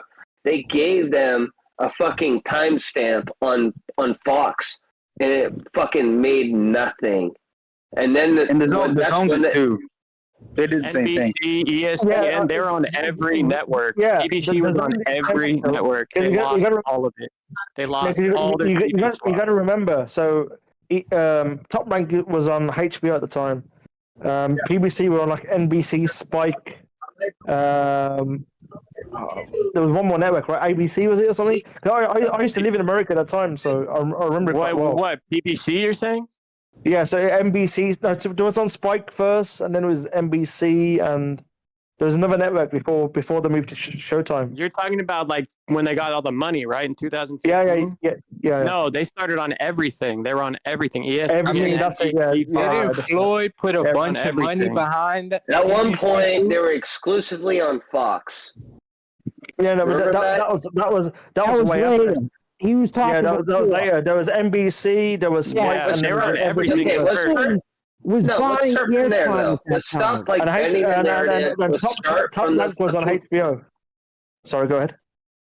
No, I'm just saying. Let's start from the beginning. Let's start from fucking Fox. Where did that go? The beginning. No, Fox came at the end. So I know, and they were starting to build. Okay, back to the point.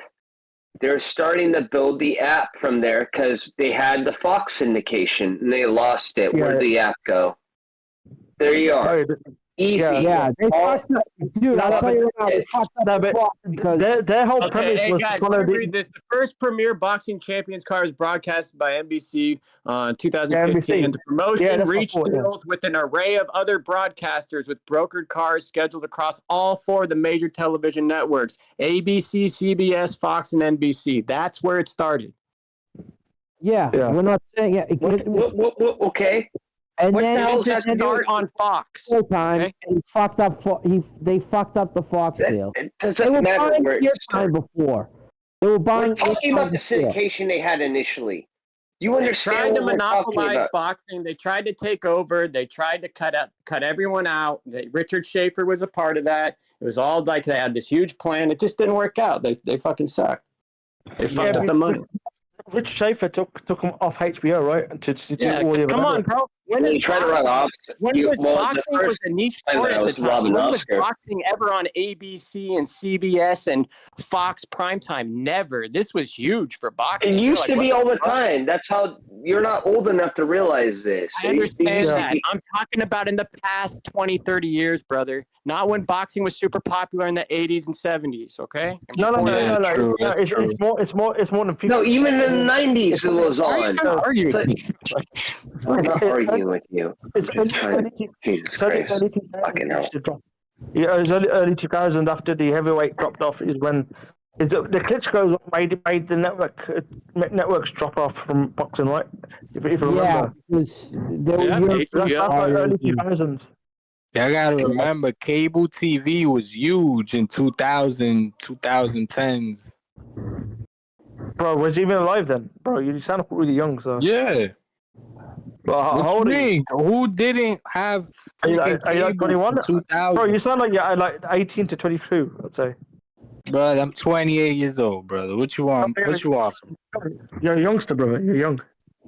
I understand, but that isn't. It's common sense. Cable was huge from 2000 to 2010. So boxing suffered in America when the heavyweight division suffered after the end of the Lennox Lewis era because Lennox died out. Fought everybody. He fought obviously Evander. He fought Mike. You know, obviously lost to McCall in one rematch. But then you gotta remember towards the end of Lennox's career, a lot of his fights were in the UK. That was his farewell tour, and then he went back to America for his last 2 fights. And then the Vitaly Klitschko fight was so bad from a programming standpoint that after that point, Vladimir just destroyed network TV from a heavyweight perspective because all he used to do was win by decisions after he went with Emmanuel Stewart. So he went to Emmanuel. He lost his first 2 fights with Emmanuel, I believe. Rebuilt himself, became champion, and he beat like a couple of American guys, and then America just fell out of love with boxing until. But a lot of those wins are really bad. He did not. Yeah, go ahead. I was about to say he didn't knock out Eddie Chambers until the 12th round. Like I know what you're getting onto. Just to preface it before you go on. Emmanuel Stewart was screaming at him that entire fight. He's like, "What the fuck are you doing? You can't do this again." Like he's like Klitschko. He was a boring heavyweight. It's like how Joshua is now, right? That's what I think, because it's like tentative. Yeah, that's a good comparison actually. I like that. I used to live in America at that time, so that I remember, like, and then the TV networks were like, "Nah, bro, we're out." Well, sorry, the cable networks were like, "We're out now," and that's where boxing like died off all of the networks at that point. What year was that? What year was that? 2003, 2004, maybe. I don't know. Wasn't that when Tito and Oscar and what? I don't understand. I don't get what you're saying. They didn't make that same money as heavyweights, bro. You gotta remember, heavyweight boxing controls boxing. If but they brought in just as much money. No, they didn't. What you mean? No, Oscar De La Hoya. No, Explain to him how much Mike Tyson made. And hold on, you guys are talking about I'm a young guy. Like what the hell? No, when De La Hoya fought Trinidad, that fight, I think it broke the record. How you exactly? Biggest, Stop talking. Yeah, it was biggest fight in pay-per-view. But that was a one-off thing, right? Right, but remember, I remember Trinidad at the time where. Remember, Mike was fighting Evander, then fighting Lennox, Lennox fighting Evander. There was fight after fight. No, I'm talking post. I'm talking post Mike Tyson era. The welterweights with Trinidad, De La Hoya, they were doing pretty good. There was nobody else because there was Lennox. You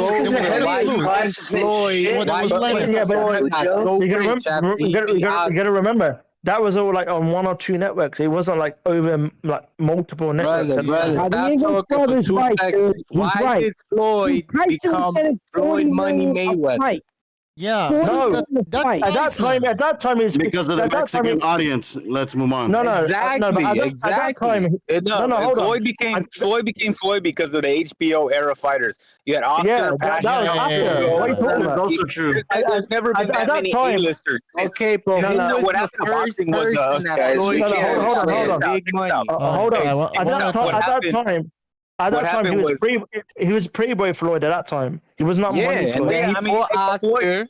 Floyd landed in the right place at the right time with all the fighters around him that were big names and that were aging. If Mike Tyson was still big, then what happened to boxing? And then what happened to boxing was a combination of things. We lost HBO, and that was a huge hit to boxing. And then UFC was a baby. Remember it, guys. At that time, UFC was a baby. So casual fans.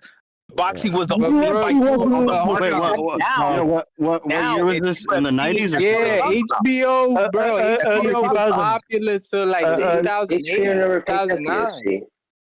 It was early 2000s. What are we talking about right now? Early 2000, how UFC was competitive. That's when it was coming on. That's when it was coming early on. 2000s, Pride FC had better fighters. Think about it, guys. Yeah, but that was like UFC was like Ken Shamrock and those guys at that time. Yeah, I mean, but they were that was the 90s, bro. It wasn't early 2000s when they stopped. Like the other sports, dude. MMA wasn't respected like that. Like at all. It wasn't even legal. Because it wasn't even legal in New York. Because of boxing and the way it's ran, UFC has pretty much taken over the casuals. Yeah, the UFC and the casuals are the ones who bring real numbers and real money. And you know what's funny is that the casuals in MMA know more about the sport than the casuals in boxing. That's the not even that. But think about you gotta remember at that time there was XFL. So do you guys remember XFL, whatever it was called at that time? That's when all that shit came out at the same time. So there was like loads of shit coming out at the same time when boxing died off. I'm gonna piggyback off of Muck though, real quick. And was it Vincent Mann? Vincent Mann brought that XFL shit. Yeah, he tried it one season. Yeah. Shit. Yeah, so that was all the same time when heavyweight boxing died. The same kind of like time period. Yeah, 2000. Oscar De La Hoya put boxing on his at the same time. Yeah. Yeah, my bad. Go ahead. Go ahead, Bucho. No, somebody said De La Hoya, he was the face of boxing after Tyson, just like after the ear biting incident. I mean, you had Lennox Lewis, who was also on pay-per-view, I remember, but I don't know if his numbers were. Yeah, but that was his retirement tour, right, Bucho? Oscar was huge at one time, bro. Oscar was the man. He was. He was the man. Trinidad until he fought I thought he Hopkins. won that Trinidad fight. I thought that was bullshit. Yeah. He won that fight. He won that fight. What cost him the fight was he coasted the last 3 rounds. He thought he had it in the bank. You know who cost him the danced fucking around the last 3 rounds, and they gave it to fucking Trinidad. Don King. Yeah. Don King was there, man. Come on, you think Don King knew? Like, he wanted Trinidad to win. He fucking fixed it. But who cares about that? But about boxing, I mean, we're entering a new era, I think, now, and something has to change. So you guys were talking about how HBO died. That was a big event in boxing history. Yeah, exactly. So Daniel Jacobs was the last boxing fight. Can you imagine? Guys, what do you think's next? My question is, what do you think's next? What's next? Like, do you think it's Showtime? YouTube is next. Boxing is next. No. Maybe, ESPN and DAZN are going to merge, and DAZN's going to be there streaming up. ESPN is worth more than the DAZN. I don't know how the DAZN is going to come up with money to buy out ESPN. I'm saying they're going to merge, and DAZN will be their streaming app. That's what I'm saying to you. Right. ESPN. They're going to be the legs. That's not smart, though. ESPN has way more subscribers than DAZN. And, they're going to get DAZN have a more stable network. They're going to have. Yeah. Sorry, go ahead. Listen to me. My bad. I'm telling you. I'm saying the Zone's app is more stable than ESPN's. They've had 5, 6, 7 years of apps where they don't just cover boxing. They cover all European sports like the EPL, soccer, darts, pool, everything. All that shit will go to ESPN's app. So it may be rebranded to ESPN the Zone app. Like for example, in the UK, TNT in America, they bought out Eurosport, Discovery. It's all one network now. Yeah. And that's what's going to happen with the Zone and ESPN. Where did you hear this? Maybe Disney who own it ultimately. They own it. Exactly. They own it. And they've been Disney has been in the market to sell fucking ESPN. Yeah, dude, I was unaware. Disney are so desperate right now because of all the shit that's going on with their main fucking product. They're diversifying their. Hold on, let him talk. Let him fucking finish. Exactly. That's why they want to sell off losing assets. money for about 2 or 3 years now. But I actually think they're not selling. They're diversifying. Sorry, go ahead. No, I was trying to hear you. No, Disney's liquidating. That's what's going on right now. They're liquidating because it's obviously not profitable enough compared to what they're using it for. But the main money base, they're losing money on the main base.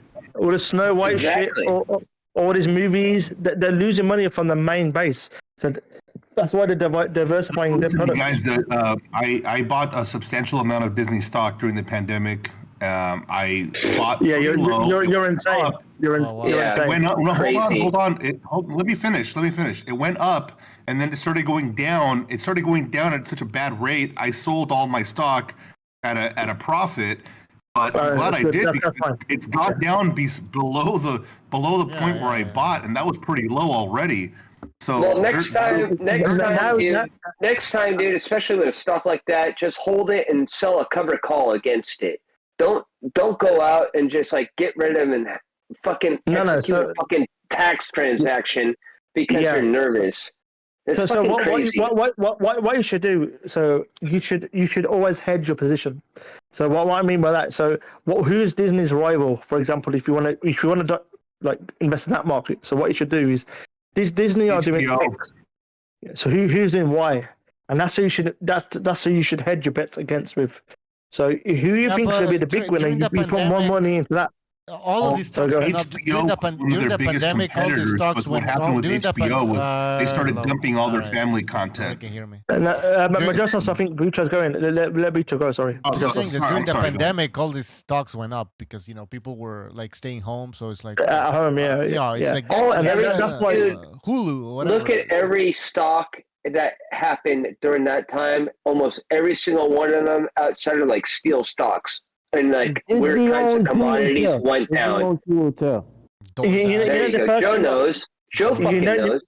You know, the first thing I invested in when the pandemic happened was pharma. You know why? Because if we're stuck at home and we need, in order for us to leave our house, we need medication. The first thing I invested in was pharma, and I made a fucking killing. It's paid for the house I live in right now. Good for you, man. Good for you. Cheers. Yeah. Cheers. Also, there was a lot of inflation there because they were printing so much money, handing out money to everybody. I bought a 7-bedroom house in the UK. So I ain't gonna lie. That's good. That's good. That's how much money I made. Nice. Cheers, my man. Good for you, thank you, guys. Thank you. I like it. I invest too, man. I like that kind of shit. Like, once you end the show, I'll talk about the specifics because I don't want to talk about it online, but I'll speak to you guys about it after. Where did you get this?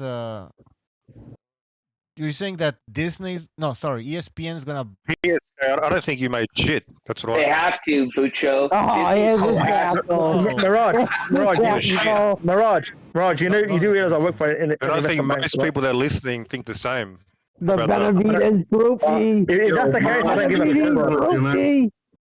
We can't understand, guys. Oh, I made this. Oh, look at my big house, man. Mirage, take your cousin with you, man. Honestly, please. Mirage, talk out of your ass.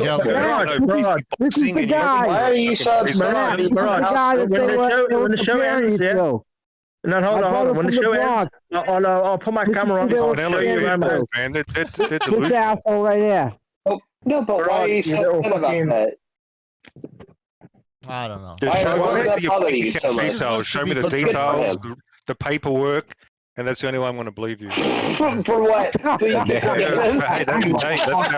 wrong you are. You want to talk big, you got to back that shit up, man. How fucking stupid are you? He said he needs the routing and the what do you think? Why can't you just be happy? Don't talk. If you're going to talk that shit around me, bro, you're going to puff it up. Man, it sounds like you don't have a lot. Sounds like you're surrounded by shit. Yeah, I really hope Canelo fights Benavidez. We talked about Canelo yet? Benavidez? Can we dog out Canelo? Let's talk about Benavidez. Yeah, let's talk about Benavidez. What are the odds? What are the odds for Canelo, Charlo? What are the odds? Benavidez have for lunch Let me guess. Canelo's a huge favorite. What a surprise! What a surprise! You were so obsessed with Benavidez. Why did you bring that up? Just admit that you want to go down on your knees and him blowing the road. Come on, bro. Stick to boxing. Why you gotta do all this extra stuff? Canelo fanboys are even more. Canelo fanboys are the worst, but it's like normal. You know, he'll go down and fight a 154-pounder, and you'll defend him. Oh yeah, it's not a big deal. But you accuse the other side. You're the delusional fanboy. Do you know what? Hey, let him talk. Let him talk. Benavidez gonna fight guys his own size. That's what I want to know. Mirage. When's Canelo gonna take a fighter where he's not like one favorite? When is Benavidez gonna move up and fight guys at 175? Guys his own size. All of a sudden, David Benavidez is coming up because Mirage is here. Nobody's talking. Mirage. Why can't he do it? Why can't he do it now and then come back down? Guys. No, hold on. Not much about David Benavidez, bro. Mirage. You've earned his shot. Why would you give up a shot that you've earned? That's dumb. I hope you're not a manager. You're dumb as fuck, honestly. So who do you beat to even earn a shot? Let's be real. More people than fucking Jamel Charlo beat during the shot at 168. How about that? Boo-Boo deserves a shot over Jamel. Cleaned out most of his division. 18 months At least and he gets Jamal cleaned out most of his division. Oh, he didn't clean out Tim Zoo. He's been ducking Tim for fucking the last year and a half. Most isn't good enough. Most isn't good. You got to do it all. Yeah, exactly. And Benavidez didn't do jack shit. There too. He's keep been the same energy. Keep the same energy for 3 years. Keep the same energy for Benavidez. Hey, well, what you mean, Benavidez? Who hasn't Benavidez fought? Exactly. Who has he really fought? No, who hasn't Benavidez? Why has everything leading up to this Morello, whatever his name is, and he didn't fight him. Who is Morel? Was it Mirage? Bro, Morrell has 9 fights. What are you talking about, Morrell? He's gonna fight a guy with 9 fights. But I bet you he's better than Lemieux. Just think about that. Y'all bringing up a dude with 9 fights because y'all don't know. Wait. Hold on. Mirage. You fought Gabriel twice. Mirage, you want some proof? Let me show you my $100,000 whiskey collection. Yeah, how about that? All right, show me. I don't even know what a 100,000 whiskey collection looks like. It could be worth $10. I don't know. Look at 23-year-old Glenn Phillips, 23-year-old. Yeah. Does anybody know any whiskey experts here? Do they know that? Any connoisseurs? Okay, I'm gonna Google that shit. What is a Mecca? I mean, whiskey is. This is 1996 edition Macallan 18. This bottle alone is worth over $1,000. Damn, he's still bro. Actually, that's pretty legit. Yeah. I got a nice bottle. I love that bottle. Show off now. Show off. Dalmore, King Alexander III. So this was made for the French king of the 17th century. You need to bring some for the family here. Chivas. 25-year-old Chivas, yeah? Royal Salute, 21-year-old. When we go to England, is that Chivas or Chivas? Oh, yeah, we gotta get some of those are like $5,000, $10,000 bottles, bro. Some of those are 21-year-old. But don't they have cheap knockoffs? You can get them off eBay, the cheap knockoffs. You're stupid as fuck, bro. Oh, damn, bro. He's saying your whiskey's counterfeit is what he's saying, man. Yeah, basically. We gotta go. He's saying there's no apple juice in those bottles, I think bro. you have a drinking problem, bro. If you're having that much booze. You want to talk about your drinking problem? He's saying you bought the bottle. He's saying you bought the used bottle on eBay, the empty bottle. That wouldn't surprise me at all with this dude, man. Jack Daniels 150 And then he does it so that then he can get on the internet and post. Completely logical. Show off your 12-pack of your Bud Light. Dude, I'm too modest, bro. I don't need to show off fucking. Another Johnny Walker Blue Label. There you go. Another one. Oh. So what do you do with it? Do you just keep it there? Another Johnny Walker Blue Label. Shall I keep going, Mirage? Here we go. 150. How do you prove you got a decent whiskey collection? Red Bees. Feels me when I get it. Okay, I'm not gonna get a drink now. Come on, stop it. All right. I know. Okay, I'll stop now. I'm trying to show Mirage. Drinking that shit, that explains your delusional takes of boxing when you get into that shit. Oh, shots fired. The only one who's delusional Even this, look, American guys. last fight was the worst performance he could have possibly had. He couldn't beat the shit out of the number 2 in the division. That's the worst performance. Mirage, JDA, but like, let's be real. The referee saved his life, man. Can you imagine listening to this shit? I recently rewatched the fight. Crazy. Guess how many times Caleb Plant clinched Benavidez? 113 times. No, about 80 times. I was close. Bro, he should have been able to take him out in fucking less than 5 rounds. But now where you clinching?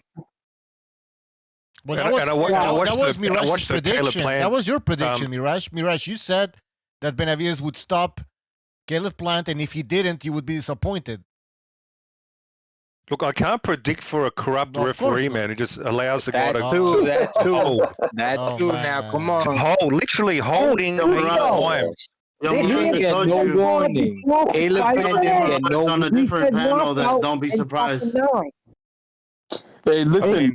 The referee was in. He was paid off. Kenny Bayless is a corrupt clown. That's Floyd's referee. That's Kenny Bayless is Floyd's referee. He's not Superman. Like if a guy rugby tackles you constantly, you can't punch him. It's hard to punch a guy in the face who just grabs you around the waist. Let's be real here. Listen, Crocker Dundee, you're like, Crocker Dundee. You're a big better. I know that, right? You make big bets, right? So are you a whale?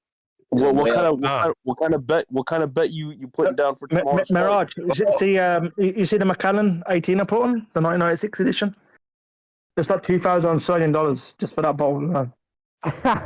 Keep flexing on it, man. So listen, what do you have for tomorrow, and how much money did you put down? So Mirage, I expect the DM apology for your bullshit. Yeah. Oh.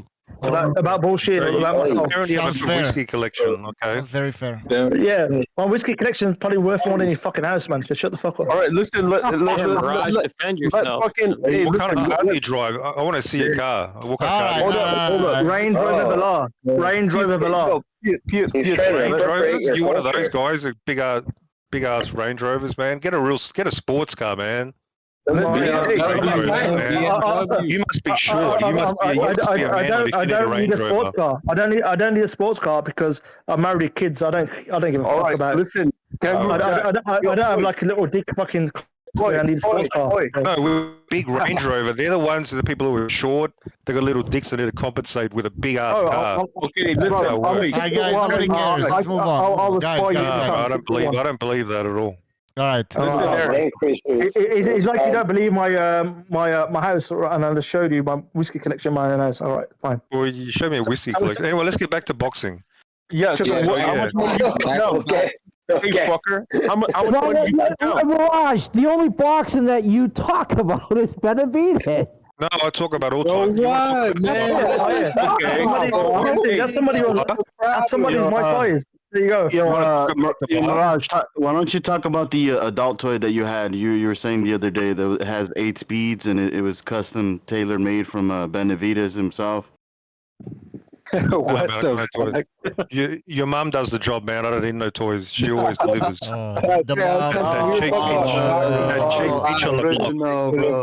Listen. Anyway, you guys. Look,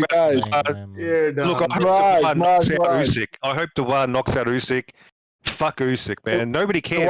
You know what they're fighting? They're fighting in fucking some fucking in Poland. They're fighting in Poland in some fucking high school gymnasium or something, probably. Right. That's where he's got 3 belts. He's got 3 belts. The heavyweight, and he's fighting it in nowhere. They're fighting in a 30,000 seat stadium. What are you talking about? In Poland, like at what time? 3 a.m. It's going to be here 3 a.m. I can't even fucking. Oh, what? Watch they might have more money than anybody else in Australia. Usyk is boring. Nobody cares. I hope Dubois knocks him out. Oh shit, that's what I hope. All right, mate. Better than your shit fucking fighter. Fucking. Usyk or Fury? Usyk fucking wins. That's why I reckon Usyk beats Fury. He's gonna use dirty boxing and he's gonna beat him. I got Fury. I got Usyk beating Fury. He's just gonna run around the ring. We all know. We all know it. He's gonna low blow him. No. Usyk will beat Dubois like how Bivol would smash up fucking Benavidez. I don't know, man. I got Fury, bro. People will never fight, David. He'll never get in the ring. I got Benavidez will get iced by fucking Bivol, mate. What are you talking about? Who's Bivol fighting? He's not fighting anybody. He's ducking Beterbiev. So why are you talking about Bivol? What's his name? The Ukrainian guy. That's who's fighting next. What's his name? Who? The one with Reynoso. Isn't he fighting Yard? No, he's fighting Reynoso guy. What's his name? The one who lost to... the undefeated dude from Ukraine. No. He lost to Beterbiev. What's his name? The Ukrainian. He put Adonis in a coma. Oh, Gvozdyk. Yeah, Gvozdyk. Yeah, that's who Bivol's fighting. Is he fighting him? Yeah. Is Bivol top 10 pound for pound? Yo, what the fuck? Everybody's on his nuts too much, man. Everybody's on his nuts. No. I'd say no. If you're one division champion, I'd say no. If you're multiple weight divisions, then I'd say yes. Yeah, the entire resume doesn't speak. No, the entire resume doesn't. It's not divisions. I would say based off the food. He hasn't fought the main man in the division for like how many years? 3 years? 4 years? No, but any of you guys rank Errol Spence in the top 10, then Bivol should be in the top 10. So much better. I never thought Errol was top guys though. He took the belt. Errol was a hype job. Errol never fought Errol Spence was a bitch. Bro, but he took the belt. Errol Spence has never been an undefeated champion. He took belts off people that were injured. Yeah, I mean they had the belt. Did Bumdu had a paper belt? I mean, whatever his name is. Dud? No, that was the other guy. The drug treat. What's his name? Oh, I thought Lamont. Bundu or whatever his name was had a paper belt. I thought that was Lamont with a paper belt. Oh yeah, but he I don't Jack? think he was undefeated, was he? I don't know. I can't remember. No, Lamont wasn't undefeated. Oh, No, the Lamont point- Peterson. Yeah. He he wasn't undefeated when Spence Yeah, fought. because no, we're on about when he fought Spence, not when Spence fought him. No, because his conflict he got changed to no decision, right? Because he beat Mikey Garcia. No, I'm just fucking kidding. Mikey's a Hall of Fame, alright? Y'all put some respect on Mikey Garcia. I wasn't making fun of Mikey Garcia. I was making fun What, of the fucking Errol's cherry resume. picker? He's a cherry picker too. Man, Mikey is that Garcia's rematch a going to cherry happen? That's going to be the most ridiculous rematch No, ever. it's not It's gonna a happen. money grab. It's a money grab. They No, but both money been- grab. What's the point if you lose your rest of your brain cells, man? Fucking. You're right, fuck though. that I shit, don't. man. You're right. You're right. Bucho, His do you team and agree his with me family about should Mikey say Garcia? no. I can't hear. I can't. All right. Get the rematch. Mirage, what would you do if Benavidez loses to Andrade? That's not gonna happen. How would That's how not would gonna how would you react? Disappointing. Obviously, be disappointing. And who would be your next guy then after him? I don't know, bro. Look, I don't talk about these fucking. David I got a should win. super chat that I can't even. Hold on. I have to read a super chat here. But I can't even understand what I couldn't understand what this is. All right. Shut the fuck up for a second. The Go boxing ahead. prophet above all boxing prophets says 1-5 Inoue bought CA TLO Usyk 610 Curvy. Man, are you drinking, prophet? Because I don't understand your fucking super. But I appreciate. It's like fucking military signals. I don't know, man. Must be drinking my connection, Bucho. It's some sort of like. Okay, yeah. Listen, fucking Crocodile Jack. Listen, your boy fucking wins over Andre. I give him that much. But Yeah, like but the thing is, he's fighting Andre now. That's a tough fight. Andre's a slippery like. I'm not dissing he's the fight, fighting- hang man. on, he's I'm fighting saying it's a infinite- good fight. Hey, listen, I'm saying it's a good hang on. fight. Do you know what's shit? If you're That real Lamont Nicholson dropped Andre in his last fight. What the fuck are you talking about? yeah, but that was Lamont okay. Nicholson. David The should be guy- fighting for Undisputed. That's what he earned. Whoa, Instead, he's whoa, fighting whoa, whoa. Andre. Listen, your biggest accuser, your boy He's fighting Andre for nothing, and Jamel Charlo, who's done jack shit. Wait, Andre he's did a getting a tough fight? fight. Hey, This is a let's- disgrace Say to boxing. that again. Can you record This is a yourself and play it disgrace. back? Did you just say Andre is a tough fight? Listen, Dundee. How isn't he a tough fight? He's an awkward motherfucker. He's got tools. Dundee. Hey, Dundee, listen very carefully. No. Come on. Canelo would never fight him. Canelo would never step in the ring. Here. What percentage of a chance do you give Andre to win? What percentage of a chance do you give Andre to win? 20%. 10%. Are you talking about Andre Dad, the dude that went life and death with Jacko Clay? Yeah. He won a title against Jacko Clay. Question. And he beat Walter Cockendakwa. Hold on. I want to ask. I don't know. Maybe 30%. Maybe What percentage 30%, of a man. chance do you give Andre to win this fight? Look, maybe 30%. Maybe like it depends. It really depends. Like fucking idiot. he's unknown. No, Andre. Look, you can say you're being an idiot. You can Mirage. say, "Oh, he's shit," but Mirage. he's undefeated and he brings Mirage. certain. He went life and death with Walter Cockendakwa and got What year was that? What year? What year was that fight? I give Andre to winning this fight. Mirage, hold on. Wait. Name me one more Walter Cockendakwa opponent other than Andre, please. Go ahead, Mirage. What year was that fight? What year? That's the guy he beat for the 160 WBO title. What year was the fight? Name me one more Walter Cockendakwa opponent, please. Go ahead. Go on. You're asking me? I don't understand. Yeah, Mirage, I'm asking you a question. Who did Walter I don't know. I haven't fight? seen all his fights. I'm not an expert. Okay. But what I have seen, You don't. Okay. he's not an easy opponent. Sure, he can have a bad fight, but he's still not. He's not an easy opponent. He's was it hard. Andre- What's the applause? And But he like, went life listen, with Vanez. Vanez is his best win, and he went fucking life and death. No, was it I Andre the haven't guy? seen it. I'm going to check out that fight, Vanez. I want to check it out. So. Was it Andre the guy ducked Zach Parker who John Ryder knocked out? That's the narrative. I don't know if he ducked him or No, that's not a narrative. That's what he literally did. There's no narrative about it. That's facts. Well, because he ducked, that means I ignore what he brings in the ring. Is that how you? Listen. If you acknowledge that, you ignore it. Think about that logically. Listen. He got dropped by Damon Nicholson and Walter. That was a soft. That wasn't a real knockdown. Really. Okay. What about the Walter Cock and Duckworth knockout? I haven't seen the fight. I haven't seen it, dude. I haven't seen Jesus Christ. I'm just saying it's not an easy fight. This guy's not a fucking. This guy's not a John Ryder. This guy will box up John Ryder easily. All I'm saying is that he's almost the same age. He's almost the same age as Zilly Zhang, and his best win is Vanez, bro. That's how bad his fucking. Just because your best win isn't anything special doesn't mean that's your ceiling. Okay? That's true. That's the same for ceiling. Yeah, same for Benavidez. The issue is. Hold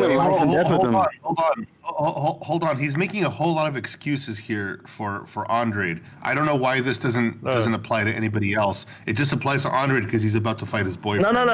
Mirage, let me speak. You're dismissing him as like Mirage, let me speak to Madrasos, but you're forgetting. Andre's best win is the Billy Joe drug test fail. That's Andre's best win.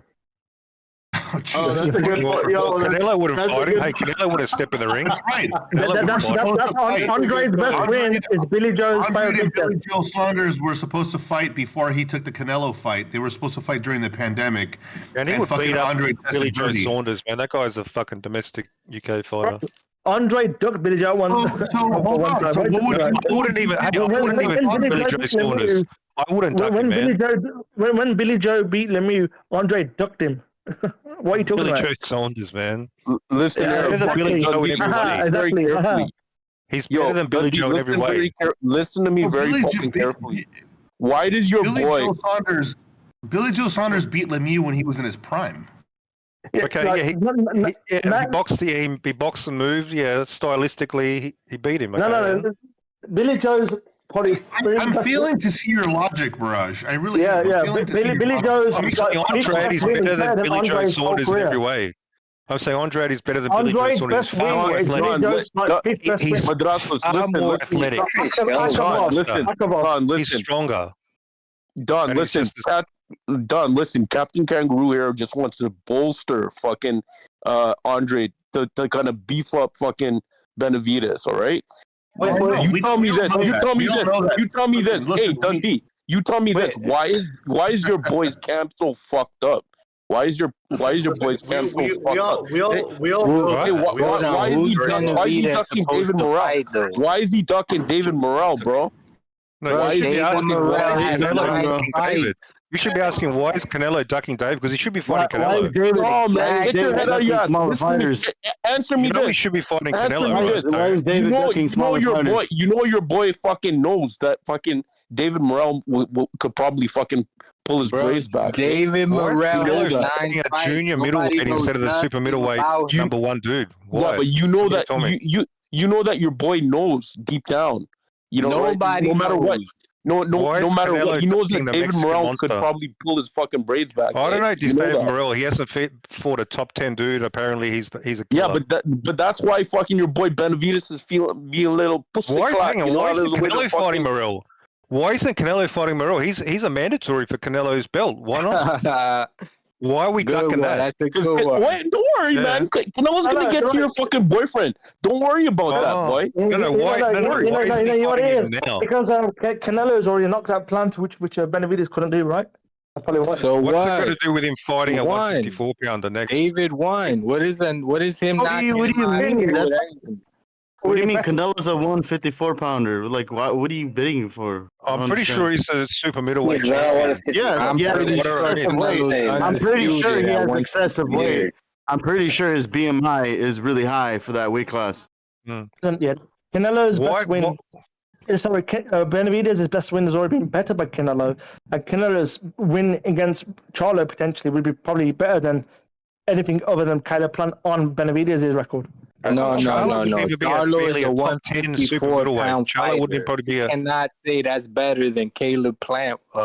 Caleb Plant win. Are you Canelo crazy? knocked out Caleb Plant. And what? Davis still won. Every fight got to be I'm a not trying to knockout. defend. I'm not trying to defend Mirage, but the referee did save his life. Come on, it is what it is, but that's Benavidez' fault for not knocking his ass out.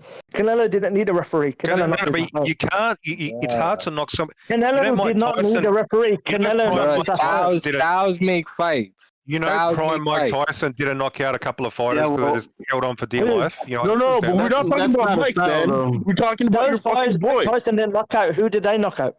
Give me one example.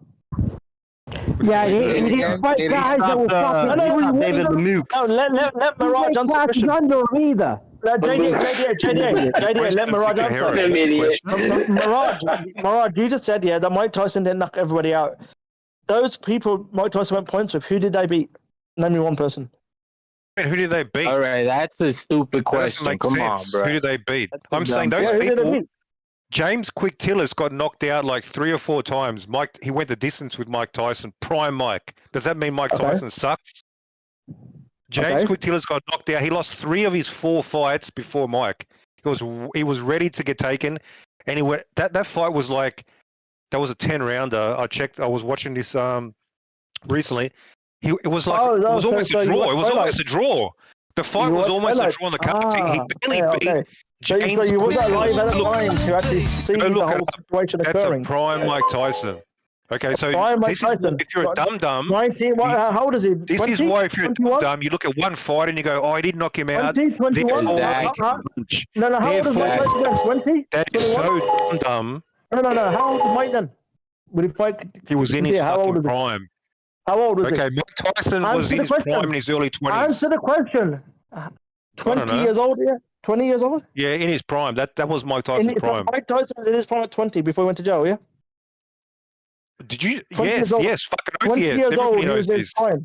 Everybody knows this. So you just exposed, you don't know shit about boxing. That's a reality. Mike Tyson was the youngest.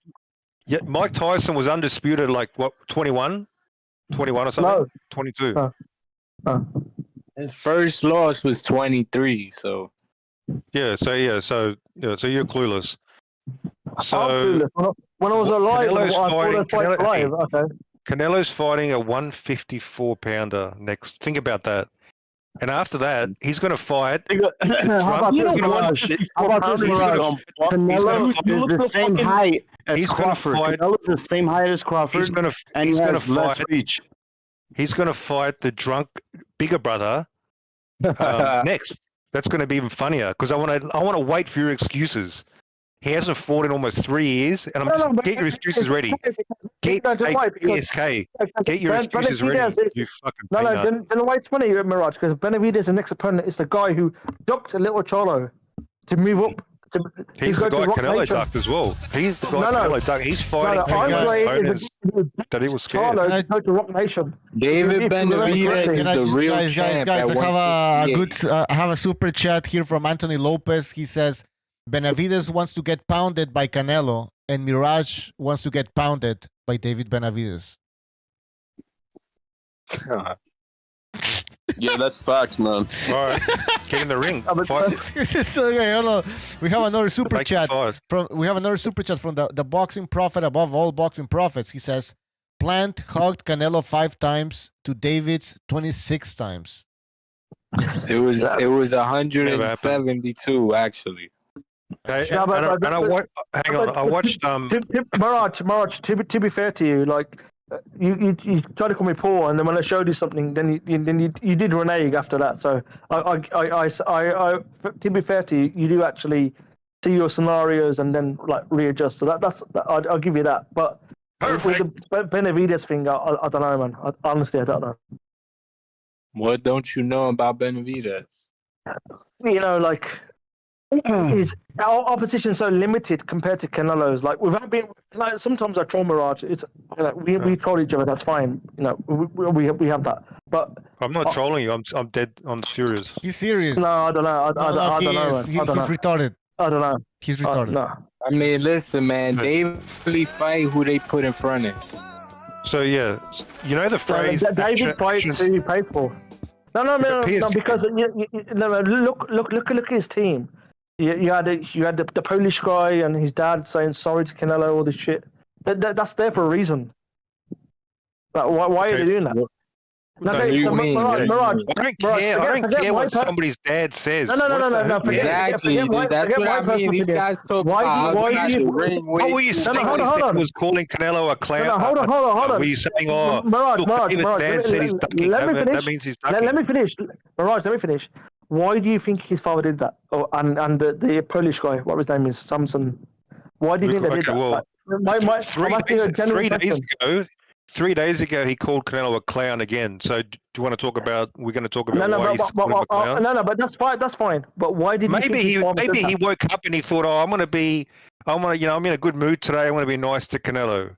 Who the fuck knows? Who cares? Do you think that's the real reason? Like for real? Is that what you're? Maybe he thought he just gave up. He thought, okay, this guy's not going to fight us.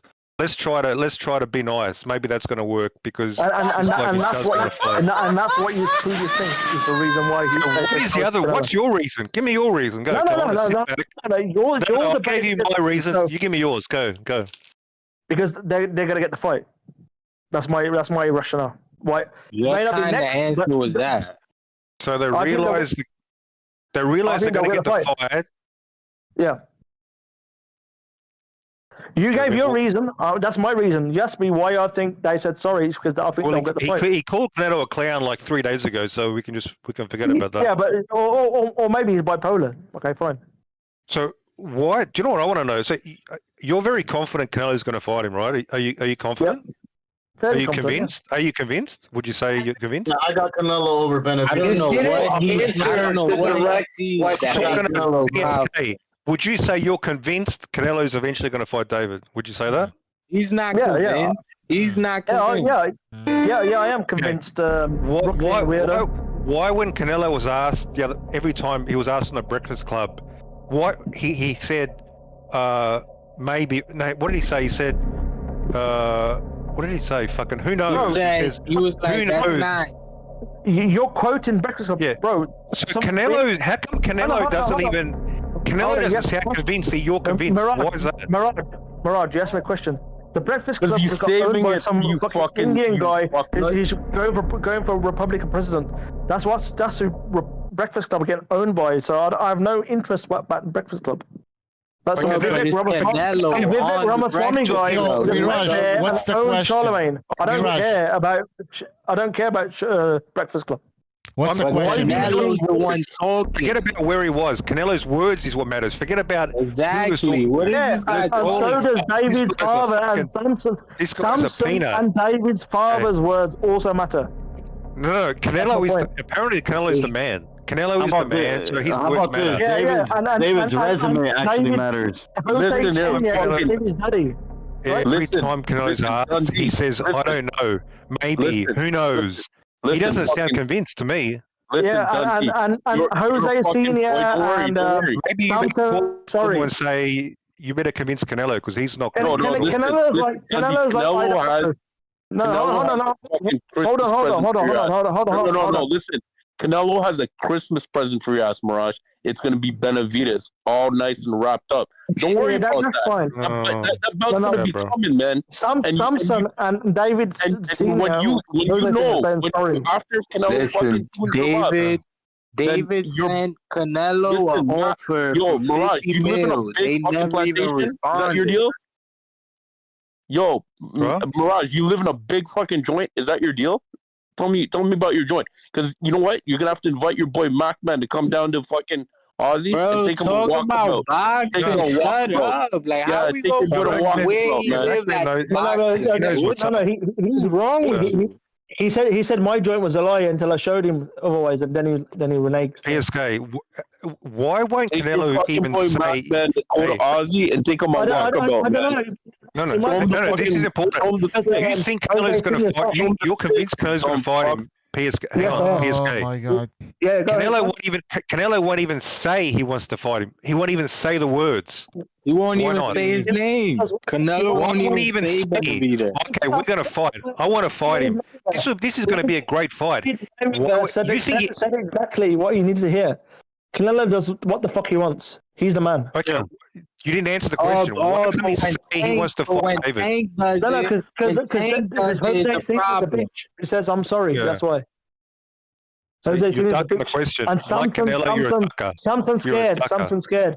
Samson's scared. That's why he's. I'm sorry. He's like, I'm sorry, Canelito. He never said that he was going to fight Mel, and he did. So Canelo, I'm sorry. I'm sorry, Canelo. Was he asked directly on No, camera? Samson said sorry in his weird Polish accent. I'm sorry, Canelo. I'm sorry. Imagine asking Barrera. Do you want to fight Morales? Imagine a manager saying sorry to his opponent. Maybe. I don't know. Who knows? Imagine Maybe that. we'll see. Wow. No. Imagine the manager of the fighter saying sorry to the opponent. Imagine. That's weird. And the father. Imagine the father, Daddy Jose, saying sorry, Canelo. You're the man. Sorry, Canelo. You're the man, bro. Who You're the man, cares? brother. What does that have He to wants do to with fight. Don't worry about it. He wants to fight. They want to fight. It's gonna happen. What are we And talking about? Mirage, Dundee, man. You better not fucking. Hey, Bucho, are you there? When I came on here a year ago, man, I already told you Canelo's going to duck. And you said, man, you're the crazy. fight's happening. The You're fight's crazy. happening. What's up? Everything I've said is happening, Bucho. What's up? What do you mean? You said the fight's happening. You said Benavidez was going to stop. Now he's fighting 154 pounders. You think Canelo's afraid This is a desperate man. He's desperate to avoid the smoke. So Mirage, being shit out of him. Mirage, 1 second. You'll stop him. Mirage, 1 second. Bucho, do you remember Mirage being crying on a Ring IQ when Benavidez didn't stop Plant? He was like, "Oh, I'm disappointed," and then it's magically. Did David win the fight? Yes or no? Oh, Did David win the fight? Javante Pokemon. Wait your turn. I'm talking to Mirage right now. And Bucho, relax. Yeah, relax. Whatever your name is. No, PSK, fucking Banky and fucking Mirage, they think they're the dynamic duo now. No, this guy had because you guys don't make no sense. Y'all just argue to argue. Bro, Protocol General. You two motherfuckers are like, think that you guys are like Mirage, was you disappointed on Ring IQ's live when Benavidez didn't stop I was disappointed. Sure, I was. Yeah, I'm sure. That's all. Thank you. Who the fuck cares about that? Yeah, bro. Pokemon just like relax. Protectorate General said. Protectorate General said Mirage would beat Chat GTP. I had to educate Chat GTP on David Benavidez. Believe it or not. Who's Chat GTP? I don't even know who that is. Seriously, I was bored one night and I asked Chat GTP, do you think David Benavidez is overrated? And it gave me a Mirage. Come to England. I'll get you laid. Mirage. I'll invite you to England. Losses. It said Chat GDP said David Benavidez had 2 losses. Mirage. I'll invite you to England. Mirage. I'll invite you in. I'll get you laid. So you don't talk to internet people. I'll get you laid. Apologize. I'm sorry. Relax, Mirage. I'll get you a girl, and then you'll break. He doesn't want a girl, you dumbass. He wants Benavidez. What are you fucking dumb about? I'm bringing him to the straight and narrow, bro. You know, I'm gonna have straight and narrow. No. Listen, bro. I've been talking for like 2 hours. One thing. That's half Ecuadorian. No. But if he wants the fruity like Zerdo stuff, that's up to Mirage. But I can have. What are you talking about? Zerdo sucks. I said Zerdo sucks. I agree. Can we change topics? Holy shit, man. We do know Zerdo sucks. So yes, we do know that. But anyway, I was just saying, ChatGDP had David with 2 losses, and I told ChatGDP make sure you don't make that mistake again. GPT. And I made it repeat like 3 times. How many losses does Benavidez has? And it apologized. It apologized, and it says sorry. He only has 1 loss. So I schooled ChatGPT. I'm not even joking. It's obvious you're not some dumb schmuck up here to snatch a few purses. Am I right? So anyway, the fight tomorrow. Yeah, seriously, is anybody a fan of fucking Usyk, man? Is anybody a fan? He's fucking boring. Hans. He dances around. Booby. He slaps around. And people call him the pound for pound. Get the fuck out of here. Because he's cleaned out. Yeah, but he's boring, bro. He's fucking... These slappers, I don't take these slappers seriously. I bet you would not have It's not a fight. That's like a boxer. I can bet $100 right now if he would knock out Caleb Plant. Who would knock out Caleb Plant? Usyk. I mean, what kind of... Who does he knock out, bro? He doesn't knock out anybody, man. Is that? Caleb Plant fights at 168. Benavidez is bigger than like you said earlier. Hang on. What's your name again? Didn't he go life and death with Chisora? No. Hold on. What's the American guy's name again? Sorry, apologies. Mac. Did you say earlier that he fought Sean Porter? Right, that's what you said earlier, right? 10 years ago, 15. Sean Porter too. I'm pretty sure he knocked out the Bellew. I'm pretty sure he knocked out some other guy. Yeah, Bellew. Okay, yeah, he did. Yeah, well, compared to Sean Porter, who went points with, apparently. He lost. You guys, do you think? I mean, Usyk, No, I'm not.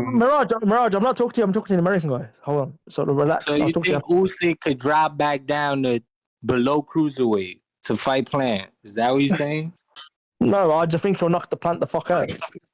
I mean, obviously, that's what I'm saying. It's a horrible fucking comparison. Plant's 168. To be fair, I actually think he'll knock Canelo out because, bro, he's 6'3", 250 pounds. Oh, wow. Is that supposed to be some fucking amazing statement that he beats? Exactly. Like, who? Canelo? I said he'll knock heavyweight. He wouldn't knock Canelo out. Not beat him, he'll knock him out. I don't think he'll knock him out. 230. Probably maybe Canelo would just gas out on the ropes and they'd probably stop it or something. I'm fairly certain he'll knock David out, to be honest with you, sir. Usyk is not a killer, man. This guy's not a killer. Oh, I'm pretty sure he punches hard and Gavril. I mean, he was a killer at cruiserweight. Did you like? Was he a killer? What did he win most of his big fights? Just decisions against all those guys? He's a decision. Some of those Bellu's guys were the only guy that he knocked out. Bellew that was a TKO as well. Didn't Bellew just gas out or something? No, was it? Knocked him out one punch. What the fuck are you talking about? Right. You're making it seem like those guys at cruiserweight weren't durable. Yeah. Well, yeah, he knocked out Bellew better than Adonis did. What the fuck are you talking about? Yeah, Bellew was past it, and that was the end of his career anyway. Oh, well, no, it's Bellew, the WBC champion in recess, whatever. I'm not a fan of these type of fighters. It'll be better for boxing. It'll be better for boxing if Dubois sleeps him tomorrow. Dubois, whatever you want to call him, sleeps him tomorrow. So is this one of those things where you call me poor when I just schooled you? I just call you a fucking idiot. I'll be happy with that. That's enough for me. Rather than poor, now I'm an idiot. Because whatever whiskey fucking collection you have, you're still a fucking peanut at the end of the night. Yeah, probably worth more than your fucking house. Bro, you're like a British criminal, so shut the fuck up. And you're a Canelo fan. Come on, boxing. Come on now. Holy shit! Can we just talk? This is fucking crazy. Listen to you fuckers. No. Me and Mirage, we just pot shots at each other. It's fine. We don't take it personally. It's fine. He knows that I know that. And you take a lot more pot shots than I do. Yeah, but you know it's all in jest, bro. I don't care. Fucking Pete. No, I'm serious. I told you, I'm dead serious. Well, but I'll slap you up in real life, so who cares? Okay. Does anybody care about McKean and Joseph Parker? Joseph Parker fought in Australia. He literally fought like a club fighter. He came to Australia, wasted everybody's time, and he fought some guy like who fights the local fucking club. Oh, and he Lucas Barnes, he dances around like he won the world title. Joseph Parker is no longer a serious contender. He's a fucking joke. Okay. And what's that got to do with I anything? don't waste my time with these fucking jokes, man. I'm into serious fighters. Oh, I've got Lucas high Brown. standards. Lucas Very Brown. high standards. Nah, Lucas Brown. Nah, he's fucking crap as well. You talk. That's the heavyweight dude, right? Lucas Brown. Yeah, the guy lost to. What? Who did he lose to? Some fucking. He lost to the rugby league. Sonny Gallon. Bill He lost to Williams. Gallon, yeah. Sonny Bill. No, he lost to Gallon in one round, like a 40-year-old rugby league player. He's a joke. Yeah. And that guy lost. That guy lost to Sonny Bill. I'm not a fan. See, just because I'm Australian, I don't blindly support these dudes. They got to be fucking good, man. Well, yeah. Listen, Barrio. What do you think about Tim Tszyu? What do you think about Tim Tszyu? Barrios or Uga? Mirage, you know the funny thing is, Tim Tszyu's got a big sort of. Tim Tszyu's got like a. You know this American guy who's writing you. He was saying to me shrimp on a Barbie and all this shit. And now he's team fucking Mirage. Come on, bro. Stop trying to turn me and Mirage against each other. Don't do that.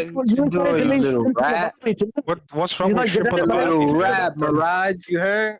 He said he No. rap. Hey, Mirage, if you don't believe me, ask anybody else on the panel. He made some like disparaging Australian jokes against me, thinking I was Australian. Bro, I can take it, bro. I can roll with the punches, bro. That's fine. He actually did that, Mirage. He actually did that. I said a cup of tea or something like that. That's what I said. No. That's after. Earlier, you said he was saying Aussie slander, bro. Yeah. Don't lie. Don't lie. What you're talking about? Let's go back to Tim Tszyu. Yeah, Tim Tszyu's got a lot of hype behind him, but to me, he still needs to do a bit more. Like, who's he beaten?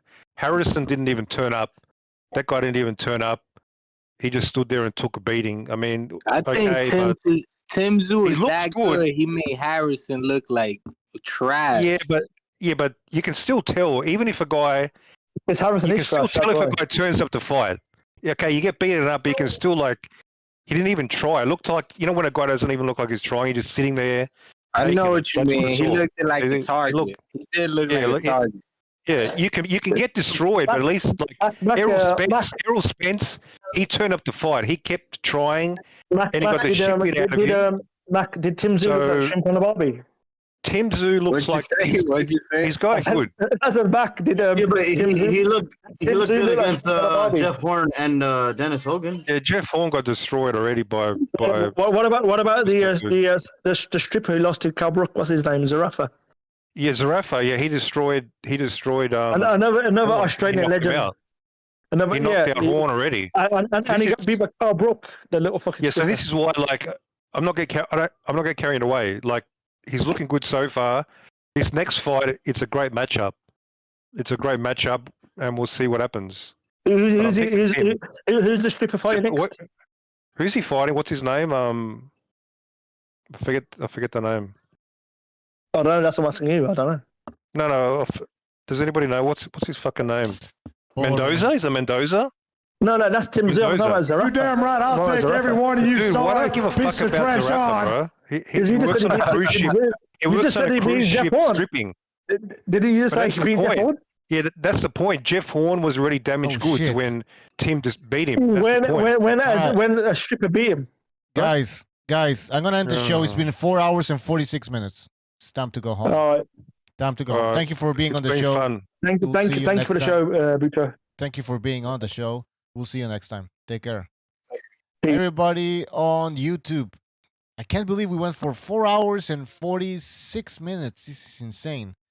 But thank you for everybody who joined the show, who stayed throughout the whole fucking 4 hours. Almost 5 hours.